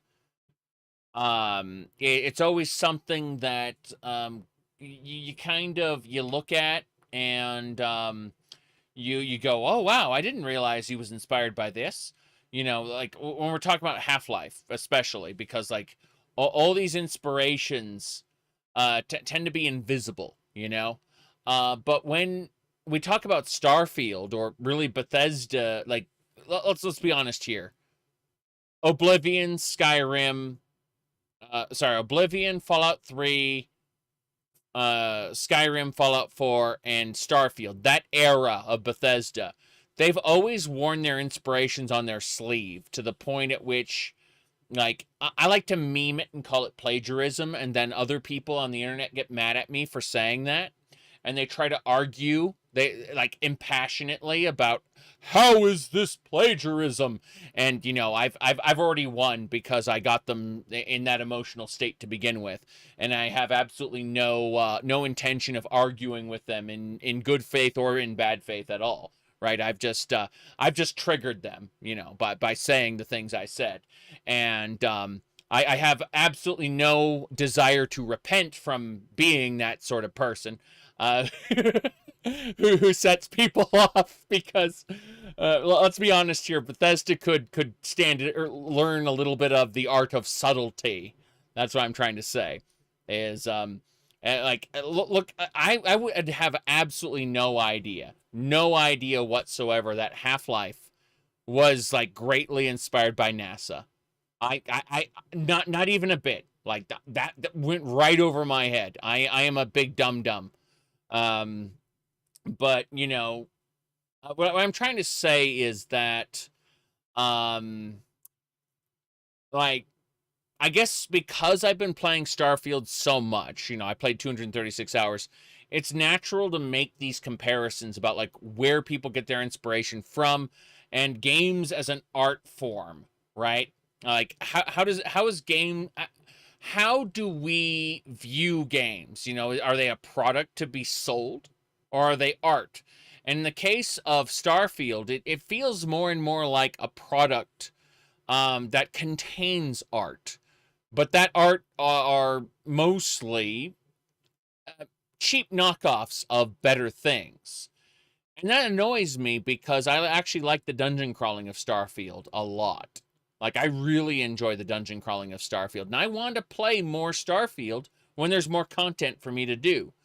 So, I guess I'm just saying that it's great to see Valve's inspirations, and it's great to see how, you know, they took that novel from Stephen King, and they did not steal it. Rather, they sought to derive a feeling from that novel and integrate that feeling into the game. That's what I'm trying to say. And they did it in their own way. And I think that's something to be super proud of, which is why I think they're giving away Half-Life for free right now on Steam, number one. And number two, why this documentary exists, right? Because it's like, it is a testament to all the art, and I mean that art that went into Half-Life. I'm impressed, super impressed. I won't get to any more Black Mesa tonight because tonight is now this morning. Peak degeneracy. All right, let's get going. Let's keep going. So it wasn't that hard to try to get people to go, let's think of something really alien. Like what Zen was initially was you're going to go inside a huge alien organism and kill it or figure out how to turn it on or off or something like that. I didn't know we couldn't actually do that or what was involved. What does it mean to have alien architecture or a... Yeah, if you don't have Half-Life on Steam, go to the Steam page for Half-Life and you should be able to claim it for free right now. Also, there's a gigantic pool of people doing Half-Life Deathmatch right now. So if you are at all inspired, wondering what like Half-Life multiplayer's like, you should just jump into a match and play. No delays. Just do it. Anyway, because people are playing it right now in honor of this whole celebration shenanigan, you know? A planet that's biologically defining the structures in it, as opposed to what the tools were good at, which is making rectangles. And then slowly it scaled back till it was more and more corridors. And that... Yeah, look at this. It's open, it's fleshy, but it's a corridor. Everybody was really good at. People were finishing up stuff and I was still working on Zen. Because it was like it went through a lot of iteration, or at least we're trying to figure out what it was. Different people were taking swings at it, either in static concepts. Weren't you under a bit of a timeline crunch for it as well? Yeah, it was the end of the game. Yeah. I wanted to cut stuff out, and they're like, no, leave it in. I'm like, yeah, but I don't have any support for this. Right. And then after a lot of it was built, is like, oh yeah, we're gonna change the gravity and give you a jump pack. That came later. And I was like, ah. There's a lot of stuff, especially in Zen, where you're getting close to a first draft of some things, right? Because we just didn't have time, and we got to the end of. Yeah, these little zappy things, I saw them in like the one area in Zen, and then never again. And that's a lot of Zen, like just one-off, like environmental hazards that are never seen again afterward. It's like getting the 3 butterflies to dock into the little what do you call it, portal activators in the middle. That's done once and then never again. It's crazy. Let me see here. The game, and so we considered not going to Zen, but the art concepts people did were so cool. For the Zen textures, I was deeply inspired by electron microscope imagery, and we had so much of that regular structural texture material that I wanted to do something more organic. Insects as well. I think there's a lot of textures that were based on beetles. That was really fun. Yeah. And incredibly challenging. Yeah, I was gonna say I saw a moth that was the little manta rays that fly around Zen, but it was using like a moth texture. That was pretty cool. Challenging levels to make because that editor was not friendly for organic shapes. Yeah. I built the little behaviors for the tree that hits you if you get too close, and the light stalk that kind of hides. But Ken did a bunch of AIs there, the floating controller guys. You not alone. I still remember those Zen levels. I am not. I'm going to be super honest with you guys. I'm not super looking forward to having half of Black Mesa be Zen. But I know it's coming. I know it's coming. The flying guys were great, but you had to set up air nodes for them to travel properly. I prototyped a lot, and some of those prototypes were used in the final battle, I believe, and also for the Gonard, which I think Randy did. We, at some point, have to stop polishing. At some point, we have to, like, it is what it is. And if the player hasn't had fun up until that point, well, then we failed. They're not going to get to that point, so who cares? It just has to finish, and it did. Yeah. Honestly, though, I think that even if someone really hates Zen, at that point, I'm not talking about Black Mesa right now. I'm not discussing Black Mesa, just like the base game. So if someone has done, like, assuming someone doesn't like Black Mesa at all, the fact that they have played up until that point is going to create a sunken time investment where they're probably going to power through it, like as much as they can, because so much of Half-Life was so good leading up to that end point. You know what I mean? Not talking about Black Mesa, just talking about the vanilla game. So I think that the player would be so invested by that point that they just throw up their hands and go into it. Yes. It's only a fallacy when you're arguing with other people. When you're arguing with yourself, it's reinforcement. Yes. Yeah, and there's always Half-Life 2 to win them back. I love that sensation of being alone in an alien dimension, but the experience that people really liked in the game was scientists pop up and Barney pops up and you have companions and you have this feeling of... Yeah. In Zen, there's all these dead people with the power cells. Like, they've been sending people into Zen for ages now. It's crazy, crazy stuff. And I look at that and I'm like, but it is also very lonely. That is absolutely correct. It's super lonely. Companionship around you with all the other stuff that's going on. So a lot of people miss that, which I understood, and I think if we'd had thought about the ending from the beginning, we would have figured out some ways to do that a little more. Okay.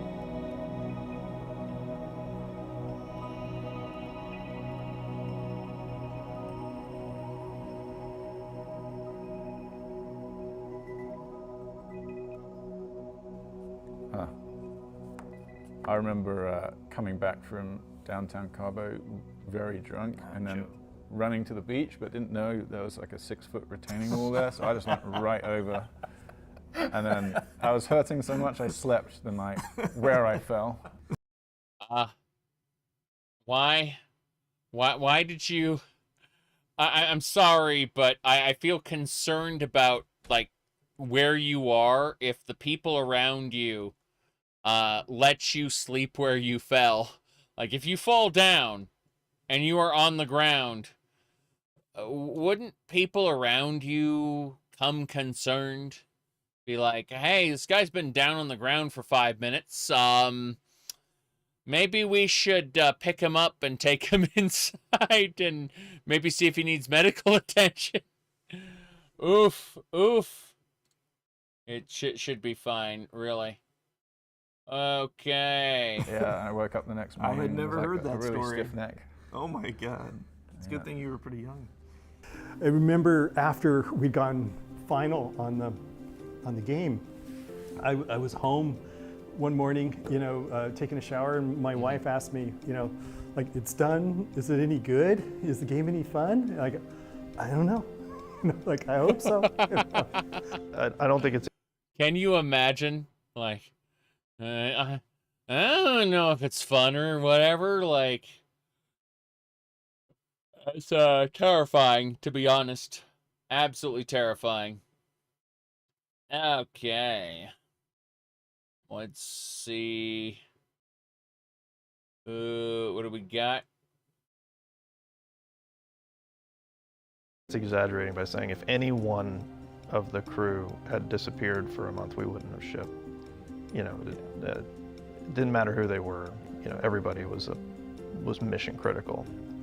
My inspiration from Valve, what I really took away with me was that the thing that is most important to me is what are we making? Coming in as a texture artist, you don't have a lot of expectation that you're going to get to influence that. And I was able to have quite a bit of influence on the what. It was so fun to work with the people who were making Half-Life. The collection of people were diverse, at least like in their professional backgrounds, Yeah. kind of all over the place.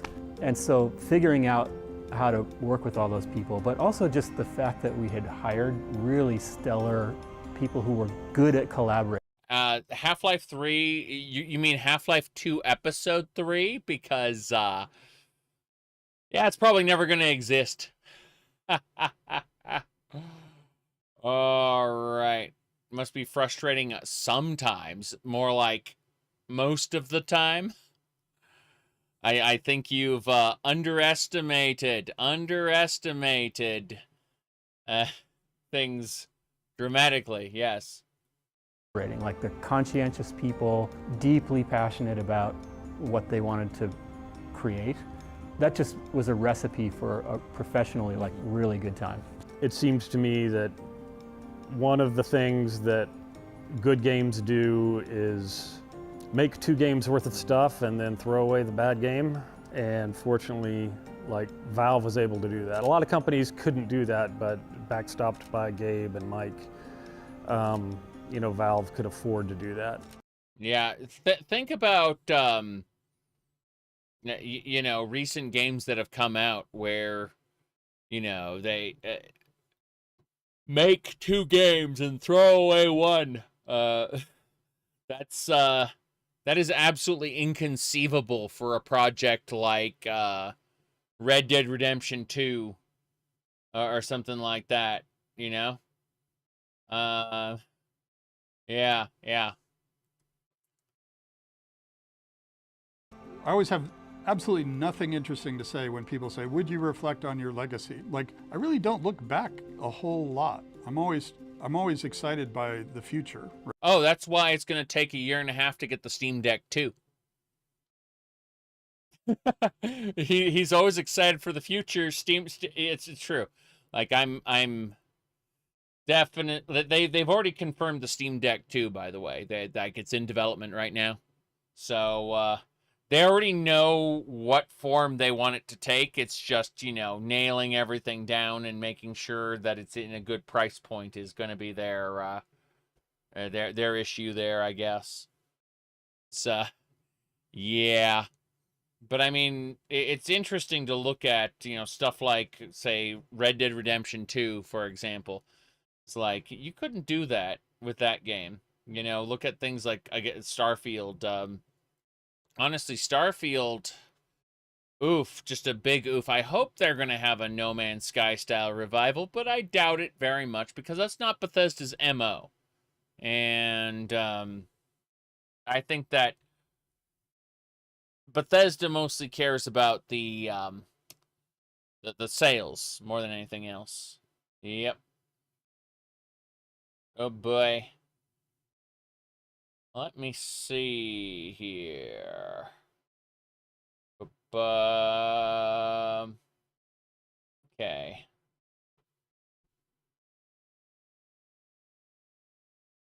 Right? So to me, it's like I can look back at the things we did, but to me, they're just sort of like the stepping stones to what we're going to be able to do in the future.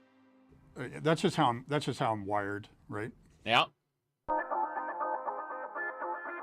Seeing Gabe Newell stutter and make mistakes in his speech there makes me more confident because I do it all the time. All right.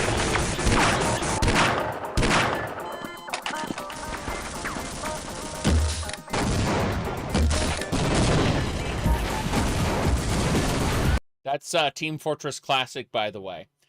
They basically took the original Team Fortress for Quake, and they one-for-one ported it into the Half-Life engine.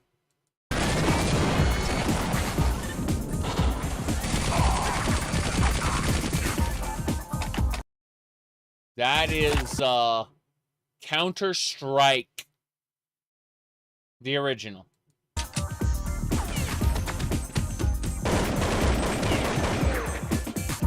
Oof. Oh, hey, it's blue shift. You can tell because the, what do you call it? The stuff at the bottom is blue. You're playing as Barney Calhoun. That is, what do you call it? You notice the green HUD at the bottom? That is Opposing Force, where you play as Adrian Shepard. Oh, no. Oh, no.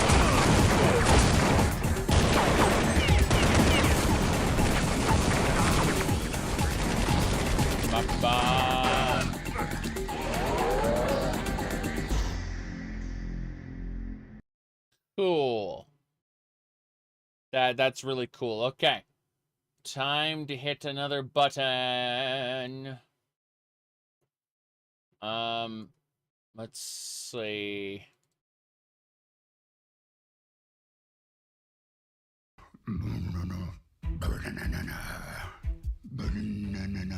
Okay, Gabe, how we feeling today? Good. Okay, great. Okay, so today we are doing the Gabe Newell Mega Kills Pack. Yeah, there's only about 15 lines, so it's gonna take what? 30 minutes? 30 minutes, 30 yeah. minutes. Should be really easy, okay? Let's have some fun. Okay. Okay, great. Our first line is gonna be First Blood, all right? Go ahead, whenever you're ready. Hello, I'm Gabe Newell. You've just achieved First Blood. Thanks and have fun.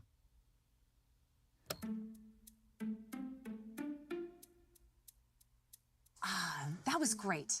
That was great. Seriously, great, Gabe. Can you try it again with a little bit more energy? Like a First Blood. Yeah, First Blood. First Blood, you know. First Blood. Let's try double kill with Bloodlust. Yeah. Hello, this is Gabe Newell. Thanks for playing Dota 2. Double kill. Double kill. Oh, this part's great. Pay attention to The this. line is triple kill. Triple, 3, as in you've killed 3 heroes. I don't understand. Just say 3. 3 kills, triple, 3 heroes. 3. But what's my motivation? Your motivation is 3 kills. Just give me anything. Anything you want. Say whatever, okay? I don't care. You've killed more than 3 people. 2 people, yes. And less than 4. Less than 4. It's fine. It's fine. Yeah, you know, fine. that's technically right. You nailed it. We're good. Yeah, Gabe. There you go. We can move on. Okay, both teams are dead. Do we just wait? This reminds me of the Steam summer sale. Onage. See, Dota Plus is worth the money. These things, they take time. Please email me at gaben@valvesoftware.com and let me know about your rampage. I'm not wearing underwear. Okay. There you go. That's it.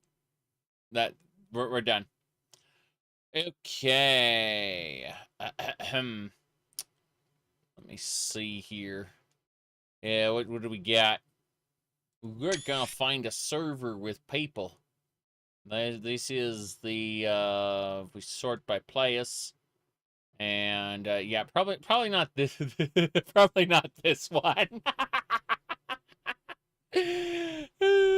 Crossfire's a good map, though. I do want to play Crossfire, so let's try this one here. Oh boy, good connection. Oh god, it hurts loud. It hurts my ears. It hurts my ears. Oh my god. Okay, that's better. Yes. What were we doing? Oh wow, I don't have mouse look.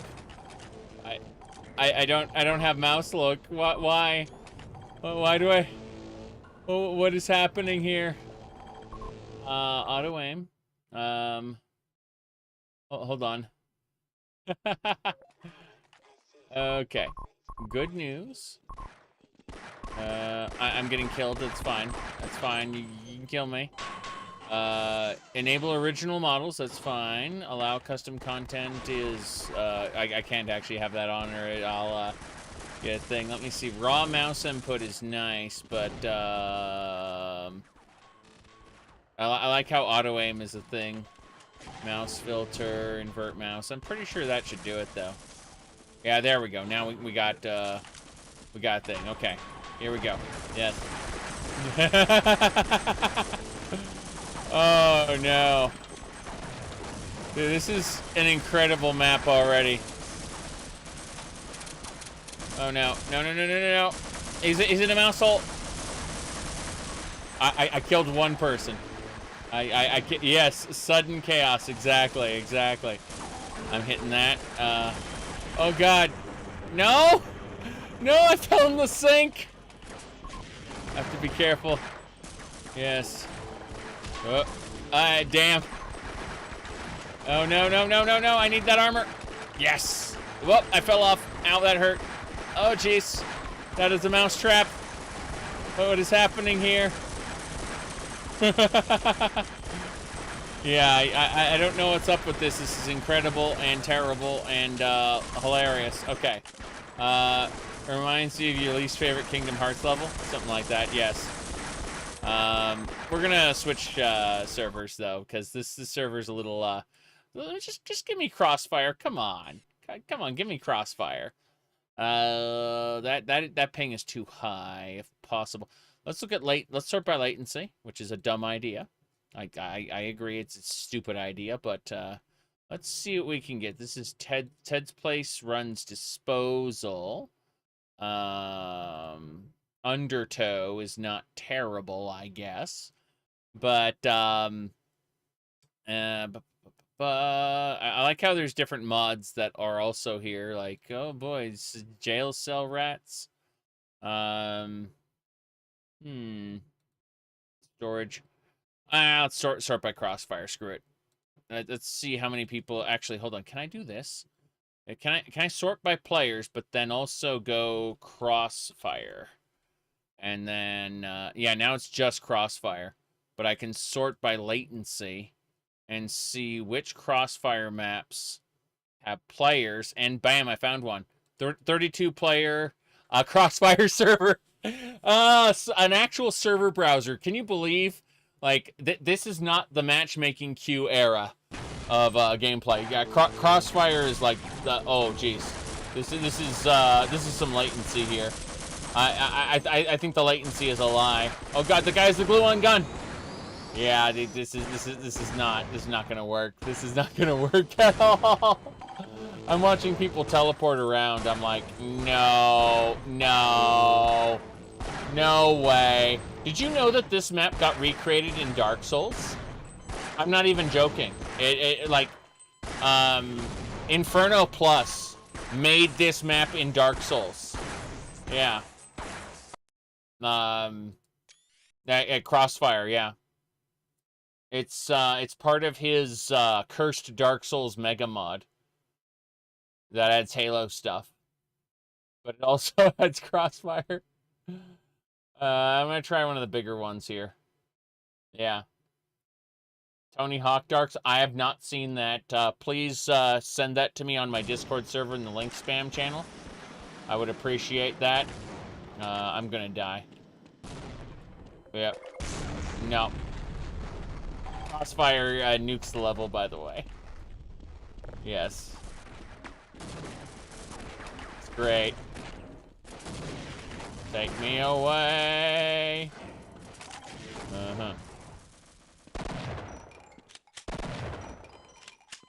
Don't know what that is. Yeah, maybe laggy. It probably is. Whoa. Oof. Oof. Oof. I got murdered. Oh no! No, it's a squigs! It's a squigs! It's a squigs! I killed them all. Good. Woo-wee. We got the Egon pack. I got 20 cells for it. Come on. Oh, 74 cells. Have to believe, have to believe. Have to believe. That's what believing does for you.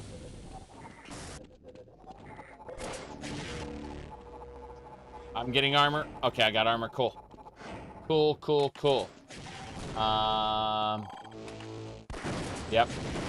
Damn. Got him. Awesome. Yes. Oh, wow. Okay. I have 3 kills, 3 deaths, and my ping is high. It's fine, though. It's fine. I'm probably gonna die again. It's fine, really. Oh, no, no, no, no. Those are hornets, and the lag's getting me, and the lag's got me. Oh, my. Okay, here we go. I'm charging up. I'm charging up. I have to believe. Damn. Did not get the kill. What a shame. What a shame. Okay. People are still playing Half-Life multiplayer? Of course they are. When you ask people are still playing, though, you have to understand we've just finished the documentary on Half-Life. And, yeah, someone's a skeleton. It's true. But no, more importantly, because of the anniversary, lots of people are playing Half-Life multiplayer. That's what's going on. It's kind of crazy. I wish I had health packs. I'm concerned. But yeah. So for the Half-Life anniversary, tons of people are playing multiplayer. Also, if you don't have Half-Life on Steam, it's free right now. Keep that in mind. So, yeah, lots you can do with it. Oh, freaking sniped. I got sniped. Wow. Okay. Give me my ammo. Whoop, hello. No! I got him with my crowbar. That is impossible. I love it. Got that guy. Excellent.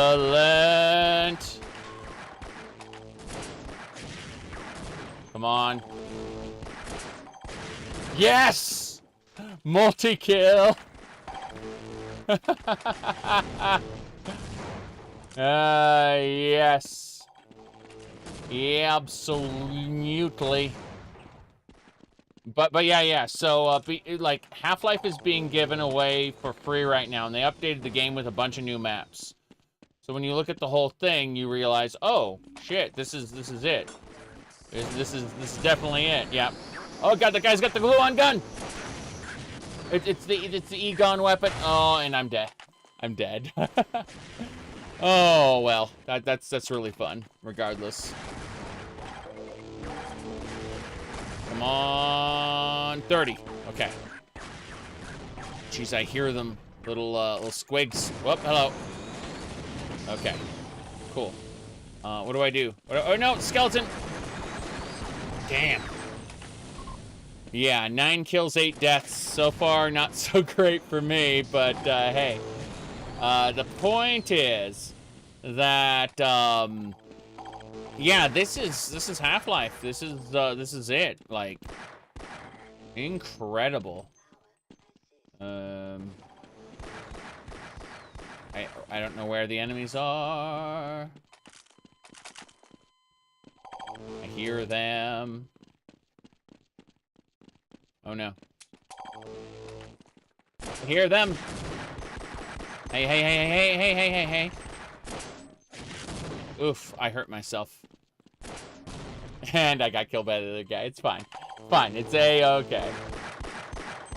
Ooh, got him with the pistol. Excellent. My kill-death ratio is awful. And I love it. Yeah. Snipper riffle. Yeah. I'm bad sniping. Bad snipping. Yeah, I'm not gonna be able to snip anybody. I say as I manage to, oh, yeah. What a shame, what a shame. Damn, I killed myself. Anyway, I don't really have a need to keep playing right now. Like, this is a fun game, for sure. Whoop. Yep. I see it. Oh, he killed himself. That was funny. Oh no, the whole map's gonna blow up. No. If you're not in the bunker, you die. Everyone on the map gets nuked. Yep. Oh no. Got him. If I'm gonna die, I'll take y'all with me. Yes.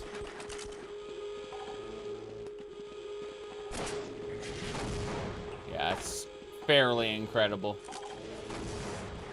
I have no health left, but who really cares at this point? The people who are inside that area are safe. The people who are not are dead. I'm about to die. Goodbye, everybody! Boom. See? If you're in the bunker, you're safe. Everyone who's outside the bunker dies. And that counts as a death. Hold on. Yeah, it's the boost jump. Whoop. Yep. Come on. Okay. Damn. No! And instantly killed. Oh well. That's about it, I think, for tonight. As much as I want to play more games, and I've been having tons of fun, like way more fun than I thought I'd have. I am going to be taking off, so my plan, hold on, let's disconnect real quick, and discuss. So, later today, I'm going to be busy like all day, and when I'm not, like, tomorrow, not tomorrow, but later tonight, the wife is gonna take off with her dad, and they're gonna go on a business trip for like 2 days. So I will have like infinite time to play video games for the next couple days before but before I you know, Thanksgiving happens. And then Thanksgiving is going to be you know, obviously me not here because family. But yeah. So what was I saying? Yeah. So as far as games go, I'm probably gonna do something stupid tomorrow. I don't know, like Final Fantasy 14 or like Fate Extella or something dumb. I don't know.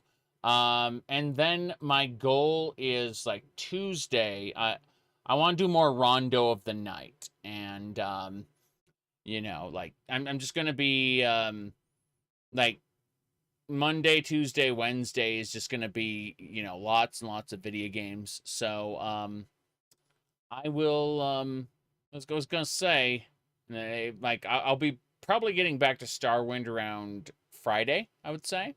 You know, finishing up the Endor expansion pack and stuff. But I want to play silly games until then. So I'm glad I was able to do Half-Life because Half-Life is fun. Gonna do more Half-Life next week for sure. But I'm also glad I sat down and actually watched the documentary as opposed to, you know, grabbed clips from it. I grabbed a clip from the Half-Life documentary earlier, but I didn't actually sit down and watch it. So I'm glad we were able to do that. I'm looking over this.